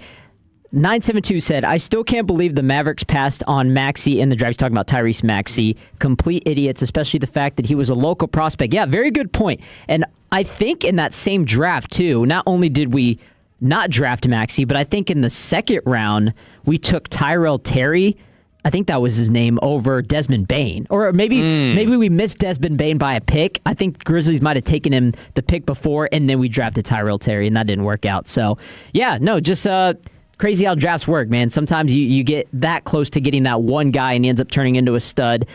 So it is what it is, but, got to rewrite your wrongs sometimes and hopefully get a guy like Flemings or Peterson. To be fair, a lot of people missed out on Desmond Bane because Desmond Bane did have like T-Rex arms, and I don't think anybody expected him to end up being what he's been. And I'll be honest, I haven't followed too much NBA this season, but I thought it was crazy. I was watching the Toronto Raptors and Orlando Magic game last night. Now, if you remember, the Orlando Magic traded 3 first-round picks to the Memphis Grizzlies for Desmond Bane. Mm-hmm. They're 2 games above 500. Yeah.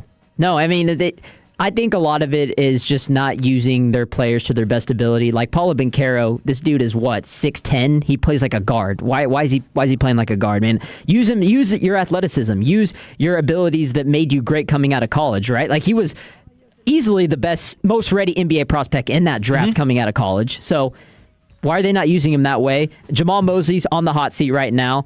They just really don't have an identity. It's Banchero and Franz trying to stay healthy. It hasn't really worked out. And then when they are healthy, they're just shot chucking too much. So, I mean, yeah. Shot chucking is the perfect word. From the 972, Flemings had a whopping 7 points in a Big 12 game today. That might be true, and it's really tough. Big 12 is one of the toughest conferences in college basketball, and it's tough to be consistent there. I watched him score 30 and 43 against the Texas Tech Red Raiders, who are a top 11 team in college basketball right now. So that's my opinion on the matter. But no, it'll certainly be interesting to see where they go in this draft. But you got to keep raising these odds because this team is not going to be a team that's going to win anything in the playoffs unless somehow you go on a crazy run and you find yourself in like the 6th seed. the last place you want to be is in the play-in. It's not going to happen with this team now. Exactly. Maybe a couple seasons ago we saw them make that late season push, but they were aggressive at the trade deadline. The Mavs aren't going to be aggressive at the trade deadline. If anything, they're going to be sellers. They're going to get some guys out of here, right? Maybe Najee Marshall's a guy. I would hate to see him go, but building for the future. Obviously, AD's on the market, but probably not going to trade him. You at least want to give that some time. And then, so I think the Mavs. I like them being competitive. I like Cooper Flagg getting his confidence, but I understand people's point to say, "Oh, we don't need to win these games." I completely agree, but at the same time, we're not trying to lose either. Like we want to go out there. These players don't want to lose games, okay? But at the same time, they're not gonna rattle off 6 or 7 in a row. Even if they do, they're gonna nice little gesture there. Even if they do, they're going to follow it up with inconsistency, lose 3 in a row or lose 5 of the next 6. They're not going to rattle off enough to ruin their draft pick chances. I completely agree. Cooper Flagg, Con Canipoli combined for 83 points. And I say that because I think we have the budding of a brand new rivalry in college, in the NBA. And it's been a while since we've had 2 elite white hoopers with a good rivalry in the NBA. And I looked up a list, and this is brought to you by AI. So take that with a grain of salt. The greatest white versus white NBA rivalries. The first one, do you have a guess? You can probably guess one of them. Is it from the 80s? It is from the 80s. Is it Larry Bird in there? Larry Bird and somebody. Yeah, it's got to be Larry. Yeah, exactly. Dylan's on the same wavelength as me. Right. Now, this guy was his teammate at one point. Do you have a guess? He was Larry Bird's teammate? Yeah, he's an all-time 6th man. Oh, gosh. Oh, man, I got to dig deep in my ball knowledge of NBA. You got anything, Dylan? I don't know. I'm trying to think. He once was his teammate. Mm-hmm. Oh, I got nothing. Did Havlicek ever play with him? That was a good pick. I don't think he did. I don't think he did. Is it Kuzi? No, that was before, right? It's Kevin McHale. Oh, okay. So I'm thinking of all-time Celtics right now. Kevin McHale, nice. It says, while teammates, their internal competition in practice core was legendary. I do think they faced off a couple times, not as teammates, but Kuzi was before Bird, right? Kuzi was before Bird. Okay, yeah. I'm trying to think. That's way back. Next one, we got 2 guards. Now, I don't think these guys ever played against each other, but they are often debated as the top point guards in NBA history, and they were both Caucasian. Do you have any guesses? White point guards? Mm-hmm. Okay, Steve Nash. Bang, there's one. Jason Kidd? Nope. He never won a championship. Is it White Chocolate? It was not. That's a really good poll, though. Yeah. Not White Chocolate, not Jason Williams? Okay. Okay, Steve Nash and another white point guard. They didn't play against each other. Oh, gosh. And this is from the early 2000s we're talking about? Steve Nash was. John Stockton played a lot in the 90s. Oh, John Stockton. Okay, yeah. Yeah. John Stockton versus Steve Nash. They didn't play against each other, but... Yeah. That's AI for you, though. Yeah. Okay, give me another one. Next is the current probably best player in the NBA versus various elite bigs, is what they said. So, Jokic. Is it Luka? You could probably say Jokic versus Luka. I think that's a good one. That's a good modern day one. And then Luka Doncic versus elite guards. So not great. And then they gave a list of historic white hooper performers. So we've got Larry Bird, considered the best white player of all time. Jerry West, frequently included in all-time discussions. Logo. John Havlicek, good job by Dylan. Elite scorer / forward for the Celtics. Dave Cowens, MVP winning big man. And then we got Brent Barry and notable NBA dunk contest champion Mac McClung has been lumped into historic white port or has white he hoopers. Played a game in the NBA? I think he's played like a couple. I know he played the Chicago Bulls picked him up for. I'm surprised they didn't put Jason Kidd on that list. I know, I was surprised too. But yeah, we need the NBA to be dominated. We need some Caucasian more in the NBA, and I'm excited because these guys are both young and they have the background to being college teammates. So that's super exciting in my opinion. What team is selling their franchise after the Super Bowl? And a list of the top 50 NFL free agents. Text in 877-881-1053 what players you want the Dallas Cowboys to pick up and what players you want them to stay away from. And maybe some of these players will be Dallas Cowboys that you want to ship off. That's next on 105.3 The Fan.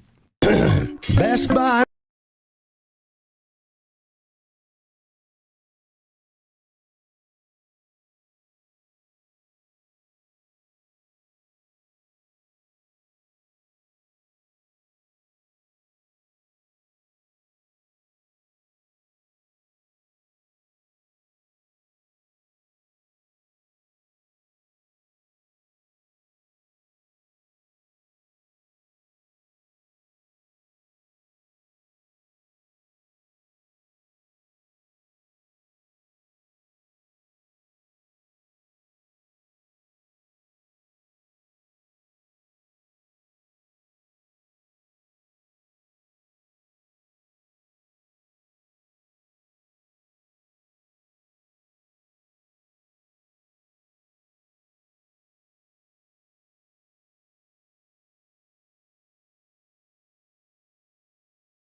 segment on 105.3 The Fan is brought to you by Classic Chevrolet. If you're in the market to upgrade your vehicle, get to Classic Chevrolet in Grapevine. Back-to-back #1 Chevy dealership in the world. They've got more new Chevys than anyone, all priced to sell. Visit ClassicChevrolet.com. This is Texas. This is Classic Chevrolet. Together, let's drive. Relax and enjoy the difference. Based on new Chevy registrations 2023 and 2024.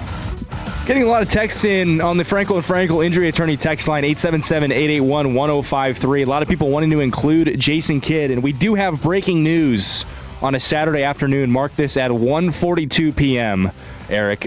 Jason Kidd is not a Caucasian man. This is what we learned during the break. Yeah, I found out that his dad is African-American. I did not know that. So, hey, you learn something new every day. My apologies on that. So he wasn't on that list. And, hey, look, I know people are getting on to me because they said, we didn't mention our boy Dirk. This is an AI list, by the way. Hey, look, we didn't make the list. We did not. AI made it, all right? So we said it. Take it with a grain of salt. Obviously, if we were debating and making a list off the best white boy players of all time, we would throw Dirk at number 1. Come on now. I mean, we could go for hours, probably. Yeah, I could go for hours. I mean, we got a text here from the 405. I mean, Kirk Heinrich, what a poll, Captain Kirk, Chicago Bulls legend. What a poll by you.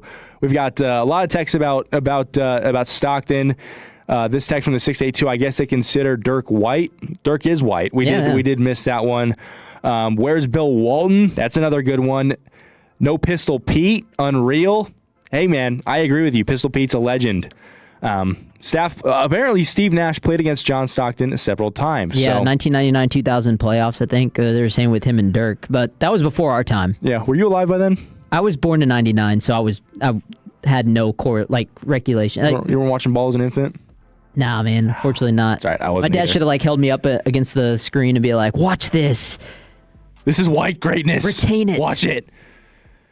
All right, we got to transition to the NFL though. The Seattle Seahawks announced yesterday or the day before that they were going to be up for sale following their Super Bowl appearance against the New England Patriots. And this is really interesting, too, because this is the first time a team has ever been up for sale after attending a Super Bowl.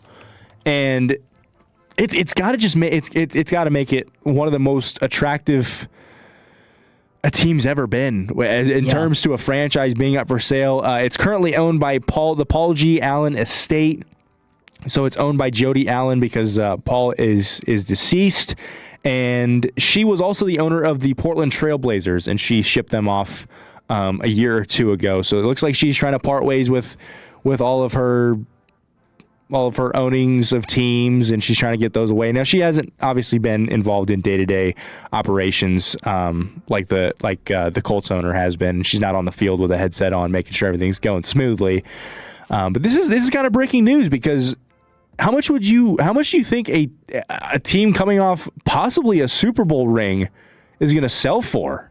Yeah, it's got to be in the billions, right? Oh, absolutely. Yeah. I think it might be in the tens of billions. Yeah, no, easily. I mean, we could look at recent history. Go back to 2023. I have the whole list of the last time each team was sold. Mm-hmm. Let's hear it. It was the Commanders. You want to take a guess at what they sold for in 2023? And they're owned by one person, right? Or I know Magic Johnson has partial ownership, I think, or he's a chairman or something. I'm gonna go. Did you already make your guess? Is it in the billions? Yeah. Okay, you go first. I'm gonna go 8 billion. I'm gonna go 15 billion. Whoa! Jacob's a lot closer, 6.05 billion. Okay, I went too high. It's better to go high than low, though. No, absolutely. I like the optimism. What else? What was the team before that? Before that was the Broncos in 2022, so the year before. That's not necessarily a small market team. 5.7 billion. Oh, that's a really good guess. 4.9 billion.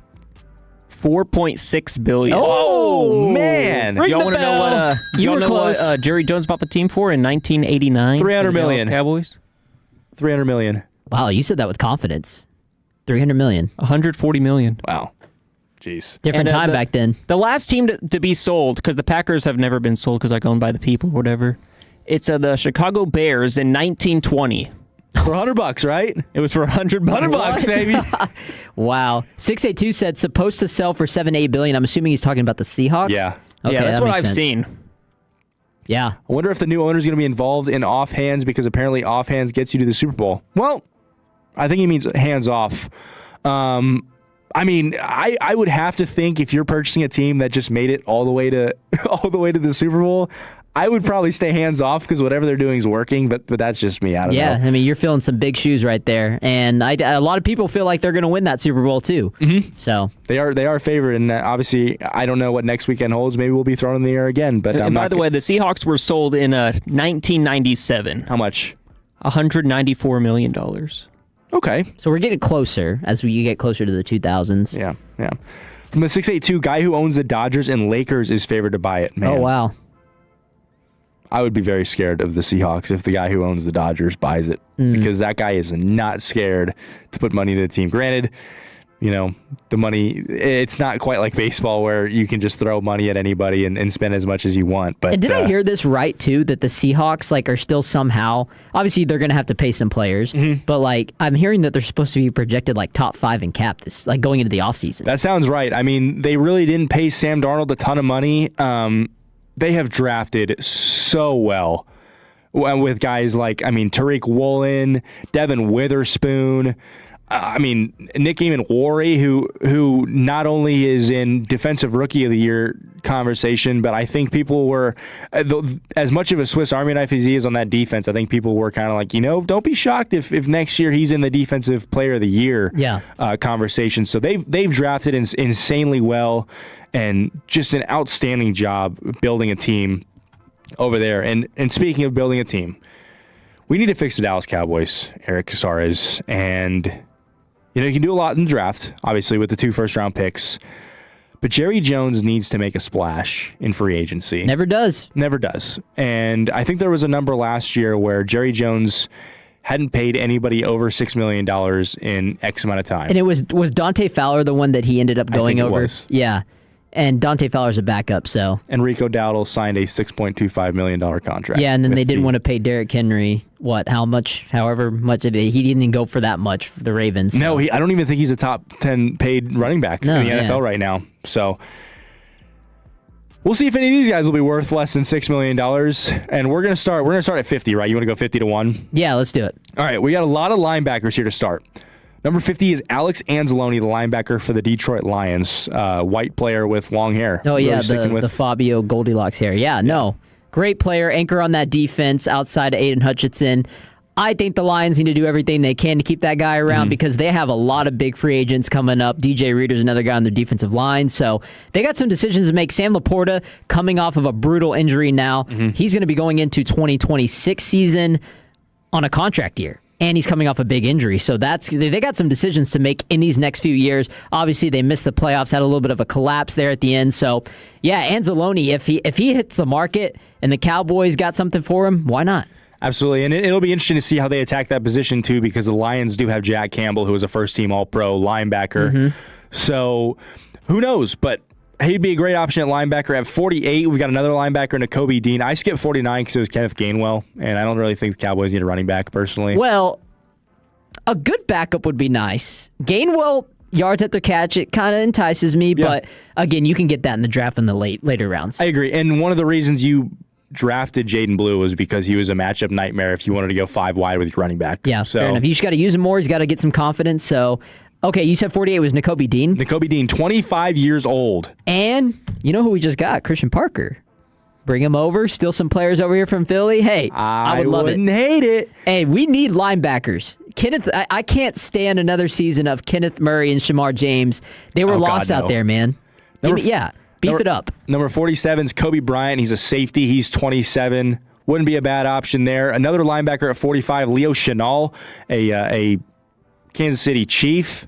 Kobe Bryant, he's the one that plays for Seattle, right? Seattle, yeah. I get him and Kobe Durant mixed up. I do too. He's a corner for the Rams, right? I think he's a corner. Yeah, he plays nickel. Yeah. And then Bryant plays for Seattle. Okay, yeah. Number 44, Jaquan Brisker, safety for the Chicago Bears. Bears are going to get him back, but I would love it. I think so too. Yeah, I would love it. Al Harris too. Those guys. I mean, Nashawn Wright had former Cowboy, had a resurgence. Tyreek Stevenson. Yeah, they got some guys in the secondary. Kevin Byard was up there in top 3 in picks. So he was the league leader. Yeah. So get Jaquan Brisker over here. Number 41, Cam Curl from the Los Angeles Rams. He's a safety. Number 38, Joey Bosa, edge, could give you a little bit of help on the outside. And the guy you just mentioned, number 37, Nashawn Wright, cornerback from the Chicago Bears. He's 27 years old. Would you kick the tires on bringing him back potentially? Yeah, why not? I mean, new defensive coordinator. Obviously, the secondary was atrocious. Yeah, he was up there in picks. So, yeah, I would love to bring him back. Number 34, Greg Newsome II, former Cleveland Brown. He was traded to the Jacksonville Jaguars this past trade deadline. He's 26 years old, and he was kind of that. He's been a cornerback 2 behind Denzel Ward for a really, really long time, and he's learned under a great defense. If I'm not mistaken, he's got pretty good size, too. He's like 6'2". That sounds right. That sounds right to me. He had 33 pass breakups over 5 seasons. And he's got tools to match man coverage, but he's best in zone schemes. And if I know a lot about Christian Parker, I think he's going to run zone. Maybe I don't know. 32, another Philadelphia. Hopefully not as much. Sorry to cut you off. Hopefully not as much as Eberflus. Yeah, and hopefully he has the wherewithal to switch out of zone where your defense is getting torched. I think that's the biggest thing, is to be able to adjust out of zone or adjust your zone to fit what the other team's doing on offense. Yeah, and that's why I'm glad they didn't bring in Jonathan Gannon, because he was similar with Eberflus in that department. Continue. Number 32, another defensive back from the Eagles, Reed Blankenship. Number 30, Boye Mafe, an edge from the Seattle Seahawks. And 29, good old Javonte Williams. I think we can agree we want him back, right? Yeah. He's got to come back. Because I think they're going to... It looks like they're going to end up franchise tagging Pickens. So Javonte is probably the guy they're going to end up paying, right? You would think. It's got to be. And I completely agree with you on franchise tagging Pickens. I think that's the clear option here, and continue to work towards an extension. All right, 25, because we're kind of up against it. Brian Cook, safety. Number 23, I think this is interesting. Kyle Pitts. That's fun. 22, Khalil Mack, he's the edge, and stop me if any of these are very intriguing to you. 19, Devin Lloyd, linebacker from the Jacksonville Jaguars. I would love it. I would love it too. 15, Mike Evans, probably not. 14, Regh Woolen, cornerback on the Seattle Seahawks. Now, we did see him have a little bit of a emotional breakdown, but he's a good player. He's a good player. Yeah, he's a good player, and he's fast, man. He's one of the fastest players in the NFL, so we need some speed on the defense. Absolutely. 13, Quay Walker, linebacker from the Green Bay Packers. He's 26 years old. Another guy that you probably got to hone in that the on-the-field issues, kind of like a George Pickens, but hey, I think it could happen. Number 12, Alontae Taylor, a name we've thrown around a ton. 27 years old, cornerback from the New Orleans Saints. I'm all in on this guy. Number 9, Adafe Owe from the Los Angeles Chargers. He's an edge. Former Raven. Raven. Number 7, Breece Hall. This is a guy that, if it doesn't work out with Javonte Williams, do you kick the tires on this guy? He would add a very dynamic add to this offense. Number 5, Jalen Phillips, Philadelphia Eagle as well. I'd do that. I mean, he showed to be a stud when he was on the Miami Dolphins, and he had a bunch of huge games for the Eagles. Number 2, good old George Pickens. Franchise tag. He's going to be up there. And then is number 1 Trey Hendrickson? Number 1 is Trey Hendrickson. Yeah. Yep. I think you got to make a move at Trey Hendrickson. If you're at all serious about this upcoming season, you've got to make a move at Trey Hendrickson. Get an elite pass rusher, man, and then we can focus on corner and linebacker in the draft. Text in 877-881-1053. Do any of those names interest you? And would you keep George Pickens around next season?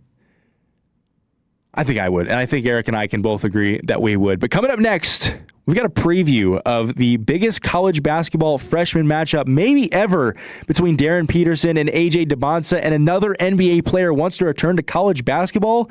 It's time for a College Kegger College Basketball Edition next on 105.3 The Fan. Take us with you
driven by our D&M Leasing Studios. Thanks for turning it on, leaving it on. 105.3 The Fan. Hour number 2 on a frigid Saturday afternoon. I'm Jacob Regh alongside the Fan Phenom champion, Eric Casarez. And remind me real quick before we get into some college basketball previews.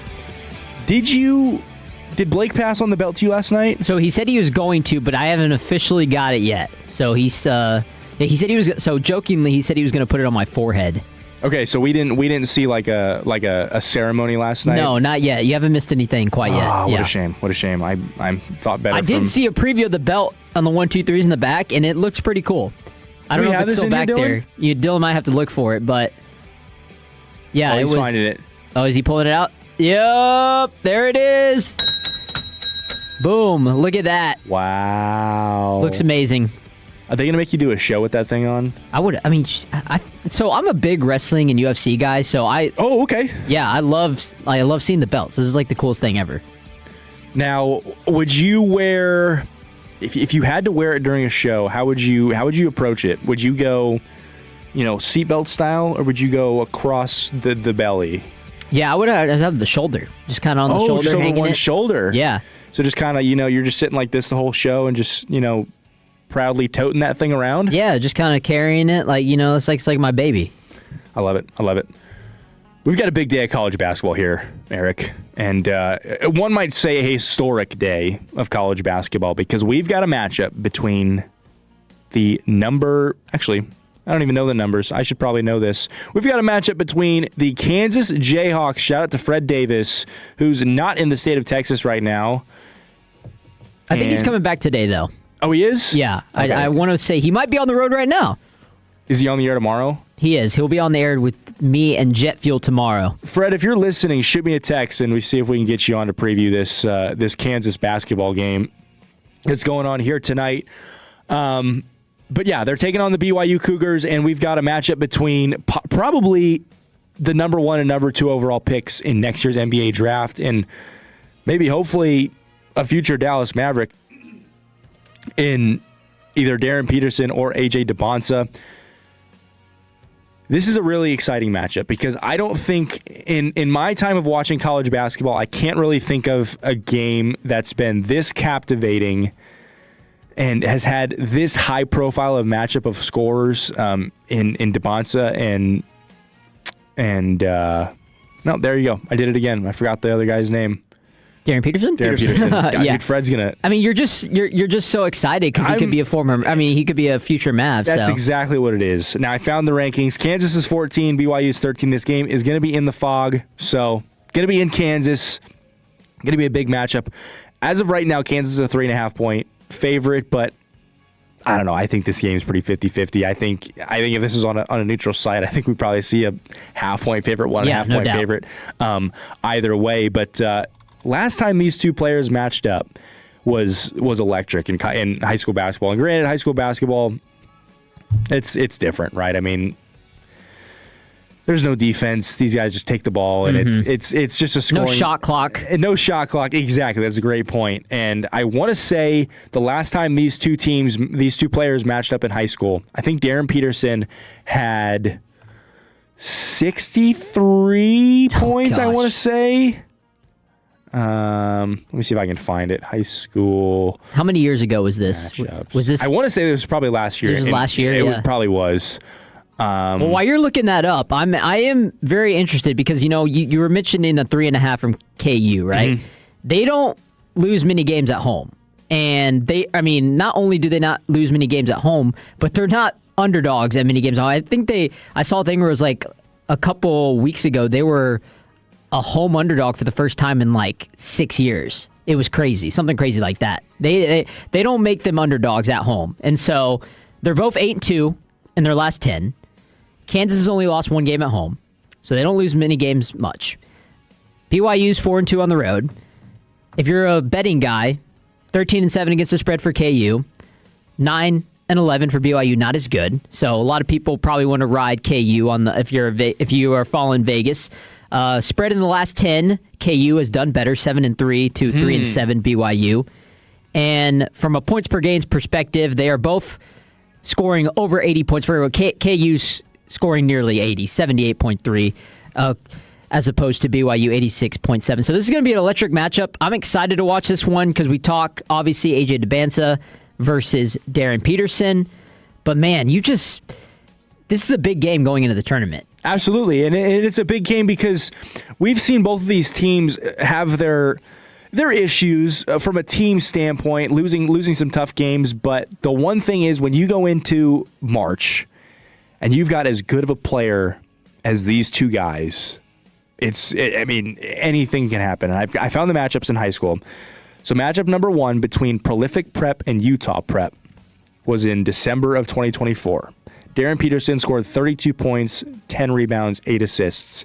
Now, it says for AJ DeBanza, no specific stats listed for first matchups behind overall loss. So Darren Peterson won matchup number 1 in high school. Matchup number 2 was in February of 2025, and this was a game that I thought. Yeah. Darren Peterson, 58 points, 7 rebounds, 5 assists, 3 steals, and the game-winning three-pointer. So Darren Peterson is 2-0 against AJ DeBanza. DeBanza in that game, 49 points, 9 rebounds, 3 assists. Context for that February 2025 matchup as well. Peterson scored 47 points while being directly guarded by DeBanza in their second matchup.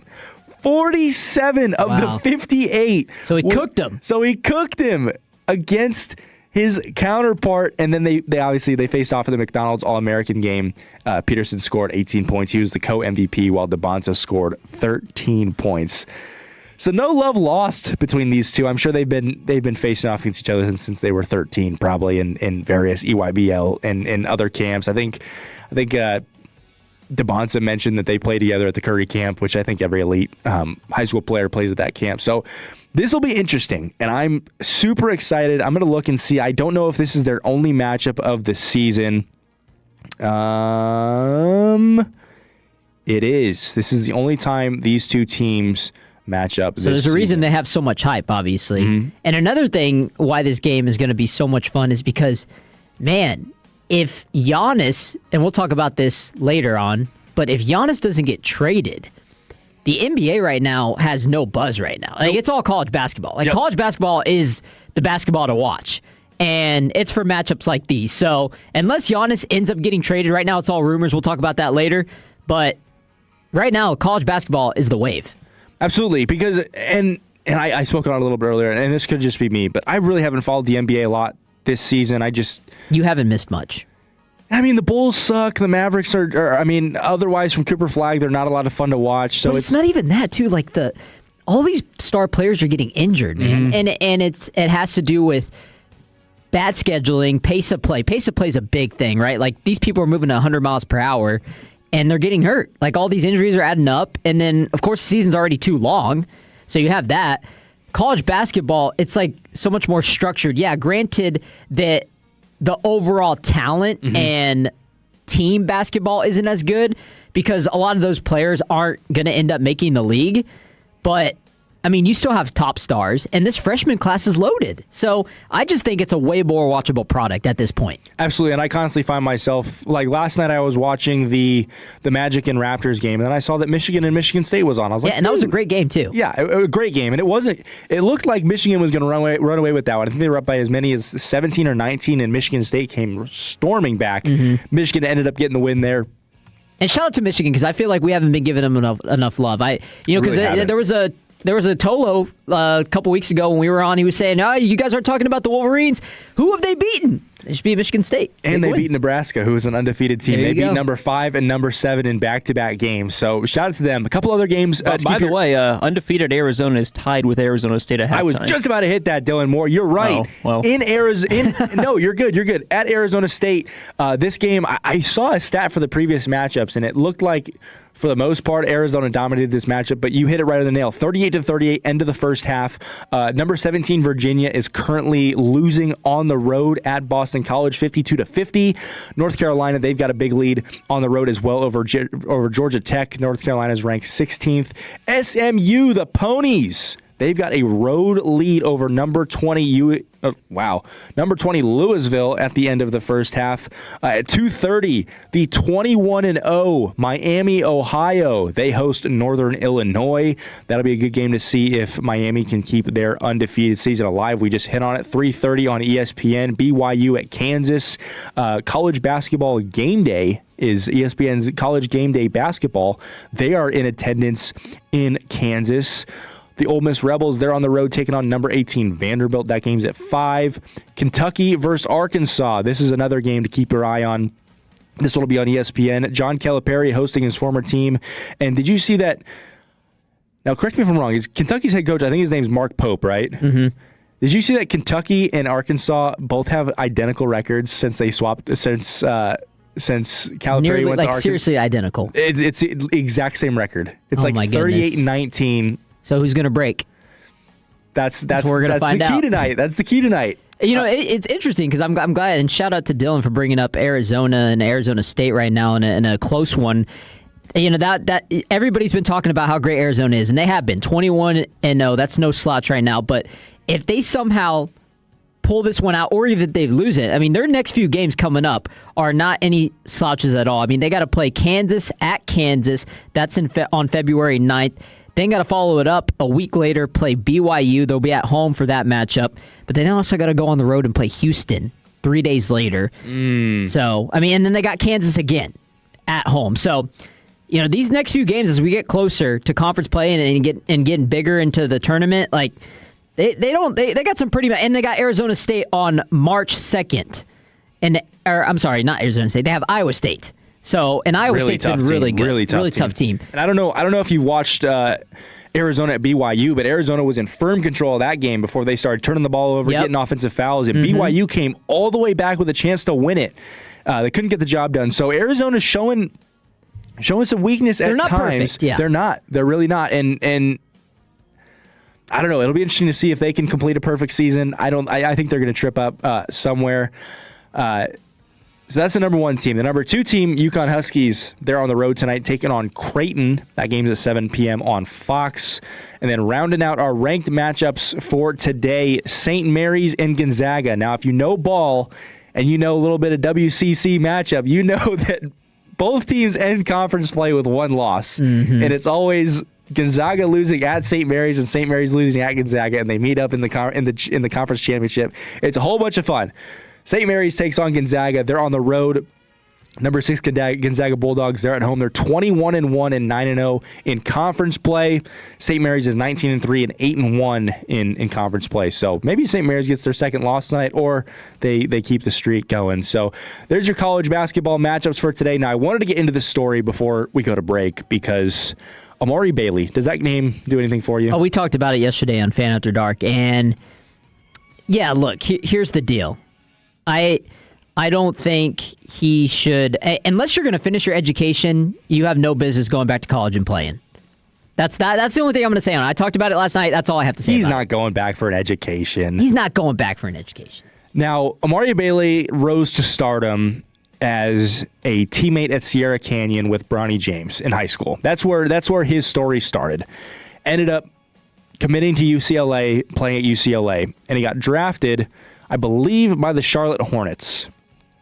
Now, Amari Bailey has played 10 NBA games, and according to ESPN, Bailey, 21, he's 21 years old, has hired an agent and a lawyer to prepare to fight for NCAA eligibility with hopes to join a college team and play one more season. He said he started to explore a return to college earnestly in 2025, but has wondered whether there's a way back to the NCAA since the day he was drafted in 2023. He said he made some mistakes as an 18-year-old freshman and left UCLA with a lot to prove left on the table. He said, quote, "Right now, I'd be a senior in college." Bailey told ESPN, "I'm not trying to be 27 years old playing college athletics. No shade to the guys that do. That's their journey. But I went to play professionally and learned a lot, went through a lot. So, like, why not me?" That doesn't make you any better for going back, though. Like, just because you're senior age doesn't mean... You're no different. I mean, because you got to go be a professional, and then you're going back. Why would you do that? That's like... I don't know. And I have an issue with guys playing overseas too, because I think there's some guys that have an advantage coming into college sports if you played professional basketball overseas for a long time. That's just me. I don't think they should change that because that's been the thing for a while. But, man, this whole thing of NBA players coming to play college sports has gotten way out of hand. Amari Bailey, literally, if you want to go back, you want to get more experience, go to the G League. Yeah. Go play overseas. Go hit up the Shanghai Sharks, man. That's basically college basketball. So, no, I'm completely against it. If college basketball allows this, it's already bad enough they let that guy from Alabama, I forget his name, he played last Saturday against, I'm blanking. I think they played against Tennessee, the Volunteers. The dude had like 12 points and he shot like 90% from the floor. So this guy isn't some bum. This is a genuine guy who's going to make their team better during March. If this was a guy that wasn't going to get minutes, then so be it. But I don't know. NIL is one thing. If you start letting professional athletes come back and play college sports, that is going to be a big issue. How is the Dallas Cowboys coaching staff shaped up, and how is it looking? And would your perfect offseason be, if you had to choose for a perfect offseason, would you choose a perfect draft or would you choose a perfect free agent class? We're going to talk about that and a lot more next on 105.3 The Fan.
TrajanWealth.com.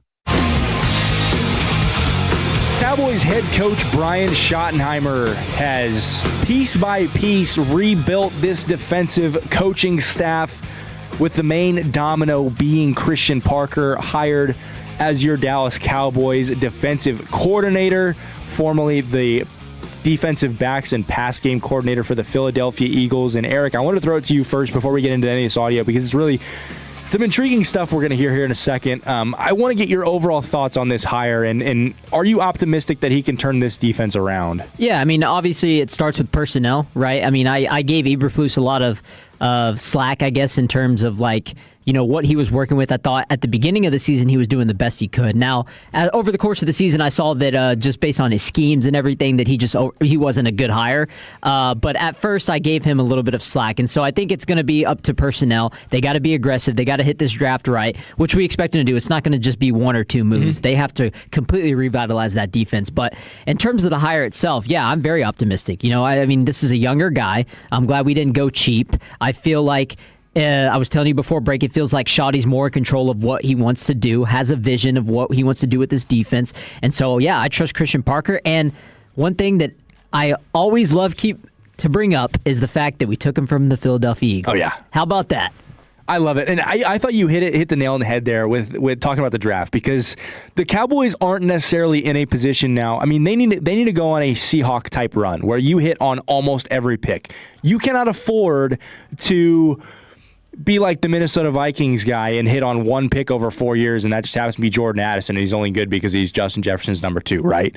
You need to hit on multiple picks. If you hit on your first 2 first rounders, great, but we need something in the 4th and 5th round that you need to pull a diamond out of the rough real bad if you want to get this team and this defense where it needs to be quickly while you're still in the winning window with Dak Prescott as an elite level quarterback in this NFL. And Christian Parker spoke a little bit. We've got 2 cuts here, and I think last year the Dallas Cowboys didn't have a lot of depth on defense, and certainly when they did use their depth, nobody stepped up. And that was one of the biggest talking points of this season. And Christian Parker was asked that. How do you get the depth to step up? Well, I think that number one, these guys care about their teammates. So they don't want to let their teammates down. And so the standard is the standard no matter what it looks like. So whether it's Isaiah coming in the game, whether Andre Sam has to get activated and play in the game, the expectation does not change relative to where you are on the depth chart. You're on the roster, you're in the same meetings, you're doing the same walkthroughs, you get the same practice reps. So we gotta perform. And I think it's a group effort between me, Roy, Joe, guys around the building, Jeff Scott and Pat McDowell, everybody. It's an all hands on deck approach in terms of these guys feeling invested at all times, because it can be frustrating when you go 14 games and you might not be in a game. But when that 15th one comes and your number gets called, you better be ready to go. You might go 14 games without playing, but in that 15th one, your number might get called. And we talk so much about this next man up mentality and when guys get hurt and stuff like that. But every team says that, right? How many teams really put that to practice? And it felt like last season there were times where Cowboys players adopted that theory, and there were times where you felt like guys came in and they weren't ready, and you'd have a guy step in for an injured player, and the defense and the offense would immediately target that guy, and he would get torn to shreds. So your depth is going to be a big deal this offseason, and it's not necessarily just going out and getting guys like Trey Hendrickson, or if you want to get an Asante or Alontae Taylor, you need to build depth. You need even backup caliber guys. I didn't even feel like you had backup caliber guys on your defense last year. So I don't know. It's good to hear that a guy in Christian Parker, he's got faith in the depth and how to get everybody on the defense to buy in. Yeah, and he also said group effort too. I mean, that's something that we gotta know right there and highlight. Because, no hero ball on the defense. Yeah, no, yeah. It's not going to be on one person. It's going to be a team effort. And like you said, if there's going to be players that get picked on or have rough games, you got to have somebody else step up. And even if it takes 10 or 14 games, like you said, that 15 game, you better be ready to go in there and prove yourself.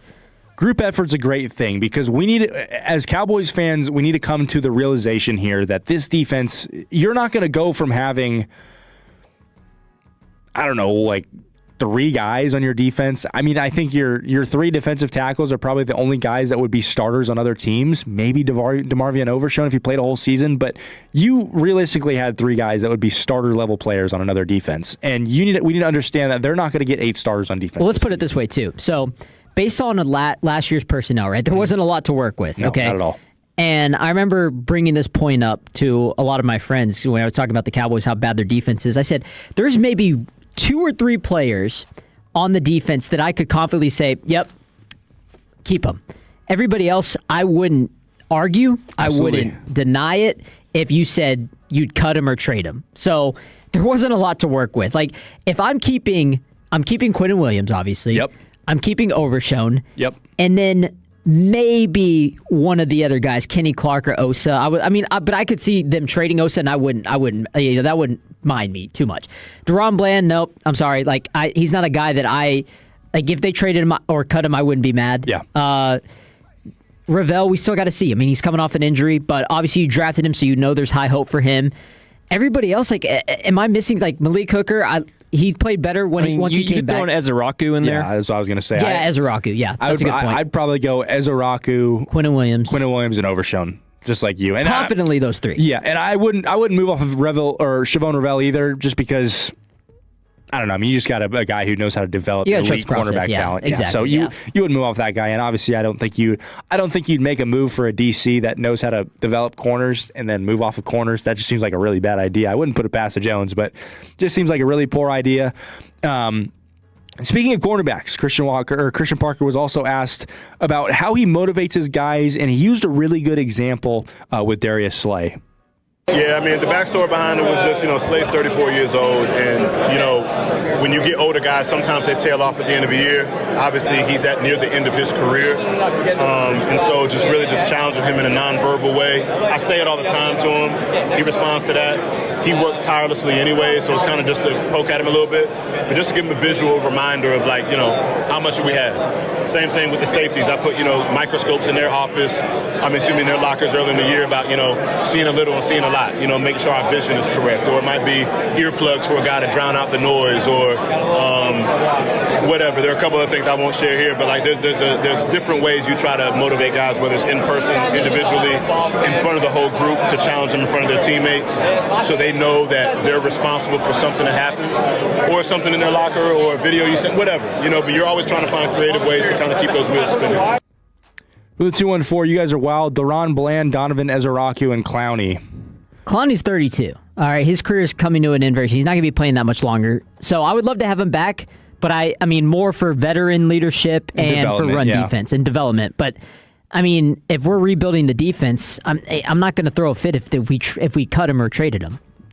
Jadeveon Clowney is one of those guys where if you're looking to just make this defense good enough, okay. If you're just looking to make this defense good enough so it's plausible for next year and you're not losing games because of your defense, then yeah, Clowney's a cheap option at edge, absolutely. And I thought he was a great locker room presence last year too, so I wouldn't get rid of him. But if you're asking me 3 guys that I need to keep for the future, I mean, this guy didn't include Quinnen Williams, which respectfully seems kind of crazy to me. No, you got to keep Quinnen Williams around. 877-881-1053. Be sure to keep throwing in these defensive guys that you would want to keep on this Cowboys roster as of right now. We got a couple other text messages. One from the 469 said, "We don't need an elite defense, just good enough with our great offense to win games." I completely agree with you, because if that defense last year was just somewhat mid-pack competent. 15th. Oh, shoot, even if they were 17th. Yeah. 17, 18. They would have been a playoff team, because that offense was good, man. That offense was good. And Dak, EPA, top 3 in the league. He was top 5 in almost every quarterback metric. So, it's very disappointing to see the offense go to waste, and I completely agree with that one. I completely agree. And going back to what Christian Parker said, I love how he was talking about the keys to motivate veteran guys, because usually, I don't know, if you draft correctly and you draft the right personalities, usually motivating young guys isn't as big of a deal because they come into the league fiery and they're ready to go, right? They've got all this energy. So usually that's not an insane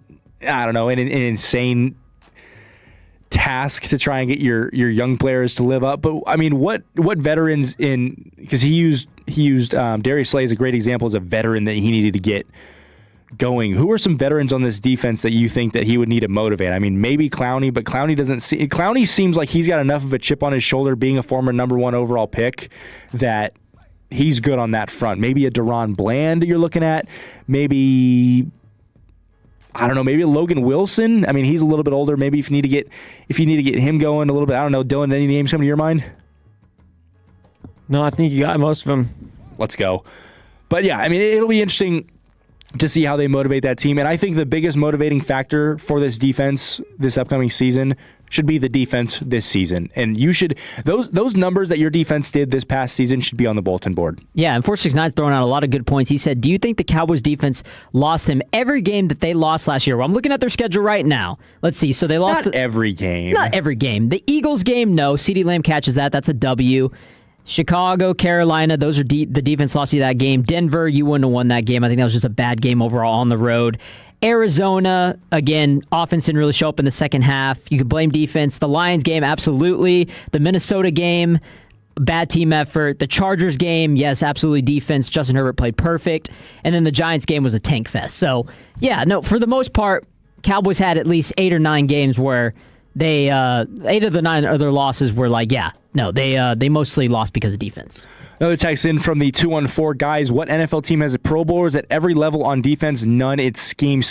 Totally agree. The scheme is probably the most important thing on a defense, but scheme can only take you so far when you maybe only have 3 starting caliber players on your defense. Like you need starting caliber players. You don't need Pro Bowlers everywhere. You just need players that are solid starters and aren't going to lose you the game. And then you can have some stars like a Quinnen Williams, like what we think then Donovan Ezraku's going to turn into, like a DeMarvion Overshin, like a Deron Bland could be. You need cornerstone pieces and you need starters around them. And the Dallas Cowboys didn't have that last year. Yeah, and so obviously I'm very biased towards Dak. Like I love that dude. I defend that dude to the grave. So I don't really have too many bad things to say about it. But what do you think about this one, Jacob? From the 817, Dak pads his stats against crap teams and defenses. He cannot lift the team. It's not about stats. Watch the games. He doesn't make the other players better. He shrinks in big games, always has. What do you think about that? You know, I've always been a Dak supporter, and I think he's an elite level quarterback, and stat padding maybe, but you could also argue that some of the stat padding has come.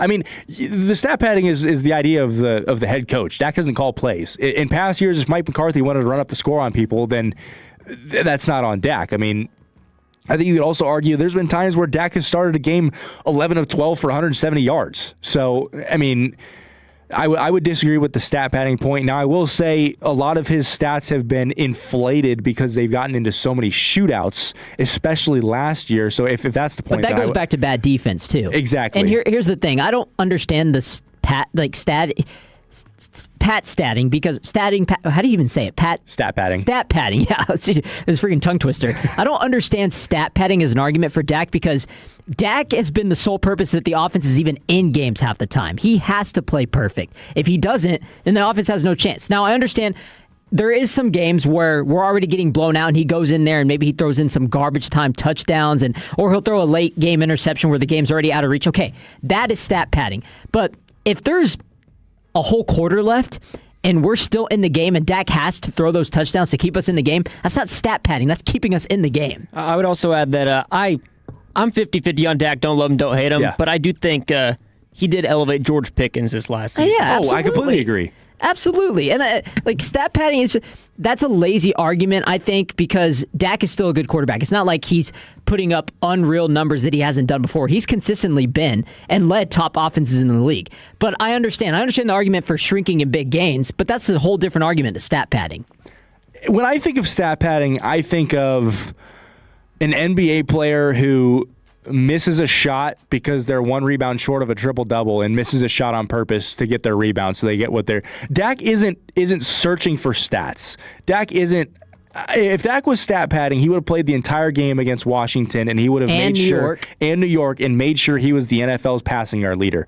He didn't care about that. He cared about being healthy going into the offseason. So, I don't know. I disagree with the stat padding, and I think that, and this might give me a lot of crap on the text line, I think that Cowboys fans are used to Dak doing what he does. Because regardless, I will argue that Dak's been a top 5 quarterback since he's been in the league. I will argue that.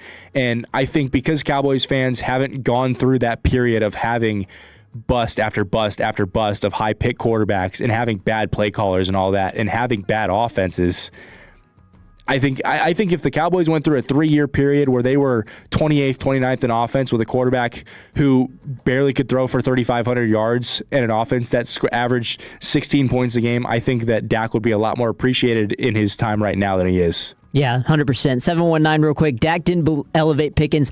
Lamb elevated Pickens because he was getting double covered. CeeDee Lamb missed a couple games with injury, okay? Yeah. So I don't want to hear that. Pickens stepped up. He was the number 1 wide receiver. Dak elevated him, man. I mean, and that a lot of it had to be because Pickens was on a contract year. But look, Dak's a good quarterback. Wins will never be a quarterback stat. It's not going to be on one person. Yeah, there's arguments. He has to show up in the big game. We still have yet to see it. But in terms of him being the franchise quarterback and stat padding, I don't buy that at all. One more thing here from the 682. You guys are homers. I'm not a Cowboys fan, so Dak is average at best. He gets a lot of stats when game is out of reach. I am not a Dallas Cowboys fan. I'm openly a Chicago Bears fan. I watched Mitchell Trubisky and Justin Fields in back-to-back quarterbacks, and the Chicago Bears have not had a quarterback to throw for 4,000 yards. So watching Dak Prescott and watching how good that offense has been over the past 4 seasons has absolutely been a thing to see, and that's where my thought of him being underappreciated comes from. So anyways, that was some fun NFL talk, but we're going to hit back to college basketball because a weekend special, and I don't really know where he is right now, but the legend Fred Davis, Kansas Jayhawk, he's going to join us next on the DMM Leasing Hotline to give us a preview of the Kansas and BYU AJ DeBonsa and Darren Peterson matchup. That's next on 105.3 The Fan.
Stella Artois presents one of our most listened to weeks filled with Hall of Famers, insiders, laughs, and some quality hungover confessions. Join us February 2nd through the 6th for our Radio Row coverage in the Bay Area. Brought to you by Stella Artois, the on-time experts, Best Buy Windows and Siding, Wild Fork Foods, and your favorite entertainment travel companions. 105.3 The Fan.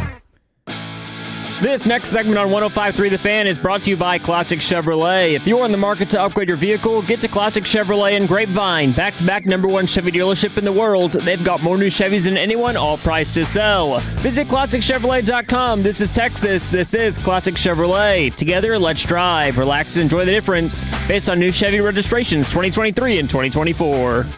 The text line is jumping, Eric Casarez. We talk a little bit of Dak Prescott and opinions, we could say, and whether or not we believe he was the main issue. And I want to tee that question up first to our guest here, Fred Davis, joining us on the D&M Leasing Hotline. And we don't really know where you're at, Fred. So if you don't mind, can you give the people a location update? I'm still in the motherland, bro. I'm still in the motherland. I'm in Topeka, Kansas. I jumped on with Eric and Blake last night to kick off Fatties on the phone. You're going to get tired of me this weekend, Fred. I was going to say, man, 3 days in a row of Eric Casarez. But, I mean, look, you're no more obnoxious than Blake Elliott. So, and I deal with him, Oh, absolutely, as you should. As we like to tell all the producers, it's when we stop talking and making fun of you is when you should be concerned. Yeah. All right, Fred, I wanted to tee you up with this one first before we talk Kansas Jayhawks. We had some texts coming in talking about whether or not Dak Prescott's stat pads his games, and your thoughts on that?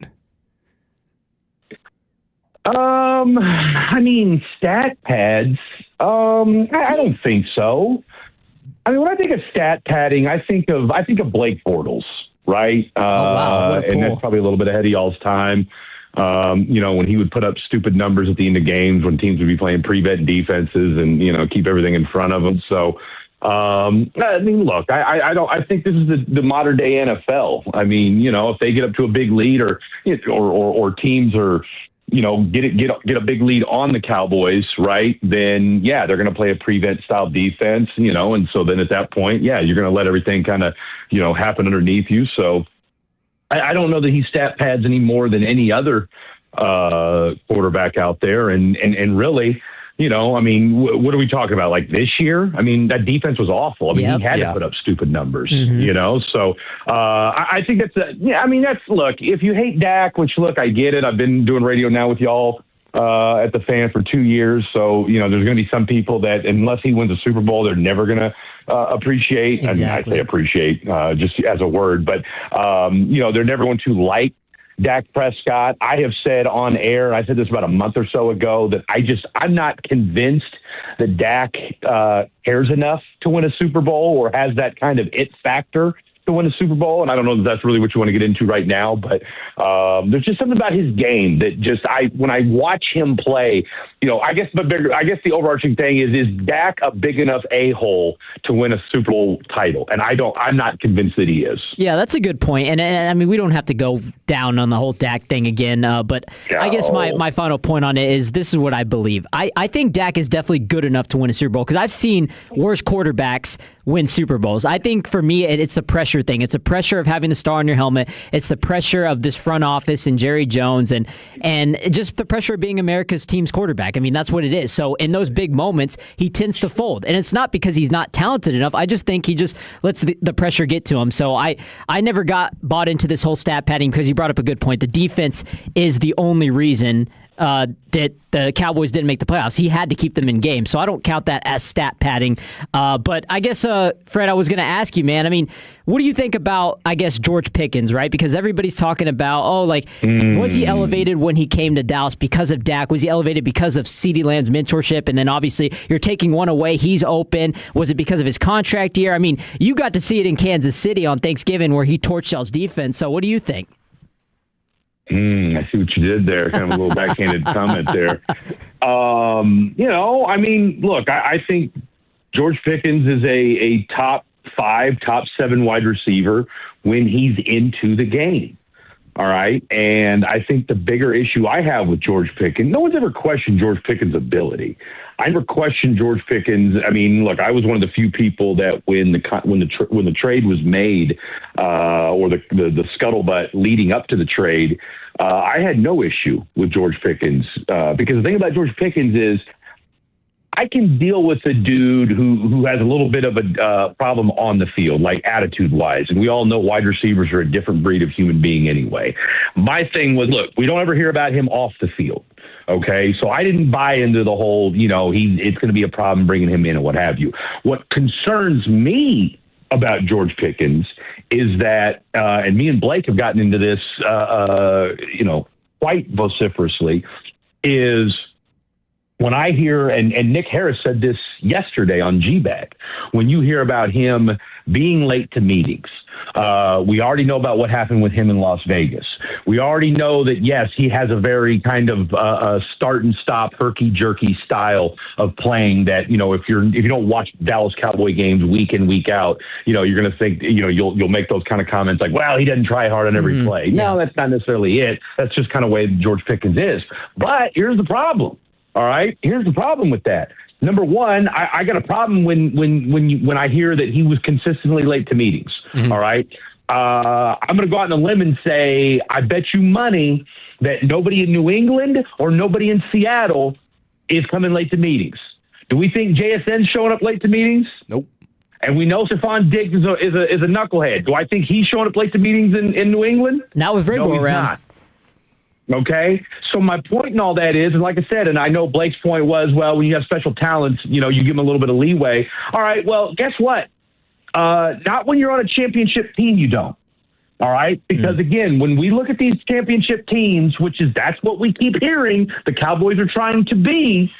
All right, I have a hard time believing. Look, and again, we'll go back to it. Do we think guys were showing up late when Brady was with the Patriots? No. Have we heard anything about guys showing up late with the Chiefs and during their most recent dynastic run? No, we haven't. All right. So my point in all that is that, if you let guys show up late when you're 8-9, when you're 7-10, when you're a team that's got 2 or 3 good, really good players, and everybody else is just kind of along for the ride. So tell you all that to tell you this. When it comes to George Pickens, yes. Do I think he's a incredible talent? Do I think he's a top 10 receiver in the National Football League? And do I think that we saw something different out of him last year than we'd seen in years past out of him as a talent? 100%. But here's the other part of it. Guess what? You went 7-10 the year before with Jalen Tolbert as your number 2 wide receiver as well. So my point in all that is this. I'm okay to Blake's point that, look, don't look at it as you're spending $70 million on the offense, all right, or on wide receiver room. You're spending it on the offense, okay? And you've got a 3-year window with Dak Prescott where he's at right now. So I get all of that. I'm just saying, if you're going to bring George Pickens in, okay, and we're bringing all these outside stuff that's starting to filter in a little bit, I just wonder what happens then if this team, things start to go awry? Because what happened this past season was the defense was so abysmal, we overlooked the fact that he was a non-factor in Detroit. We overlooked the fact that he wasn't great against Minnesota. We overlooked the fact that, he went off against the Commanders or against the Giants. It was the Commanders. And so what? The season was over, So, again, great talent, but when I need number 3 to step up, I have my concerns moving forward when it comes to him. And again, we all put up with it when he's making $3-4 million a year. Are we going to have that same leeway when he's making 30-35? Hell of a job by you, Eric, by getting Fred all fired up. And I love it because I wanted to get to the reason we got him on here. The Kansas Jayhawks, they host the BYU Cougars. And damn right we do. No bigger Jayhawks fan that I've ever met than Fred Davis. Fred, first of all, where are you watching this game from, and what's your overall outlook, and what are you worried about today? I'm watching at my sister's house. All right, so it's me, my sister, and my son. We're kicking it here at my sister's crib, so we're going to watch it here. I'll tell you what I'm worried about. 2 things. One, Darren Peterson. And I can't have him in and out. I can't have him in and out. All right. Like this is the biggest Darren Peterson moment of the season. All right. Like, bro, are you that guy? I can look, if we lose 89-88 and he goes off for 50 and we lose by 1, you will hear no complaints out of Fred Davis. But if I see a NC State, West Virginia, UCF-like performance out of him, and I threw that UCF in there just for you, Jake. Went for 26, by the way, in that game. Then I'm going to have problems. What's that? Said he went for 26 in that game, by the way. Oh, Darren Peterson? No, yeah, I know he did. But my point, but he wasn't there he wasn't there down the stretch. Yeah. See, that's my thing. But I was talking more about the game that you guys lost today to UCF. Actually made me feel better. But that's my point when it comes to Darren Peterson, right? If he did score 26 points against UCF, well, guess what? He wasn't there in crunch time. He wasn't there in crunch time against NC State. Now, thankfully, Melvin Council went absolutely insane, in the final 10, 15 minutes or whatever it was, and we ended up holding off to win that game. But if this I'm sure you saw the article this morning from Pete Thamel where he interviewed 20 scouts and they said, who would you take one between DeBonsta and Darren Peterson? 12 said Peterson, 8 said DeBonsta, but they all said kind of the same thing. Like, yeah, we like Darren Peterson, but this whole him playing, him not playing thing is kind of a pain in the ass. So again, I want to see Darren Peterson show the world, are you that dude today? And I don't need to see it in spurts. I need to see it for 40 minutes. So that's number one. Number two, I need them to slow. Look, DeBonsta's going to get his points. Okay, DeBonsta's going to get his points. He's the second leading scorer in the country. All right, but who's the kid, the white boy on the team? Saunders. Saunders. Richie Saunders. Richie Saunders, Robert Wright III, and then the big boy, number 13, Cada, that guy. I'm worried about that's the group that you got to slow down. Mm-hmm. In their 3 losses, they've shot just under 30% from 3. Okay, so that's going to be I think against you guys they shot 22%. Sounds right. Yeah. From 3, right? So they shot 22% against you guys for 3, and then I think they shot just under 30% against UConn for 3, right? So that's going to be the difference. They shoot right at 36, 37%. I think they're shooting like 38, 39% in Big 12 play. So to me, that's because look, they don't play great defense. BYU doesn't. They want to get you. They want to make it a track meet. I mean, how you saw it against Arizona the other day. They want to make it a track meet. KU can play a track meet, but look, Bill Self would rather grind it out, slow it down. They're a better defensive team than BYU. Mm-hmm. So, look, if this game gets in the 80s and 90s, I'll tell you right now, it worries me. All right, and I would probably give the edge to BYU. If we can keep this thing in the 60s to 70s, then I like KU's chances. Yeah, Fred, we're real short for time here, but I got one more quick one for you. 8-2, and the last 10 for these 2 teams, BYU and Kansas. I don't know if you're a spread guy, but how you feeling about that 3.5 at home? I don't like it. I mean, look, I would just give me KU by 1. KU by 1. Love it. KU by 1. BYU covers, KU wins. That's Fred Davis, the biggest Jayhawks fan at this station. We'll be pulling for you. We'll be watching the game here in the station. Thanks for joining, sir. Thank you, boys. All right, there he goes. Jayhawks and Cougars. That game tips off at 3:30 on ESPN. Which team do you want to see Giannis play for, and which team is your nightmare team that you do not want to see Giannis play for? We're halfway through the show. Hour number 3 is next. When you're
Driven by our D&M Leasing Studios. Thanks for turning it on, leaving it on. 105.3 The Fan. Hour number 3 of the program here on 105.3 The Fan. It's Jacob and Eric show. We got Dylan Moore producing, and it's time to talk about Giannis Antetokounmpo trade scenarios, and who better to bring in to join the fun here than Sean and RJ's own Bobby Belt, who's spoken a lot this week and actually almost made worst take of the week with his decision to trade Cooper Flagg. And I think you'd argue you fired Cooper Flagg up for that 49-point performance, right?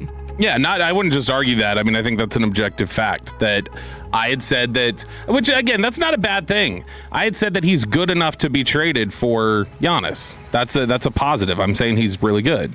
Well, it's like it goes back to the argument with earlier when we had the number 1 overall pick.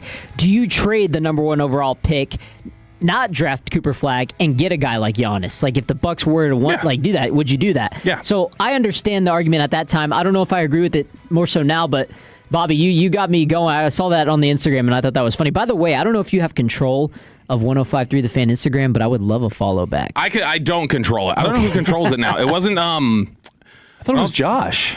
It may be Josh. I don't know. It could have been Carter. We can blame it on Carter. I like to do that. We can blame for it on everything. Carter. Okay, I just want to throw my little follow me back in there. Yeah. No, just keep pestering them about it. And I don't know if it's Aiden or if it would be Josh that does it now. But yeah, in fact, I'll tell Josh right now. Bet. And you teed this up perfectly. I thought this is where we were going earlier because we were talking about DeBonson, Peterson, the number 1 pick and everything. And you kind of teased it a little bit with Giannis, and I thought you were going to go to what are the odds the Bucks wait to the offseason and try and trade Giannis for the number 1 overall pick this season. Now, granted, the argument you can make the argument there that like is a team that has a number 1 overall pick really going to be in a position to win now with Giannis? Probably not, unless somehow the Clippers fall off a tree and find a way to. We're the hottest team in the NBA right now, so I don't know if that's going to happen. Yeah, but probably not. Here's the deal with Giannis. That's the only way the Thunder would get the top pick. Yeah, here's the deal with Giannis. Like right now, it's all rumors, which is great. Love talking about him, so we'll get into that here in a second. But man, I just hope something happens because we talked about this earlier when we were talking about college basketball. Mm-hmm. The NBA needs something. They need something to kind of put them on the map because right now it's been boring. It's been unwatchable. So a Giannis trade would really spur some things up. Yeah, we're getting to that when I give you my dream scenario here. So I found this article. It's from Fansided. We've got 7 mock trades which would send Giannis to various teams. The first one, and this has been rumored to be Giannis's preferred destination, it's the Minnesota Timberwolves. Now, in this trade package, the Timberwolves would require Giannis Antetokounmpo and Jericho Sims. So just a little, I don't know, I guess it's a cherry on top. Jericho Sims, a super freaky athletic center. That sounds like somebody that Nico would have traded Luka for. Yeah, absolutely. In this scenario, the Milwaukee Bucks would get Jaden McDaniels, Naz Reid, Dante DiVincenzo, a 2028 and 2030 first-round pick swaps to pair Ant Edwards and Giannis Antetokounmpo. I'm saying hell no. Hell no. Not Jaden McDaniels should be untouchable for them. Like he is a big part of that team. 3-and-D guy, can shoot, can take over the game when you need him to. Maybe you look at his numbers, your box score watching. He's not a guy that's averaging 20 or anything, but he's a guy that I think you got to keep around on your team. And that was the reason I thought that they shouldn't have traded for Kevin Durant. We were talking about where Kevin Durant was going to go in the offseason. Everyone was saying Minnesota, team him up with Ant, Minnesota. It's like, no, because they're going to get Jaden McDaniels, and you're not giving up Jaden McDaniels.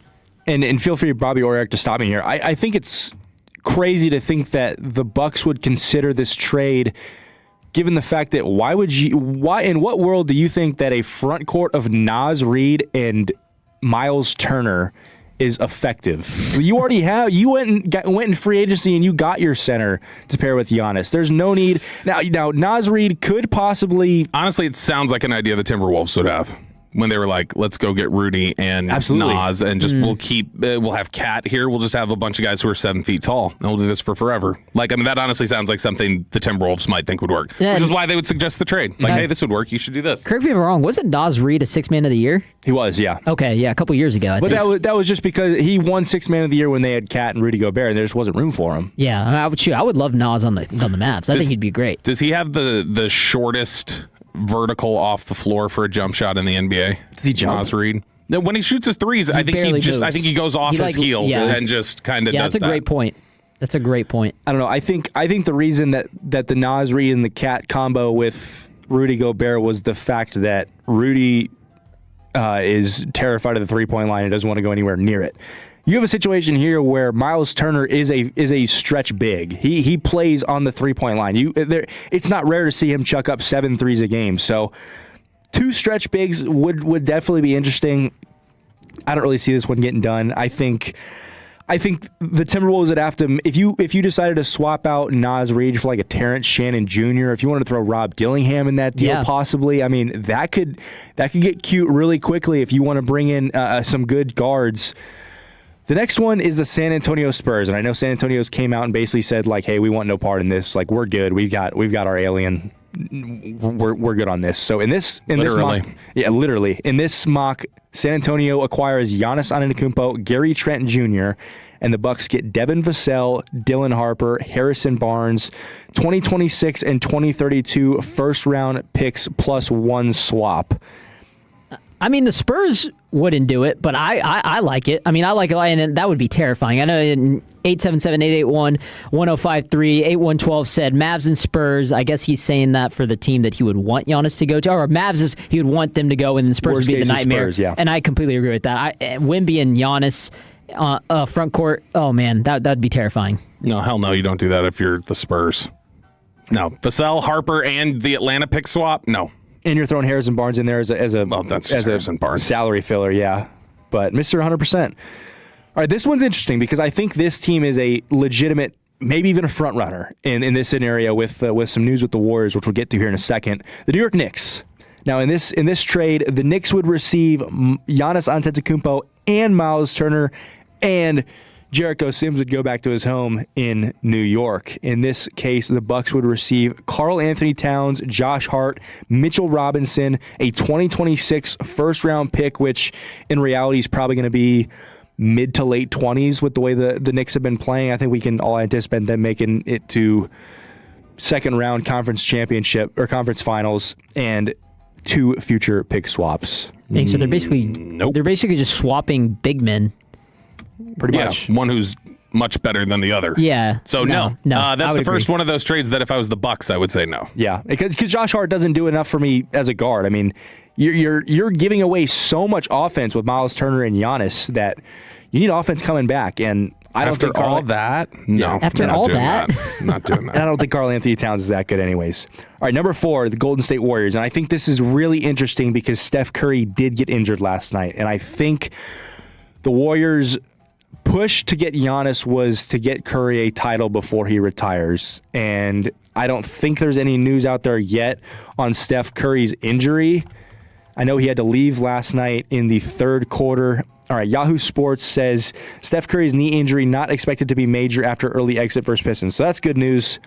In this case, the Warriors would acquire Giannis, Taurean Prince, and they would give up Draymond Green, Jonathan Kuminga, Moses Moody, 2026, 2028, and 2022 first-round picks.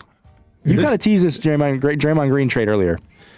Fanside had ranked this as the best deals because these are getting worse. Best. These are getting worse. I agree. This is 7-4, and this is getting worse. That's a worse deal than even the next one to me. Because you're looking at Kuminga and Moses Moody are gone in free agency. Yeah, they're fine, and they're not bad players, but not for Giannis.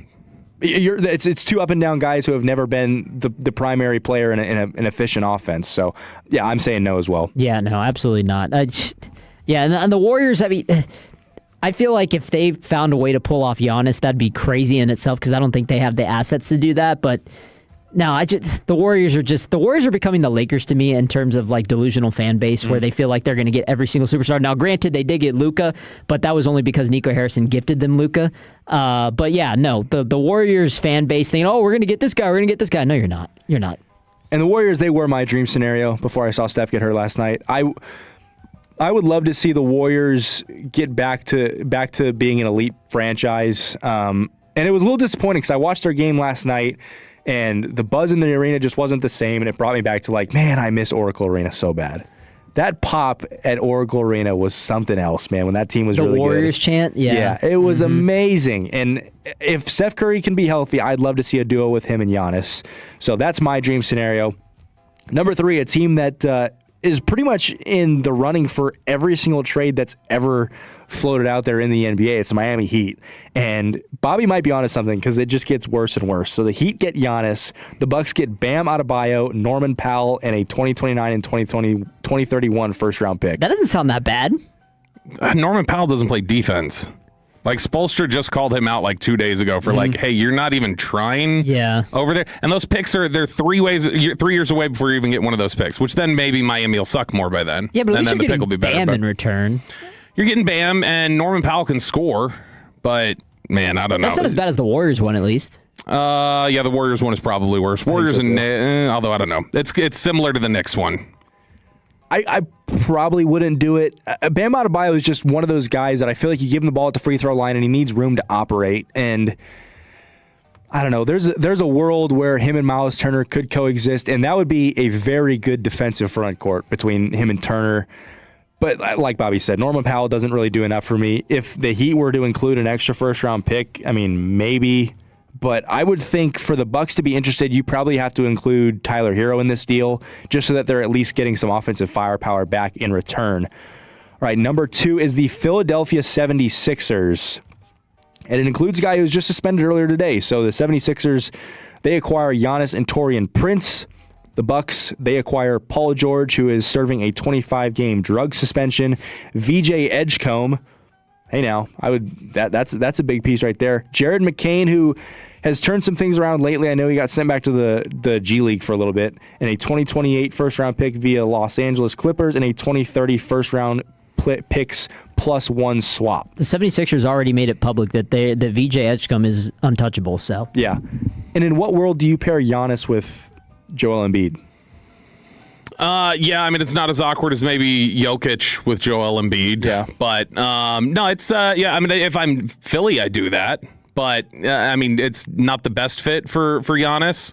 But, look, I mean, Milwaukee, they get Edgecombe back. That's pretty good. I agree. I think if you included Jared McCain last season before he tore the ACL and before he got injured and he was on a heater and he was arguably the favorite to win Rookie of the Year, then maybe, but... Has he been painting his nails? Oh, all the time, yeah. He still is? He still does TikToks too, yeah. Okay. I don't know. I was about to suggest if he stopped painting his nails, maybe it was like a Samson thing. Like the paint on his nails gives him strength, like Caleb. Oh, yeah. Well, Caleb actually gets strength from it. And then the number 1 team, I wouldn't do that one, by the way. Would you? No, I wouldn't, yeah. The number 1, and I just don't understand how this team is still in these big trade conversations because they just got rid of their point guard, and it just doesn't make sense to me. It's the Atlanta Hawks. In this scenario, the Hawks receive Giannis and Taurean Prince. Dude, Giannis and Taurean Prince must be best friends because I'm surprised I haven't seen Thanasis in any of these mock trades. Yeah, he's been in like all of them, I feel like, with Bleacher Report at least. It's it's just the trade machine thing. It's got to be. It makes the money work. Mm-hmm. That's all it is. So the Hawks get Giannis and Taurean Prince, and the Bucks get Kristaps Porzingis, no, Nickeil Alexander-Walker, Zachary Richeche, 2026 first-round pick, which is the Pelicans' pick. So high chance of this to become the number 1 overall pick. Another 2026 first-round pick via Cleveland and 2032 first-round pick swaps.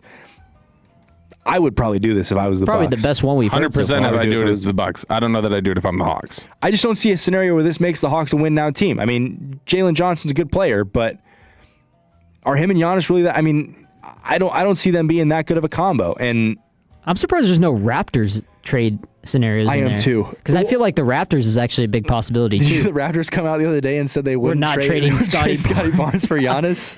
Yeah, right. That should have made worse take. I didn't even know they had said that, but that wins retrospectively. Let me see here. So what if I do this though? What if I trade? How about this trade? This is a good trade right here. You trade Giannis to the Mavericks for Anthony Davis. Oh, surely the trade machine says it works, right? It works 100%. You can do this. If the Bucks made this trade, I think if the Bucks did that trade, would Nico Harrison become the second worst GM in recent memory? Maybe. Is that a worse trade? Yes. I don't think it's a worse trade. Trading Giannis for a guy who doesn't play? It would make you forgive. They trade Luka for a guy that doesn't play. Well, at least they got Max Luka's Christie 6 back. years younger. That's true. Max Christie's not worth 6 years. I still can't believe that he was like, hey, how about that extra first-round pick the Lakers have? He's like, Pelinka's like, I can't. And he's like, Or how could Makes you sense. not get Austin Reeves at least? Or just Austin Reeves or the first. Yeah. And it's like, no, I can't. Like, I mean, you're right. His conditioning, it's not very good. And Nico's Taking like, a big risk here. What was I thinking? You're right. This is silly. I should just be grateful that you're giving me If Max the Bucks Christie. did that, I would throw a party, man. Like, there's no way they would do that. I was more hoping that they could get a guy like Dalton Connect in the deal at least, like just a young guy who can shoot the ball with a lot of potential, and now he wants to be traded. So I don't know. That'll be interesting. I think the Hawks one is the best. I think for the Bucks, but if the Mavericks found a way to get Giannis Antetokounmpo for Anthony Davis, I would not be mad. All right, thank you, Bobby, for joining us for this segment. You're more than welcome to stick around. Love you too for this next segment because it's time for Keep 3, Cut 5. Eric, where are we going? Yep, we're going all-time Super Bowl teams, but we're mostly doing this past generation. So that's next keep that in mind in the fan. Sean and RJ, the KNC masterpiece, G-Magnate.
If you've been injured in a car or truck wreck, call Frankel first. 214-817-3333-3333. With Frankel & Frankel, there's never an out-of-pocket cost. They only get paid when you win.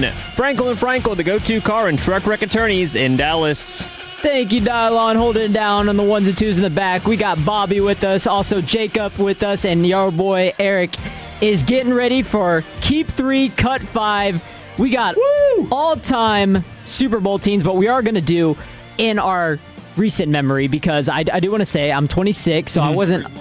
What's that? My memory is longer than yours. Yeah, exactly, and that too. And I'm 36. I wasn't around, unfortunately, in the 90s to witness the Cowboys Super Bowl. I know. So hopefully one day I will see. So this is going to be recent memory.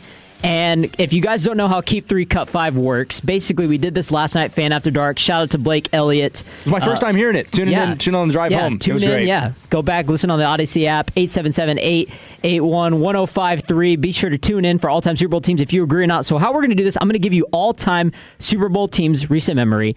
And Jacob, Dylan, and Bobby are going to have a majority vote on it, team. If we keep it or if we cut him. But the thing is, they don't know what's coming next. So it's going to be random. They don't know what team it is, and they have to collectively decide, and they can only keep 3, and they got to cut more than they can keep. So you got to be smart with this list, boys. Don't go all crazy getting all your keeps out of the way because you got some cuts to make. All right. So we're talking like past 15, 20 years or something like that? Mostly, honestly, like, based on my list, it's actually going to be in the last 10 or so. Super Bowls that we've witnessed. This is like the TikTok blind rank then, where they're like, you don't know what's coming next. Kind of. So you just see this and rank it without knowing. Exactly, except it's Keep 3, Cut 5. Because I might be cutting somebody going like, I'm going to get somebody better later. Yeah, exactly. And then I'm not going to get somebody better, and then I'm not going to be thrilled I cut somebody. And then I'm going to have you guys decide on that if y'all want to keep or cut. So Perfect. This is on you. This is just my list, but you guys are deciding. I'm a cutter. So. All right, here we go. First team up. The 2022 Rams. Matthew Stafford, Sean McVay, Cooper Kupp Triple Crown season. Beat the Bengals. That's the team that lost 13-3 or 10-3. No. This is the team that won. The team that won. Yeah, the team that unjustly beat the Bengals because Logan Wilson got called for a phantom pass interference call at the end. And because Jamar Chase didn't get the ball thrown to him when he was wide open because Aaron Donald was in Joe Burrow's face. In 2 seconds. I think I'm okay to cut this one. I'm probably good to cut this one. Done. They're out. Yeah, I agree. Let's go. Majority vote. I don't know what recent history is, but if that's 15 years or 20 years or however that they're getting cut. Yes, Stafford to Cup and their little breakfast club. It was a fun story, but that team it wasn't great. Yeah, I would argue that wasn't even the best team going into that season. So never. Fair enough. I think this team this past year, this Rams team this past year was better than that one. 100%. All right, Jacob. I think you might want to use your keep here because you were talking about them earlier. The 2021 Bucks. Oh, baby, that's a keep. Tom Brady, that team was loaded. They won 31-9 Super Bowl. And the best part about it was like a retirement home. It was like Tom Brady went to the Buccaneers and everybody flocked to him, but they were good. It wasn't like the Commanders where everybody starts getting hurt and dies on the field. Bruce Arians at the time too. Yeah. Defensive team. I'm gonna keep that one. I'm just trying to refresh looking at the roster. They were 11-5 in the regular season. Yeah, but they beat the Saints twice, and the Saints won the division. Yeah, and Gronk was on that team. Do I get to put Antonio Brown on that team too? I think so. Yeah, he wasn't really contributing much in the postseason, but he was there. I'm saying keep them. That's fine. Not that it matters, Dylan. But what do you think? I'd probably cut him, I guess, but we can keep him. I mean, not that my opinion matters, but I would have cut him too. Oh, but really? Fair enough. All right, we're using your first keep. All right, next. Dang it! That means you've got better teams than that. If it's that obvious. The next team up, the 2024 Eagles, dominated the Super Bowl as well. Oh. Saquon Barkley, 2,000 yards. Can we keep an Eagles team? No. I don't think so. I'm going to cut him. Wow. Realistically, the answer is yes, but no. They were dominant, their quarterback sucks. So. They were dominant. Yeah, their quarterback does suck. This is going to be, true. I would guess, let me just look over the Super Bowl winners recently, because this is only going to be winners, right? You're not putting any losers in here? No, only winners. Yeah, this is going to be like the worst quarterback on the list, so yeah, if I can get cut. Okay. Love it. They also had an easy run. They had the Commanders in the divisional.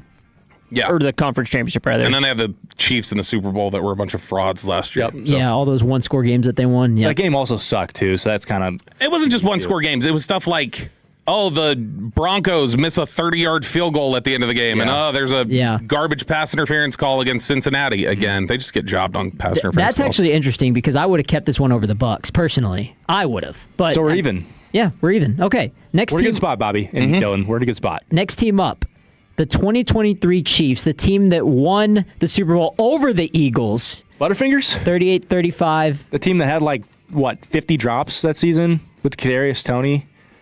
Juju Smith. Juju on the beat. That defense was not great.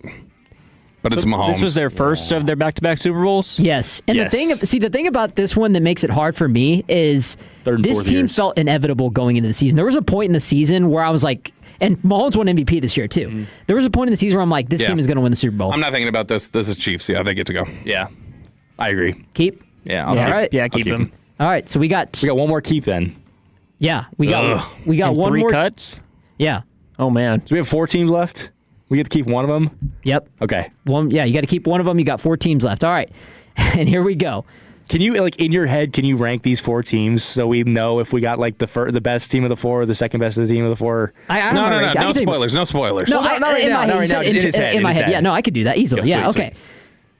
You might use your keep right here because I'm giving y'all the Legion of Boom 2014 Seahawks. He's trying to get us, Bobby. God. That was a great team. That was a really great team. I'm going to cut him. I'm going to cut him because I want to see what else is left. Wow, you're cutting the Legion of Boom. Cutting Legion of Boom. They won the Super Bowl 43-8, dude. Against the Broncos. Man, we should have cut the Bucs. Yeah, should have cut the Bucs. Because there's going to be a New England team in there with Brady. Yeah, there has to be a Brady. As much as I love Percy Harvin and his little... who are you voting, Dylan, on Seattle? I guess we're going to have to cut him because I think something better is going to happen. They're going to cut by default. Okay. Hold on. I don't want Russell Wilson on my list. Let's think. Bobby, we've built such a good quarterback list here. Okay, but let's just look. And back then, he was good. This was a different era, Russell Wilson. That's true. So here are the teams we haven't had suggested yet. 24 Chiefs or 23-24 Chiefs. Which, no. Fine, we've already got the Chiefs. We got the Chiefs out of the way. But outside of that, we got several Patriots teams. We got that Broncos team that had the number 1 defense and had aging Peyton Manning. Yeah. That team was so good. You've got that crappy Eagles team that Foles ran to the Super Bowl. Mm-hmm. Ravens. No, never mind. I feel good about it. I don't know that I do. Nope. See, this might be the best team left, depending on how far back he's going. Do you think this team's better than that Broncos team? Mm-hmm. Really? Yeah, because Peyton was washed. He limped the Super Bowl. Though. The defense was great. That's true. They did. But we cut the Eagles last year, and that defense was great, and they had a running game. Our only choices, at least more recent than that, would be a Patriots team, the 2018 Eagles. And we're talking the Patriots team that beat Chiefs. the Rams 13-3, right? Man. Which that team wasn't great. See, this is why I love this, because I put you guys in a box. Yeah. I don't know. I don't think either one of the Giants teams. Well, the Giants defense was so good. Yeah. Were they better than that Seahawks team? All right, if he's going to go back 20, he's not going to tell us though. But if he's going to go back 20 years, then I'll start finding teams that are better than the Seahawks. Well, because then you're looking at the undefeated Patriots team that almost they didn't win. He's only picking winners, so they wouldn't have been there. But there are good teams. I would vote to keep them, but y'all are voting them out. Isn't it funny how that undefeated Patriots team probably would have made the list. Easily. That would have been a lock. Yeah. Dylan, all right, you're deciding. You're the final straw. One more thing.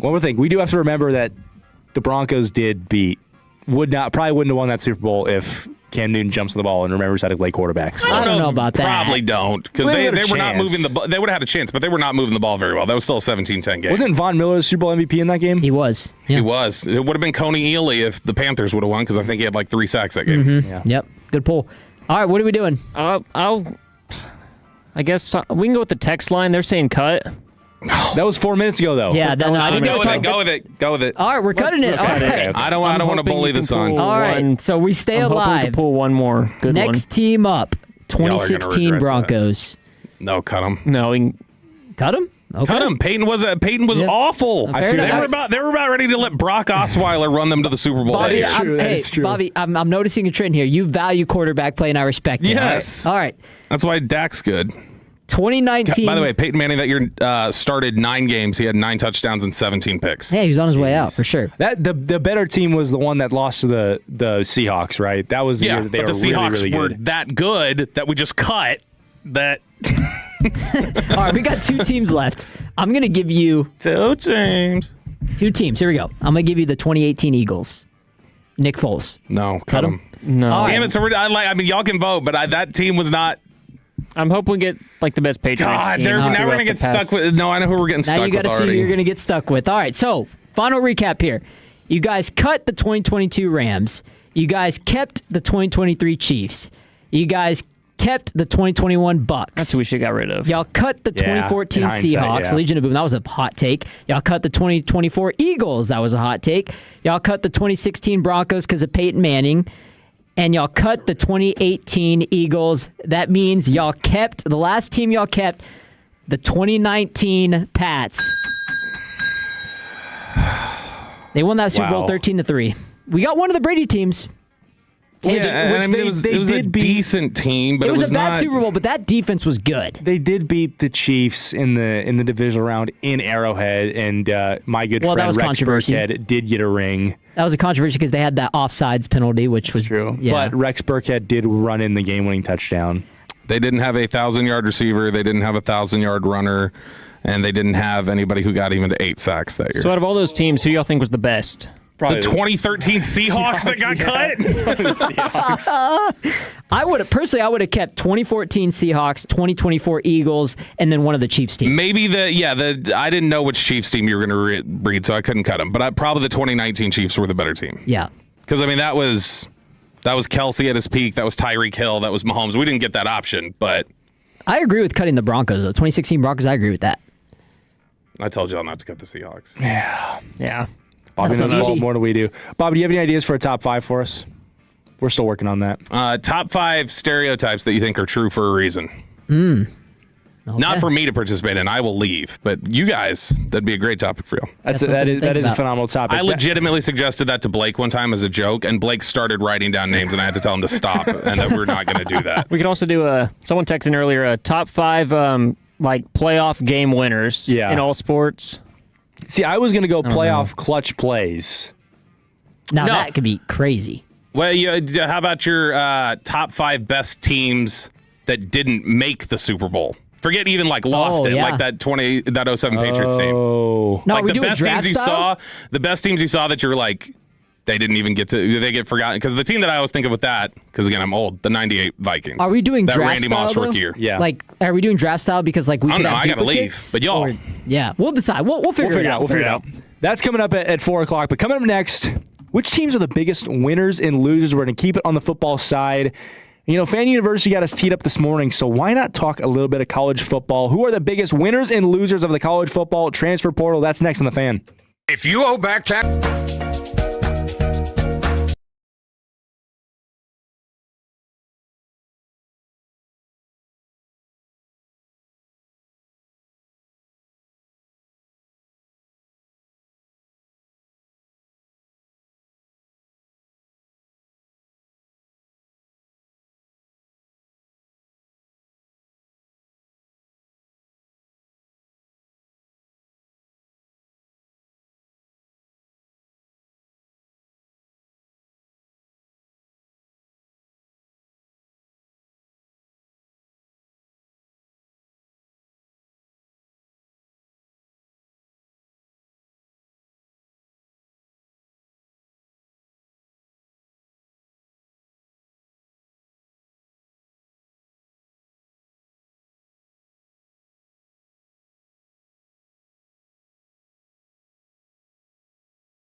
Fan is proud to partner with the Nexo Dallas Open. Some of the highest-ranking tennis players in the world will face off at the Star in Frisco February 7th through the 15th. For tickets, go to dallasopen.com. If you're in the market to upgrade your vehicle, get to Classic Chevrolet in Grapevine. Back-to-back #1 Chevy dealership in the world. They've got more new Chevys than anyone, all priced to sell. Visit ClassicChevrolet.com. This is Texas. This is Classic Chevrolet. Together, let's drive. Relax and enjoy the difference. Based on new Chevy registrations 2023 and 2024. The Kansas Jayhawks and BYU Cougars have tipped off from Kansas. Currently, it is 13-7. Jayhawks on top. And Eric, I noticed something in this last play they just ran. Uh-oh. AJ DeBonsa is not guarding Darren Peterson. Do you think the 47 points he allowed last time is you think he's getting nightmares here? Maybe a little bit. It's in the back of his mind. That was an executive decision by him and the head coach to make sure that wasn't going to happen. Oh, Darren Peterson is guarding AJ DeBonsa, though. Just got a steal. Oh, we got a one-on-one in the corner. Oh, he waved him off. He waved him off. Pull up. Oh, nothing but net. Water over his head. Oh, Fred's somewhere smiling.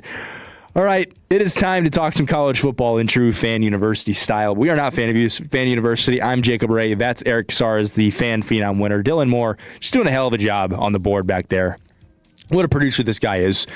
So I found a list from Pete Nakos. Now, those who don't know who Pete Nakos is, he's basically he's the Adam Schefter of the college football transfer portal and recruiting and everything that has to do with that. So he put out a list of the top 10 winners of the transfer portal, and there's a distinct theme here in the top 4 teams. Can you guess what that theme might be? I'll list you off the teams. LSU, Indiana, Texas Tech, Miami. What do you think the theme is? Has to be all-time teams, right? Like undefeated? No, I mean like for this season. Or for this transfer portal, what do they all have in common? So you said Indiana. It's okay if you don't know. You said Indiana, LSU, Texas, and who? And no, Indiana, LSU, Texas Tech, and Texas Tech. Miami. Miami's new. This news dropped the other day. I have no idea. They all recruited quarterbacks. Oh, there you go. And I wish I could find. Oh, I can. Oh, look at this. Look at this. What a website On3 has. Shout out to On3. On3 is clutch. Shout out to On3. They all acquired quarterbacks. Now, LSU, they got Sam Levitt, On3's #1 overall player, and I completely agree with their ranking of LSU as #1. LSU went stupid in the portal. Not only did they get Sam Levitt, who, like I just said, was the top player in the portal, but they did other moves too. They got Jordan Seaton, who is the #1 offensive tackle. And they also got Princely Uman Malin. Prince Will Uman Malin. All right. You got it. The edge rusher out of Ole Miss. And he joined late. He was one of those guys who signed a contract with Ole Miss to come back and then got out of his contract. It was a whole deal. By far the top transfer portal class for LSU in this latest cycle, and the biggest name there is Sam Levitt. I mean, you've got your star quarterback. You bring over Lane Kiffin. We've seen what Lane Kiffin can do with quarterbacks, with Jackson Dart, with Trinidad Chambliss, all those guys. Now he's got the best player in the portal in Sam Levitt, who at the beginning of the season was a top 5 guy for Heisman, maybe after the way he performed for ASU against Texas last year. I was a little bummed to see how good they did, because I will be open and honest. I was absolutely preying on LSU's downfall this season. Yeah, fair enough. No, Sam Levitt's a baller. You know, obviously brought Lane Kiffin in, so that's going to be big buzz right there. Yeah, I like it a lot. #2 is Indiana. Now, their top target that they got was Josh Hoover, the quarterback out of TCU. A lot of people know who that is. They got him to a $2.3 million deal, according to On3. And I don't necessarily know if they made a lot more moves, because they really didn't need to. I'm scrolling down here. Oh, this is just quarterbacks. That's why. Stand by. Positions. All right. Well, you said Prince Will, he was a number. By the way, LSU got 3 of the top 4 commits in the portal, by the way. In Jordan Seaton, Uman Malin, and SEC Sam needs Levitt. it, man. SEC needs it. They do, and we'll get to this list later. Texas got the #2 player, but for Indiana, Their top transfer was Josh Hoover. And then other than that, they got Nick Marsh, the wide receiver out of Michigan State. He was a very highly touted wide receiver. He's a big body, 6'3", 200, just a massive guy. But they really didn't need to do a lot more. I mean, that's the only 2 top 50 recruits that they had. And they're coming off a national championship. So I think all they needed to do was go get their quarterback with Kurt Signetti and let him cook, and that's exactly what they did. Yeah, if you can coach a bunch of 3-star guys and win a national championship, I mean, the guard is changing every single time. That put them on the map, and now teams are going to want to go play for Kurt Signetti. He's the best coach in college football. No debate, no question at this point. So, yeah, and he said it perfectly in that post-game interview. Indiana Hoosiers won the national championship. It can be done. Can it be done again? Time will tell. I mean, how many 5-stars were on that team? Like, 1? I want to say 1, yeah. 1? I think it was.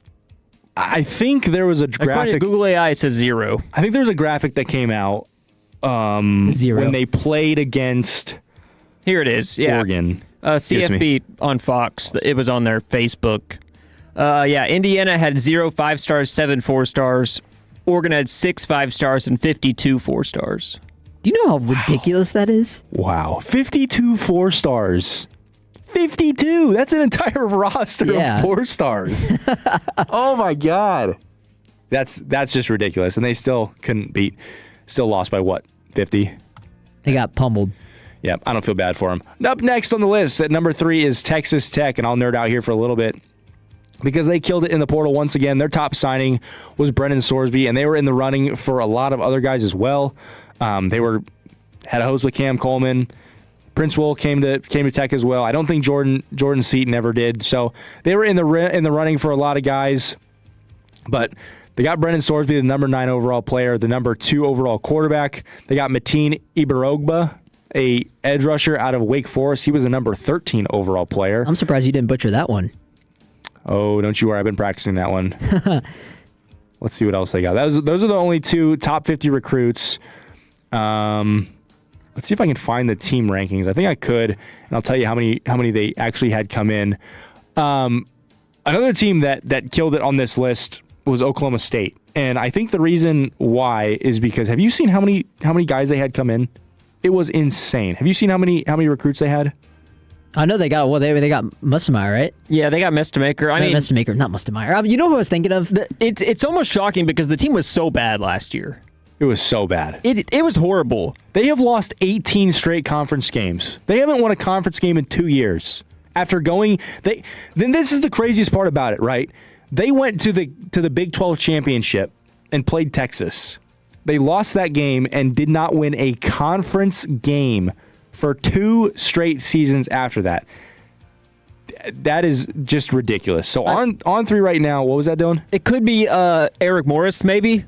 Being able to recruit. I mean, he's got Mestemaker. He has the running back with him, Caleb Hawkins, and Wyatt Young. All of them have followed him. And it also could be that was a team that was in the running to be a college football playoff team as well if they would have won against Tulane, I believe. So I got no issue with it. But the craziest thing is they had 50 transfers come in. That's a lot. By far the most ahead of all the UNT guys. Penn State. Yeah, exactly. And Penn State was the same way with all the Iowa State guys. Yeah. So that was funny. I said Mestemaker. I was trying to say Mestemaker, but I also said Nussmeier at the same time. So I said Mussemeyer. I was talking about because I was thinking of Garrett Nussmeier. That's funny. I'm going to see if I can find I want to see how many players they had come in from UNT. I think it was 19. I'm on 24/7 Sports. I can try and count them up. That's what I'm on too. Transfer portal. There it is. Transfer portal home. Nope, that's not where I want to be. Oh, Dylan, I found myself in a loop. All right, let me know if you find it. Number 4, the Miami Hurricanes. By the way, Oklahoma State was 9 on this list. I just wanted to pivot to them because they had so many guys. Yeah. Miami Hurricanes.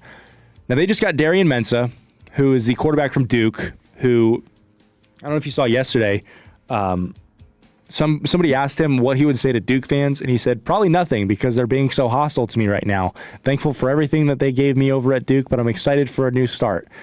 It's like, yeah, dude. I mean, you were set up to be their quarterback next year, and it took a $5 million buyout for you to leave. Like, yeah, they're upset. They thought they had the quarterback of the future, and Duke by no means is a great or well-known football team. I mean, they were probably excited to have a 5-star quarterback, and then you just dipped on them. And in good company. I mean, is it fair to say that going into next year, like Malachi Toney might be the best player in college football?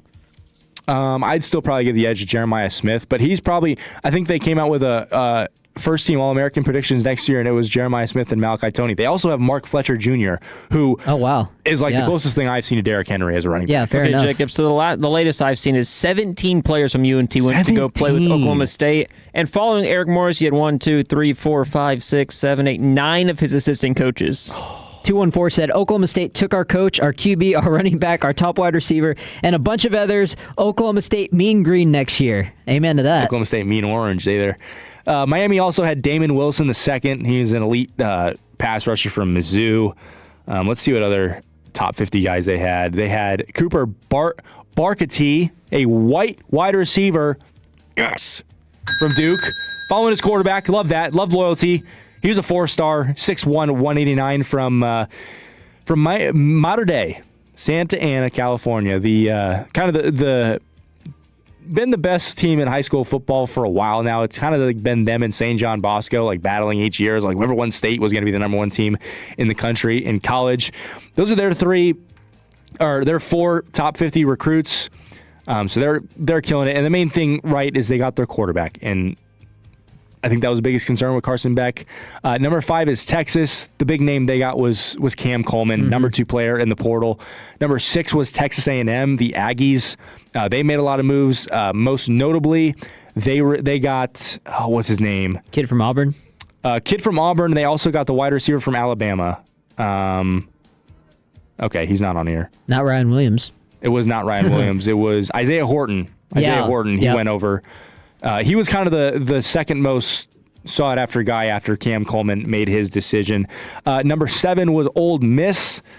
I don't know how they could possibly be this high on this list because of how many players left them to go to LSU, but apparently they got a lot of guys in.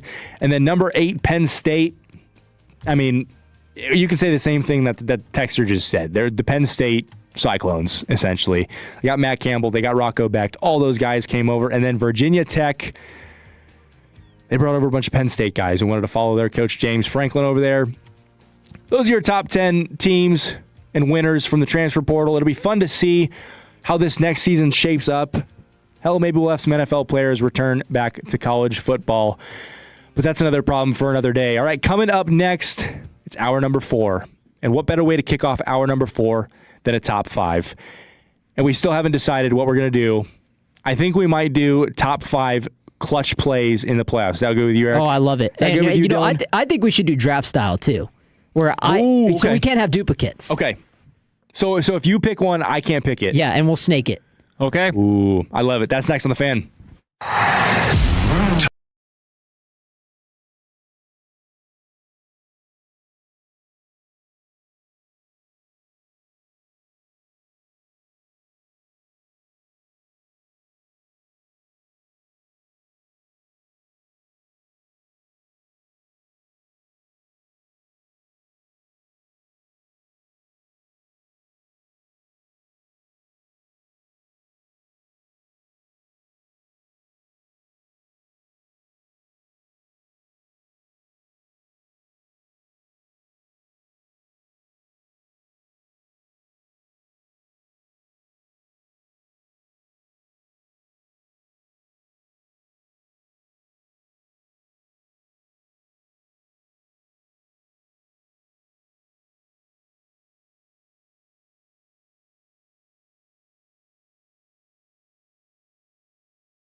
Tennessee Sports Station.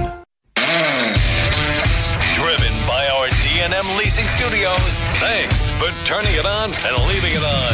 105.3 The Fan. Hour number 4 of the program. It's Jacob and Eric on 105.3 The Fan. Appreciate everybody who's been rocking with us so far today.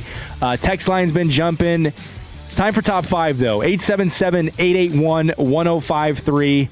Top 5 clutch plays in playoff history. So any sport that we want to talk about, just a clutch play. Dylan's going to get involved in this. We're doing it off the dome, too, for most part. We are doing it off the top of the dome. And we're going to do a little something different here. We usually do snake draft style, and that's still going to be the case here, but we're going to do draft. So if I say something that that Eric has on his list or that Dylan has on his list, they cannot use that one. So should we get it started? Eric, you want to get us rolling here? Oh, I got first pick? You got first pick. Okay. I don't think you're going to pick mine. All right. So the first one I got to throw out here is definitely the excuse me. Okay. Kyrie Irving 3-dagger 2016 NBA Finals Game 7. All right. Well, you already took one of mine. That's not fun. So I had to throw that in there. Yeah, that's a really good one. I couldn't let you take that from me with your 2 picks you're going to get here. I thought maybe you would have had it for. Well, no, I don't get 2 picks because Dylan's going to get the second one. That is true. That is the third one. So Dylan's everyone text in your top 5 as well. We'll try to read some of their texts. Yeah, 877-881-1053. All right. So, 972 just texted in mine. Ray Allen 3.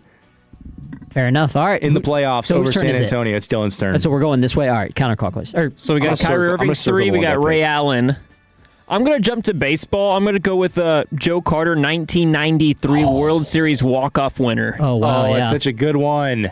It was such a good one. I think it was the second World Series ever to end on a walk-off. It was insane. The Dodgers were down. He comes up, hurt, by the way, and just absolutely What a pick. Drills one. It was incredible. All right, your second pick. I get a second one too. Oh man. Let's go with basketball. We're gonna go to 2016. Chris Jenkins nearly half quarter. No way. There's no way to drill it for the win for Villanova. There's no way you took that one from me. Yeah, that's a great one. There's no way you took that from me. For the championship. And the best part of the fireworks inside sounded like gunshots. Yeah, what a pick. And just because I don't want you guys to take this one from me, because this is my shrine, right? I could get a picture of this and put candles around it. And Cubs? No, but that is a good idea. And it's Caleb Williams off the back throw, off the back foot from the 40. I had that on my list. I did have that one on my list. That was the greatest throw I've ever seen in my life. Greatest throw I've ever seen. And from the 817, I heard this too. Joe Carter played for the Blue Jays. Yeah. My bad. You're good. My bad. They were playing the Dodgers, I believe, or something. You're good. So is it back to me? Blue Jays. We were all same wavelength here. Yeah, it's your turn. Okay, back to me. All right. I'm sticking it with 2016. Blocked by James, 2016 Finals. I have to have both of those moments. That was the greatest NBA Finals I've ever seen in my life. Everybody talks about the shot that Kyrie made, but how about that block that LeBron James made on running on Iguodala? Back to Iguodala, blocked by James. I mean, everybody quotes it all the time. That's in my list. Number 2. And do I get another one then? Mm-hmm. Okay. You know what? I'm gonna take the Tolo's words for this one. Shout out to the text line 254 said, or no, that was another one actually. 214, excuse me, said Beastquake run against the Saints. Yeah. I was young when that happened, but I remember watching it and crazy Beastquake run. You want to replicate it all you want in Madden or do it on the football field with your friends. Yeah, it's an iconic moment. I'm taking Beastquake number 3. They were playing the Phillies. Yeah, that's right. I had Dodgers in my head because of something else on my list, but okay. We all hate the Dodgers. I think that's all it was. All right, my number 3 is a play that brought a lot of pain to my heart and a lot of unknowingness, or what would you call that? What's the word for that? A lot of unknown, I guess you could say. I was on a cruise when this game happened. I was 13 years old, and that was when Rajay Davis hit a 2-run homer in the bottom of the 9th inning against the Chicago Cubs in Game 7 of the World Series to tie it. Because I was like, you know what? It's like I've rode with this team all season. There's no way this is how the game ends. So give me the Rajay Davis 2-run homer into the left field corner as my number 3. See, I'm trying to avoid the painful moments as a Ranger fan. I could put something. I'm not going to. I know I had 2 Rangers. Don't do it. Don't even say his name. No, we're not going to do that. So I have Joe Carter for the Blue Jays, Chris Jenkins, and let's go with 2019 Kawhi Leonard buzzer beater. That was a great one. That bounced on the rim about 27 times. Is this the dagger? Yeah, it was insane. Kawhi Leonard wins a championship. There you go. All right, is it back to me? Dylan's got one more. Oh, yeah, I forgot This is Snake. number 4, Snake Draft. Let's go. I guess you can tell I like baseball. We're going to go 2004 David Ortiz Game 4 walk-off in the ALCS. Great one.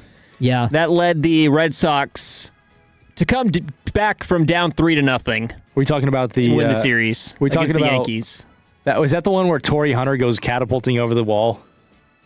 I don't remember off the top of the dome, but I think it was. That was the series. I believe it might still be the only one where a team came down from 3-0 and David Ortiz started it. There was like 3 walk-offs in 11 days, something insane. Yeah, that was an insane game.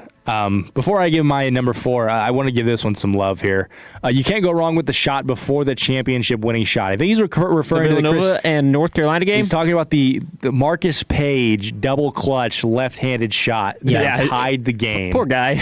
I know. That would be one of the best shots of all time if it didn't get overshadowed the very next play. My number 4. Actually, I haven't really thought of this one. Let me see where I want to go here. I already got my last 2, so you better not take them. My number 4, and it was just because we did such a good job here. We did such a good job talking about the Beastquake run. I'm going to go lack of Beastquake run, and that's Patriots game-sealing interception at the goal line. Malcolm Butler. Yeah. Why didn't they just run it, man? Why didn't they just run it? And imagine this year they have the same scenario, but instead they throw it and instead they run it and he fumbles, and the time loop just ends. They set up as their run. It's a bootleg and Sam Darnold runs it in for the end zone. That'd be even better. Or he does like a RPO and throws a game-winning touchdown to JSN or something. Psych. Yeah. You thought we were going to run it. All right. Wait, so you're number 4. My number 4, and I get 4 and 5? 4 I get back to back here. All right, so got to finish it off strong. Surprised this one hasn't been taken yet. The Minneapolis Miracle, Diggs, sideline, touchdown, unbelievable. Vikings win it, helmet toss, and the skull chants go crazy. What a game. I mean, yeah, granted they got bulldozed in the NFC Championship by the Eagles, and they actually were the first team to score. That was the only points they ended up scoring. But hey, I had to throw that in there in my top 5. And then, can we count this? Brady 28-3 comeback? 28-3? Yeah, I mean, it's not play, but we can count it, yeah. Are you gonna go with Edelman's catch? If I had to go for a specific moment, I think Edelman's catch was the most spectacular thing. It's like Ant-Man was holding it up. Mm-hmm. Yeah. So yeah, take that as you will. Okay. So that's your last pick? That's my last pick. All right. Where do I want to go here? I'm going to read some text here real quick. So, from the 214 onside kick to start the second half in Super Bowl 44. That's a good one. Beastquake, we already said that one. I see where I mixed up and said Dodgers. It's because I was thinking also of Kirk Gibson in Game 1 of the World Series in 1988, I believe, where he came into pinch hit, could barely walk. Yeah. Another good one, the Freddie Freeman walk-off grand slam last year. That was spectacular. Really good one. Flacco to Julio Jones in double overtime against the Broncos in 2013. Neftali Feliz striking out A-Rod to the Rangers to the World Series. I don't think... Flacco to Jacoby Jones. Yeah, Jacoby Jones. Yeah, I remember that was a deep ball. Oh, man. Yeah, I remember that one, too. That sent them to the Super Bowl. I watched that game with a bunch of Broncos fans. Fun fact. And the best part about that was the storyline behind it, because it was if they win this game, it'll be brothers in the Super Bowl. So there was a lot of tension there because they wanted, Harbaugh. Yeah. Gordon Hayward Butler, the half-court shot. Oh, absolutely. Yeah. That's a really good one. 903 said the Hail Mary. Come on, man. Tim. Oh, wait. Is he which Hail Mary? If we were talking about the Aaron Rodgers versus the Cardinals in 2015, phenomenal. Double Hail Mary? The double Hail Mary? Yeah. The double Hail Mary. I don't know if that's what he's talking about. That was Jeff Janis? That was on my list. See, that one was good, but it got overshadowed by that crazy Larry Fitz catch. Catch and run. The yards after catch was insane, yeah. No, but if he's talking about that one, I agree. Oh, okay, this is a good one. From the 817, Devin Hester Super Bowl opening kickoff return touch. Yep, absolutely. Vince Young National Championship run, Tracy Porter pick 6. And before the text line gets going too much, I got to get my number one, and that's the big man interception return for a touchdown from James Harrison in the Super Bowl against the Arizona Cardinals. That's my number one. In true Blake fashion, I'll give homage to your number one pick from Cut 3 Keep 5 or Keep 3 Cut 5 last night. I thought it was a bad pick to keep that one over the lights out game against San Francisco and Baltimore, but I will take that play as my number one. I guess to round mine out, I'll just do the homer pick. Corey Seager's game-tying home run in the World Series Game 1. You take that over Adolis game winner? Yeah, I'm gonna go with that one over because who was it? Seawald on the mound. He was lights out in the postseason. You couldn't hit off of him. Yeah, and I believe it was it Tavares or Simeon who drew the walk? I think it was Leote. I think it was too. It was. Able to draw the walk, then Seager goes and ties the game. The difference between that one and the Adolis Garcia one, and I'm not going to hate on Adolis Garcia. I'm not going to hate on anybody. Adolis Garcia home run was a wall scraper, right? Corey Seager hit that ball like 450. Yeah. That ball, I mean, and the call behind it too was one swing ties this game. That ball, like the second it comes off the bat, it's like, it's tied.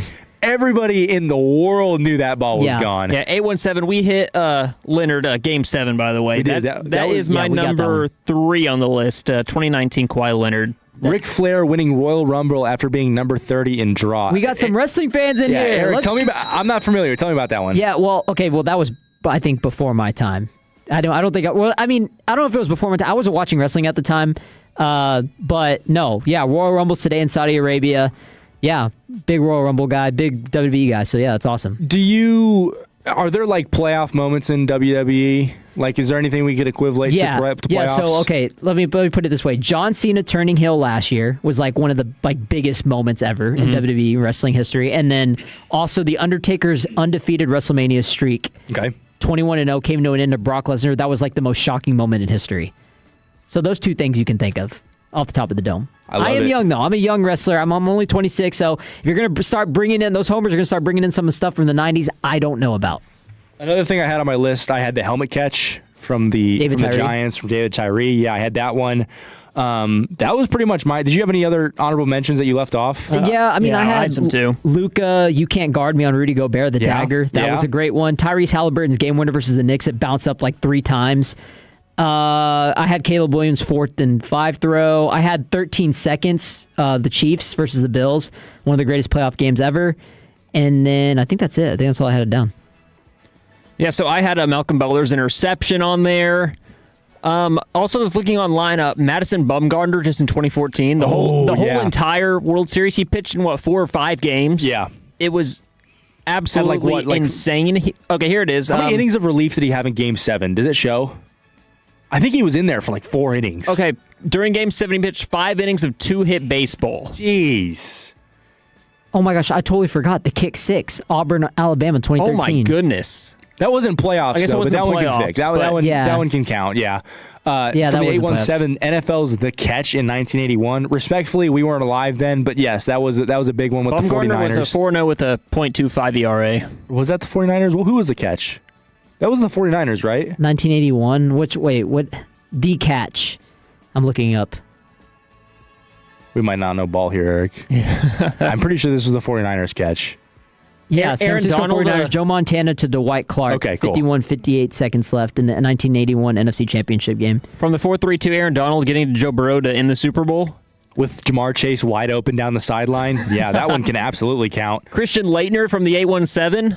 That one also wasn't a playoff game, but that one can count. Do we have any other crazy March Madness moments? I know you have the Jalen Suggs one from 2021. Jalen Suggs one was great. That was in the Final Four. Yep. Austin Rivers, he had a game winner for Duke over, I think it was over North Carolina. That wasn't a playoff game, though. You got Bryce Drew and Valparaiso. Enlighten me. Oh, what year was that? Oh, man. Another one, I know that Loyola Chicago team, they had a couple big shots on their little Cinderella run. They had a couple late-minute game-winning shots.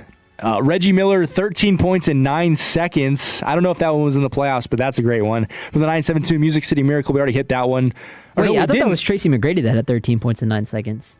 Reggie Miller did it too? Yeah, it was Reggie Miller did it. Tracy McGrady had something crazy like that too. Yeah. Music City Miracle, that's a great one. So Bryce Drew, he hit a... How do we keep getting texted in? He hit the a Hail buzzer Mary? beater 3 for his number 13 Valparaiso over number 4 Ole Miss Rebels. Oh, okay. 214, that you brought up Mario Manningham earlier. Mm-hmm. Yeah, that was a great one. We need... If you're texting in the Hail Mary, I need context behind that. I want to make sure we're talking about the same Hail Mary, because we both automatically went to the Packers versus the Cardinals playoff game. Yeah, that's the one we're thinking of. Because the other Aaron Rodgers Hail Mary one I'm thinking of is the one against the Lions, but that was a regular season game. Tolos, keep texting in 877-881-1053. Text in your top fives and any other suggestions we might have missed, and we'll try and hit on the other side. But coming up next, it's time to jake off. And we've got some prop bets for the Super Bowl that we want to take a look at early. And I've got a Pro Bowl bet for you as well as building our parlay together. That's next on 105.3 The Fan.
.com and set your appointment time today. That's the ontimeexperts.com. Yeah, new guy Jake, that's original. Our buddy Jake, or is it Jacob? Who knows? Jacob Regh, a.k.a. new guy Jake. He's Jaking your calls right now. The intro only means one thing, ladies and gentlemen. It's time to Jake off on 105.3 The Fan. I'm Jacob Regh alongside Eric Casarez and Dylan Moore to be alongside with me during this therapeutic journey where we gamble, essentially, is what this segment's about. And before we get to any of the picks, any of the props, Pro Bowl, Super Bowl, parlay, any of that stuff, Eric, I don't know if you knew this, but apparently Roger Staubach threw a Hail Mary to Drew Pearson against Minnesota in 1970. Man, if only I was able to watch that at negative 29 years old. My father was born in 1970. Dylan, do you have anything that ties you to 1970, or what age were you then? Negative something. That's all math. I was negative 33 years old. I apologize. We didn't know that. We need to do more research. We do not know ball. But hopefully you'll stay with me, because what I do know ball on is gambling. That is my specialty. And, you know, I did some research, and I was really hoping to find more lines on this, because usually the NFL Pro Bowl, they have some fun bets, and they like to get a little freaky, and like to, you know, do some things, all right? And we have, you know, some fun stats of like, hey, you know, does this quarterback get a receiving touchdown and stuff like that you can throw your money on? Nope. And we didn't have that this year. All I could find was the spread for the Pro Bowl games. Do you want to guess who's a spread in the Pro Bowl game? Allegedly. This is my first time too, Dylan. That's why I said we're on this therapeutic journey together. We're learning together. Do either of you guys want to put out a guess on who you think the winner of this game is? And there's also an over-under if you guys want to guess. I'll let you go first, Eric. For the Pro Bowl. The Pro Bowl? There's an over-under? Insane. Over-under, yep. Is it like ridiculous? It's pretty crazy, yeah. Like 85.5? Yeah, it's close, but not really. Dylan, you got a pick? It's 7-on-7. They score a lot of points, I guess. 101.5. Dylan was actually pretty close. Over-under 110.5 points. I wasn't close. I said Dylan was close. Oh, I thought you said kind of close. I said kind of close, but at the same time, no. Okay. You were close in a sense, like you didn't go with like 50, like a regular game. No. Yeah, I mean, I knew it was going to be stupid. Yeah. Over 100, though, is ridiculous. Do you have a pick on who might be the winner, and do you guys have a prediction for spread? It's a close game. It's toss-up. I'll start this one. I think the NFC is going to be the favorite here. Okay. Because they have Dak Prescott, who's not an overrated quarterback. Well, he's a stat patter, so according to the Tolos, that he's going to stat it up. Is Shedeur Sanders going to start? I really hope he does. And you know, because we have a stat patter starting in the Pro Bowl, that might help for the over-under. You know, the over might cash. I'll just go, I don't know, NFC 1.5. Okay, you got the spread right, but the team wrong. It is NFC is a 1.5 point dog in this one. And it's minus 110 both ways, which is to be expected, because why would you make a line that wasn't 110 both ways? So yeah, right now Vegas is riding with the AFC in that one, which is kind of interesting because, like you said, they do have Shedeur Sanders on that team, and I would probably stay away from voting. It could be his Super Bowl. Oh. Do you think the NFL scripts the Pro Bowl too? You think they scripted Shedeur Sanders to go out there and throw like 7 touchdowns? Is anybody going to care if he does that besides his fans? He has fans? Oh, come on. I thought you said his dad. Come on now. No, yeah, but hey, if he doesn't do good, you know who could? Talk to me. Justin Herbert. The Joe Flacco. Joe Flacco. Ooh. Oh, man.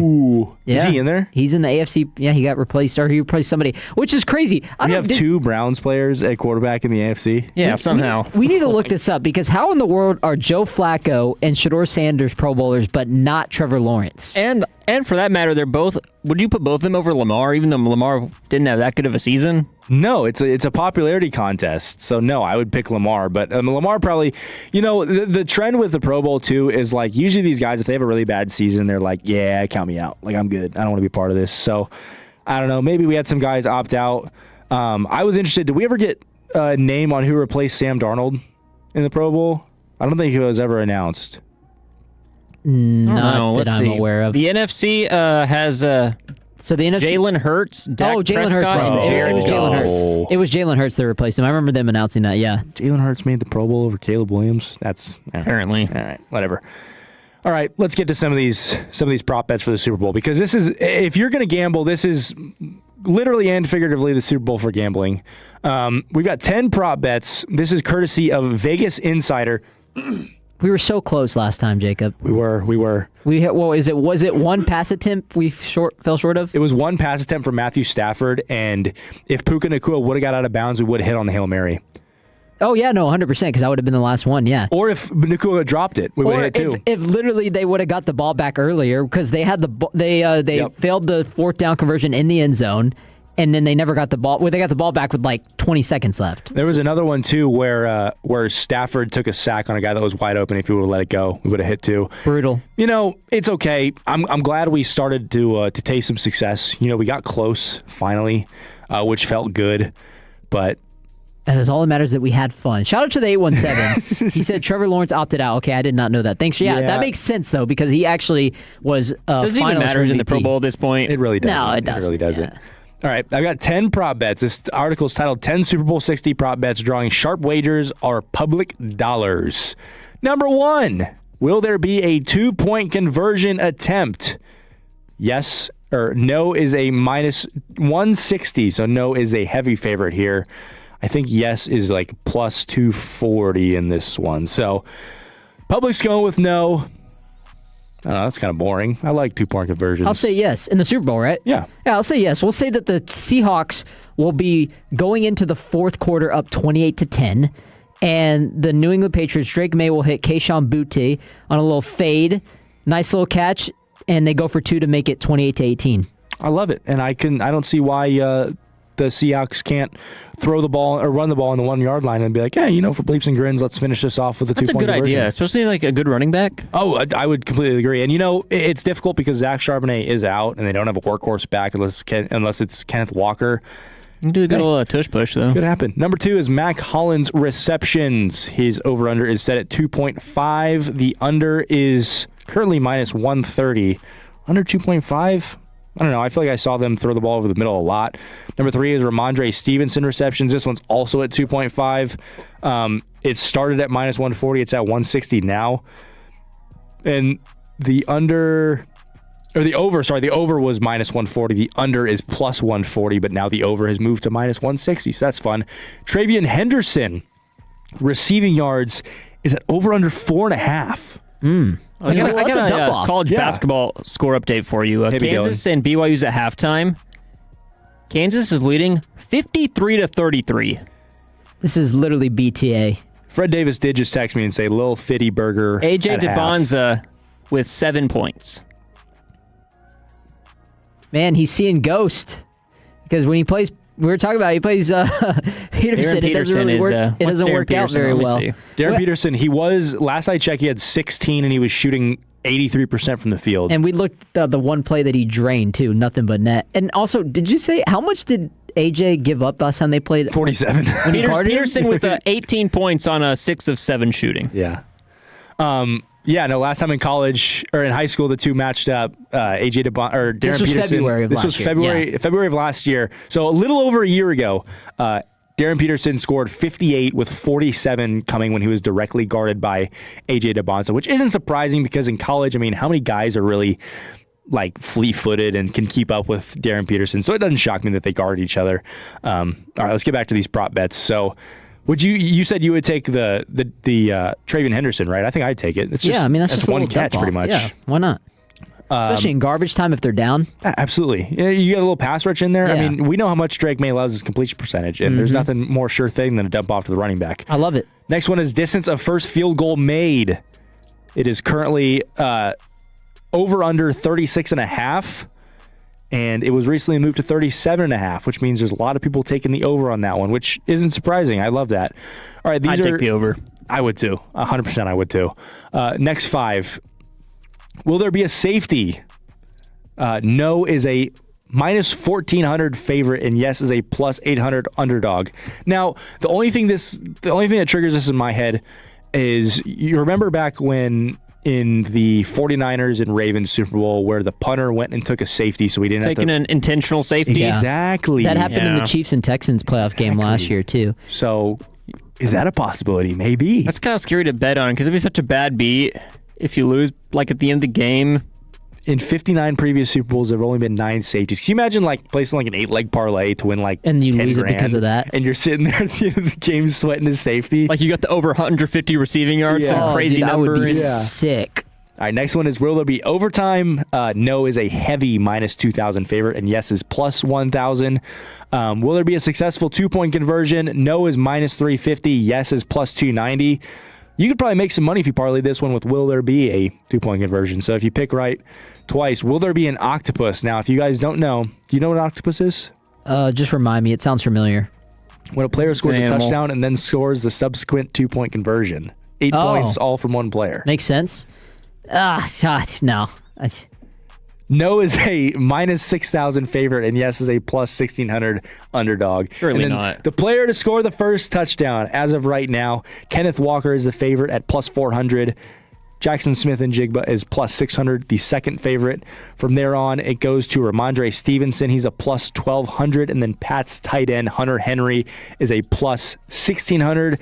Drake May is also a plus 1,600. And Seattle's Sam Darnold is a plus 4,000 as a long shot to be the first touchdown of the Super Bowl. All right, gentlemen, let's build a parlay that's going to win this time, and it's for the Super Bowl. If Prize Picks would work. There we go.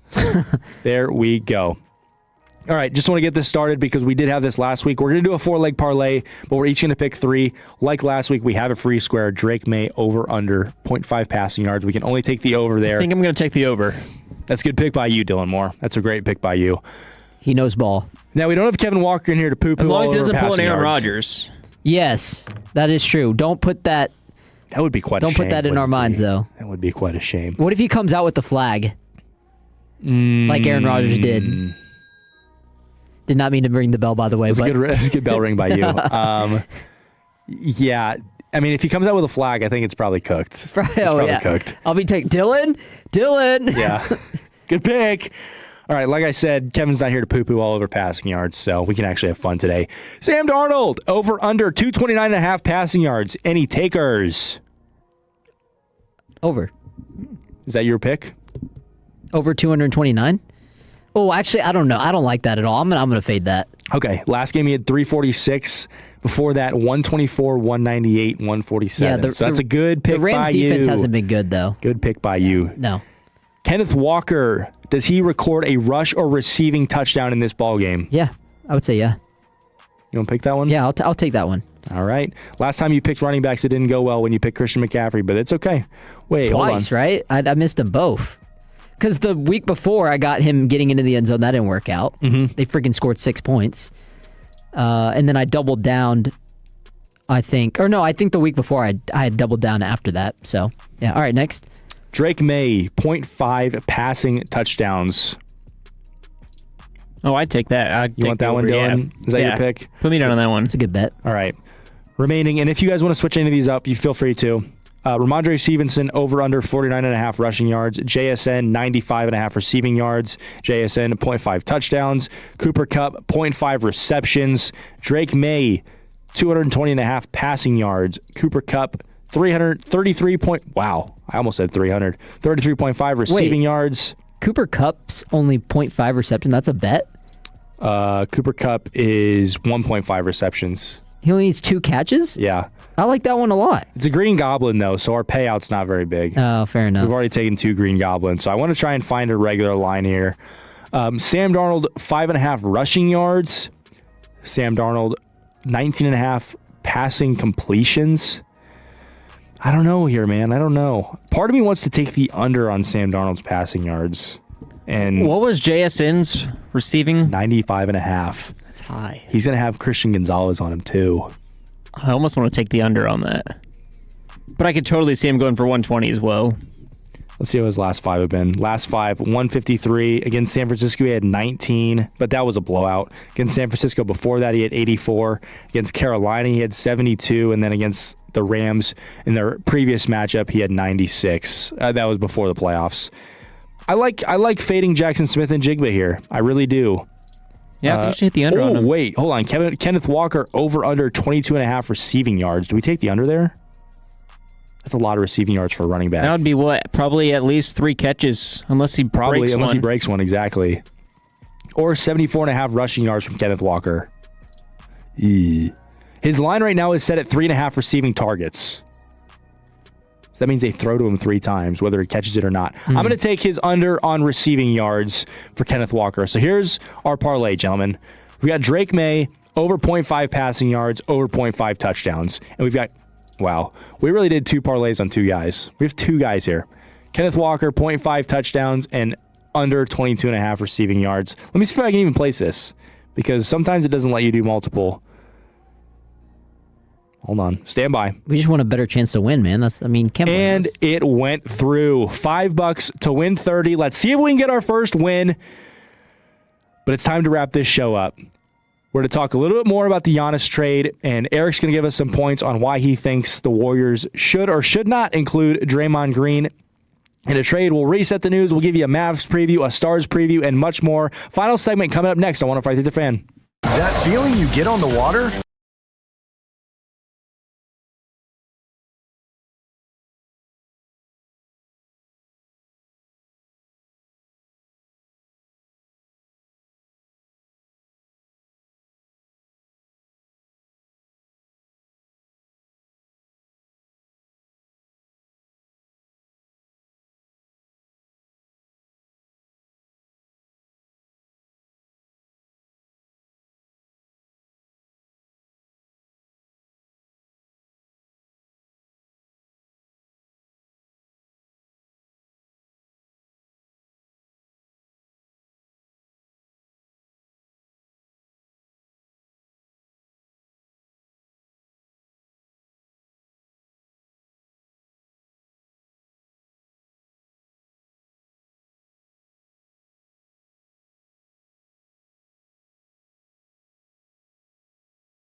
Classic Chevrolet. If you're in the market to upgrade your vehicle, get to Classic Chevrolet and Grapevine. Back-to-back #1 Chevy dealership in the world. They've got more new Chevys than anyone, all priced to sell. Visit ClassicChevrolet.com. This is Texas. This is Classic Chevrolet. Together, let's drive. Relax and enjoy the difference. Based on new Chevy registrations 2023 and 2024. Here we go. Final segment of the program here on 105.3 The Fan. You got Jacob Regh in here with your boy Eric Casarez and Dylan Moore holding it back behind the 1, 2, 3. Shout out to him for producing an amazing show today on this Saturday evening. We're getting close to the 5 o'clock. We are getting to the evening now, aren't we? And stay warm in there. I know those tollers are probably nice and cozy right now. Weather update real quick for you. Hold on. You got something? Hold on. It is a whopping 31 degrees. 32 degrees. Oh, I was so close. That was really close. Before we get on into this NBA talk real quick, a little update right now. Kansas, 54. Belt to ass. 35 over BYU. This one hasn't been close, and I said it, I think, during the break. AJ Debansa is seeing ghosts, Jacob. Yeah, he caught the ball on the outside on like the left wing of the three-point line. He had Flory Badunga on him. For those who don't know any ball about Flory Badunga, he is a not fleet-footed center, and within 2 seconds, AJ Debansa passed the ball. So it looks like he has absolutely no willingness here to be aggressive in this game. I don't know, man. I mean, Darren Peterson looks like he's going after dudes. He caught a body, according to Fred Davis. I didn't see it. A dunk over two dudes. That should have been a foul. I mean, nasty. So I think the debate for the number 1 overall pick here is sealed. Yeah, well, the storyline for Kansas right now is they've been super efficient. 75% from behind the arc, 9 of 12 from 3. That's bogus. And then 63.3% from the field overall, 19 of 31 at this point. Darren Peterson is your leading scorer with 18 points, 3 rebounds, and 1 assist, plus 15, plus or minus. So looking pretty good. Doesn't seem like, barring any crazy comebacks, I'm going to knock on wood here, but it looks like the Kansas Jayhawks are going to improve here and get this W. So 15-5 in the young season, looking to go to 16-5, 5-2 in conference play, and 12-1 at home as well. In arguably the best conference in college basketball. Not too shabby, especially since they started off. They were unranked at a point this season, which is crazy to think about for a Kansas team. Absolutely. And speaking of not too shabby, you know what's not too shabby, Jacob? What's not too shabby? NBA trade deadline. No, it's not. It's not too shabby. It never is. Now, I will say, we need it. And I keep teasing this every single time when I say this. I feel like I say this every segment today. It's every trade deadline, really. Because we hit a lull in some of these seasons where it's just boring. And then trade deadline comes around. It rejuvenates everybody. Everybody gets excited again. This is all Sham's fault, man. He said this. He said this is going to be the craziest NBA offseason. It ended up being that crazy. So he jinxed us, man. We need the Woj versus Shams prime 2016 days like LeBron versus Curry. But nonetheless, we've been talking about Giannis Antetokounmpo. We have. And, obviously, that's the biggest culprit right now is if he's going to get traded, who's interested, where he's going to be rumored. And recently this popped up in the last few or so days with the Warriors and Giannis Antetokounmpo is Draymond Green. Has he become a likely candidate for this Warriors versus possible Bucks trade? And he had some words to say about the possible trade deadline. The front office and the lead up, and you're kind of out of the loop, whatever. At this moment, do you expect over the next several days to discuss the big picture plans with them? We'll see. I'm not going to go there and be like, yo, so tell me what y'all doing. Same as I always am. My phone's always on. I'm always willing to collaborate in any way I can.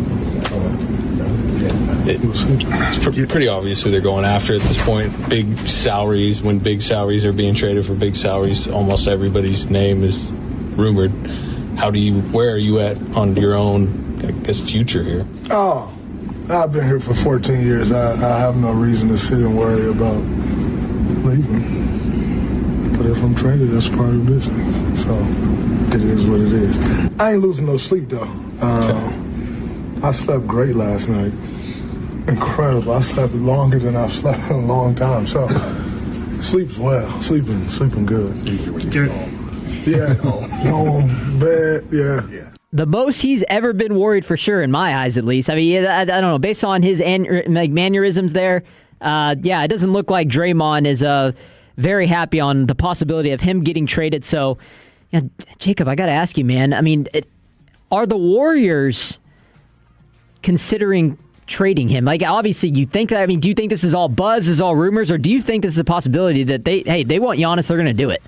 This all comes down to how badly they want Giannis. I don't think they would hesitate to trade Draymond Green if that's what it took to get a deal done with the Bucks. I have no question about that. Draymond Green, regardless of what he says, he sounds like he's compensating. It sounds like he's sad. It sounds like he's worried. He doesn't want to leave Golden State.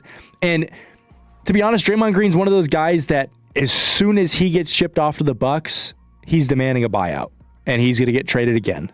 So Draymond Green's not a guy who's going to go play for a team that's not a contender. It's either the Warriors or a contender, or he's out of the league. So it'll be interesting to see, but I want to revisit this because this was part of our trade package earlier. This is the trade package with the Warriors and the Bucks. The Warriors get Giannis and Taurean Prince. Bucks get Draymond, Jonathan Kuminga, Moses Moody, and 3 first-round picks. So, and those first-round picks are 26, 28, and 32. Yeah. No, absolutely. Years, not picks. Yeah. No, Years. you got to have to go back and listen to that segment by far because, we didn't like it. We didn't like those trades. And, yeah, look, is it in their best interest to trade Draymond? I think so. If you're going to get Giannis, absolutely. For the Warriors' perspective, yes. I don't know if it's realistic. I think the Bucks would be dumb to do that. I don't think Draymond is a guy in the big 2026 that you want to trade for. But hey, man, if you're that desperate to get Giannis out and there's no other trade suitors that make sense and you're actually going to trade him, do it. Just come with the decision because I'm tired of the rumors. If I'm making a prediction, I'm going to say I think Giannis ends up staying. I'm going to predict that he goes to the Knicks. I think he goes to the Knicks. And I think my worst case scenario is if he goes to the Thunder. Probably, because then the NBA is just not going to be fun to watch. It's going to be a dominant team. I would love to see him go to the Warriors. I think him and Steph could be a lot of fun to watch from an outside just viewing perspective since I don't care much about the NBA this year. But yeah, my pick is the Knicks.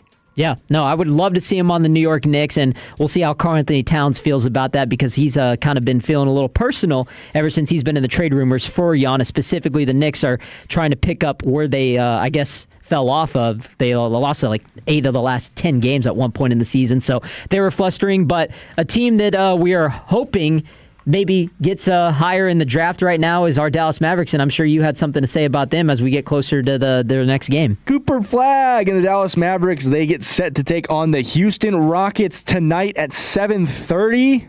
We'll see if Cooper Flagg can follow up his 49-point performance with an even better performance, and I would say with a win, but I don't think we're necessarily rooting for a win here tonight. It's at 7:30, like I just said. This game will be on ABC. Maybe a little Mike Breen action going on tonight. And another Dallas team in action is your Dallas Stars. They come into this game 31-14 as they are in Utah taking on the Utah Mammoth, who are 28-22-4. That game has puck drop at 8 o'clock on Victory Plus. From the 940, real quick, going back to Giannis, so ridiculous all the assets OKC has. That's exactly my point, and I'm terrified they're going to use those assets to get Giannis, and I think they also have the young players that would be appealing. Like, I think if they included is it J-Dub? It would be the other J. J Will? They call him Chuckles because he chuckles a lot when he laughs. Okay. Yeah. He would for sure be included in that package. And I mean, I wouldn't be shocked if they wanted to keep Jalen Williams, I wouldn't be shocked if they included Chet Holmgren because really, how well will Chet Holmgren and Giannis coexist in that team with Isaiah Hartenstein too at center position? Well, I think Hartenstein would be gone. I think Hartenstein, Isaiah Joe, and maybe one of the Wallaces, or maybe, okay. I think they keep AJ Mitchell for sure. Mm-hmm. They keep A. Wiggs.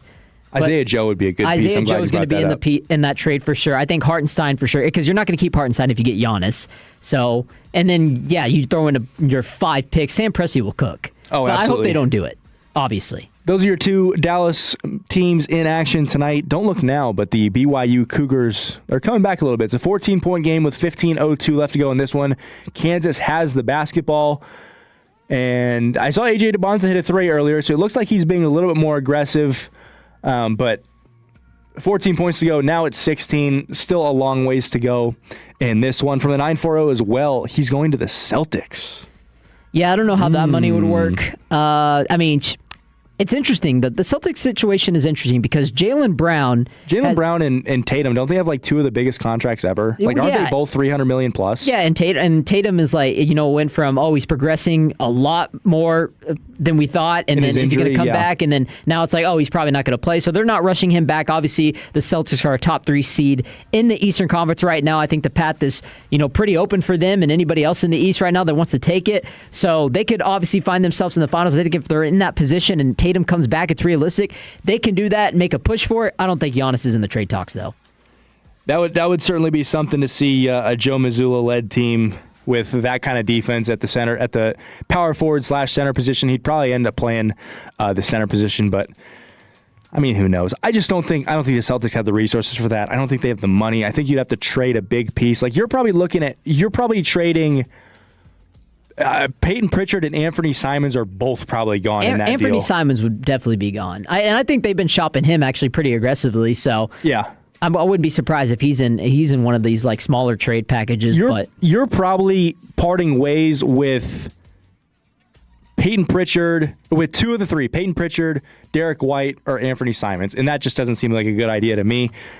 What a show it's been. Banger, man. 4 hours of radio gold. Shout out to all the Tolos. The text line has been jumping all day long. You guys have been giving us great top 5s. I mean, you guys had so many great ideas that we missed. I know, Eric, you'll be on tomorrow, correct, with Fred Davis? Yep. 1 to 5, baby. Dylan, are you working tomorrow? No, I'm off. All right, Dylan, do you have any parting words before we hit the weekend? Oh, there's no football tomorrow, so that's kind of sad. But it'll be okay. It will be okay. You'll hear from Eric Casarez tomorrow. For him, Dylan Moore, I'm Jacob Regh. Thanks for tuning in all day long. Stay warm and listen to them tomorrow on 105 through the Fan.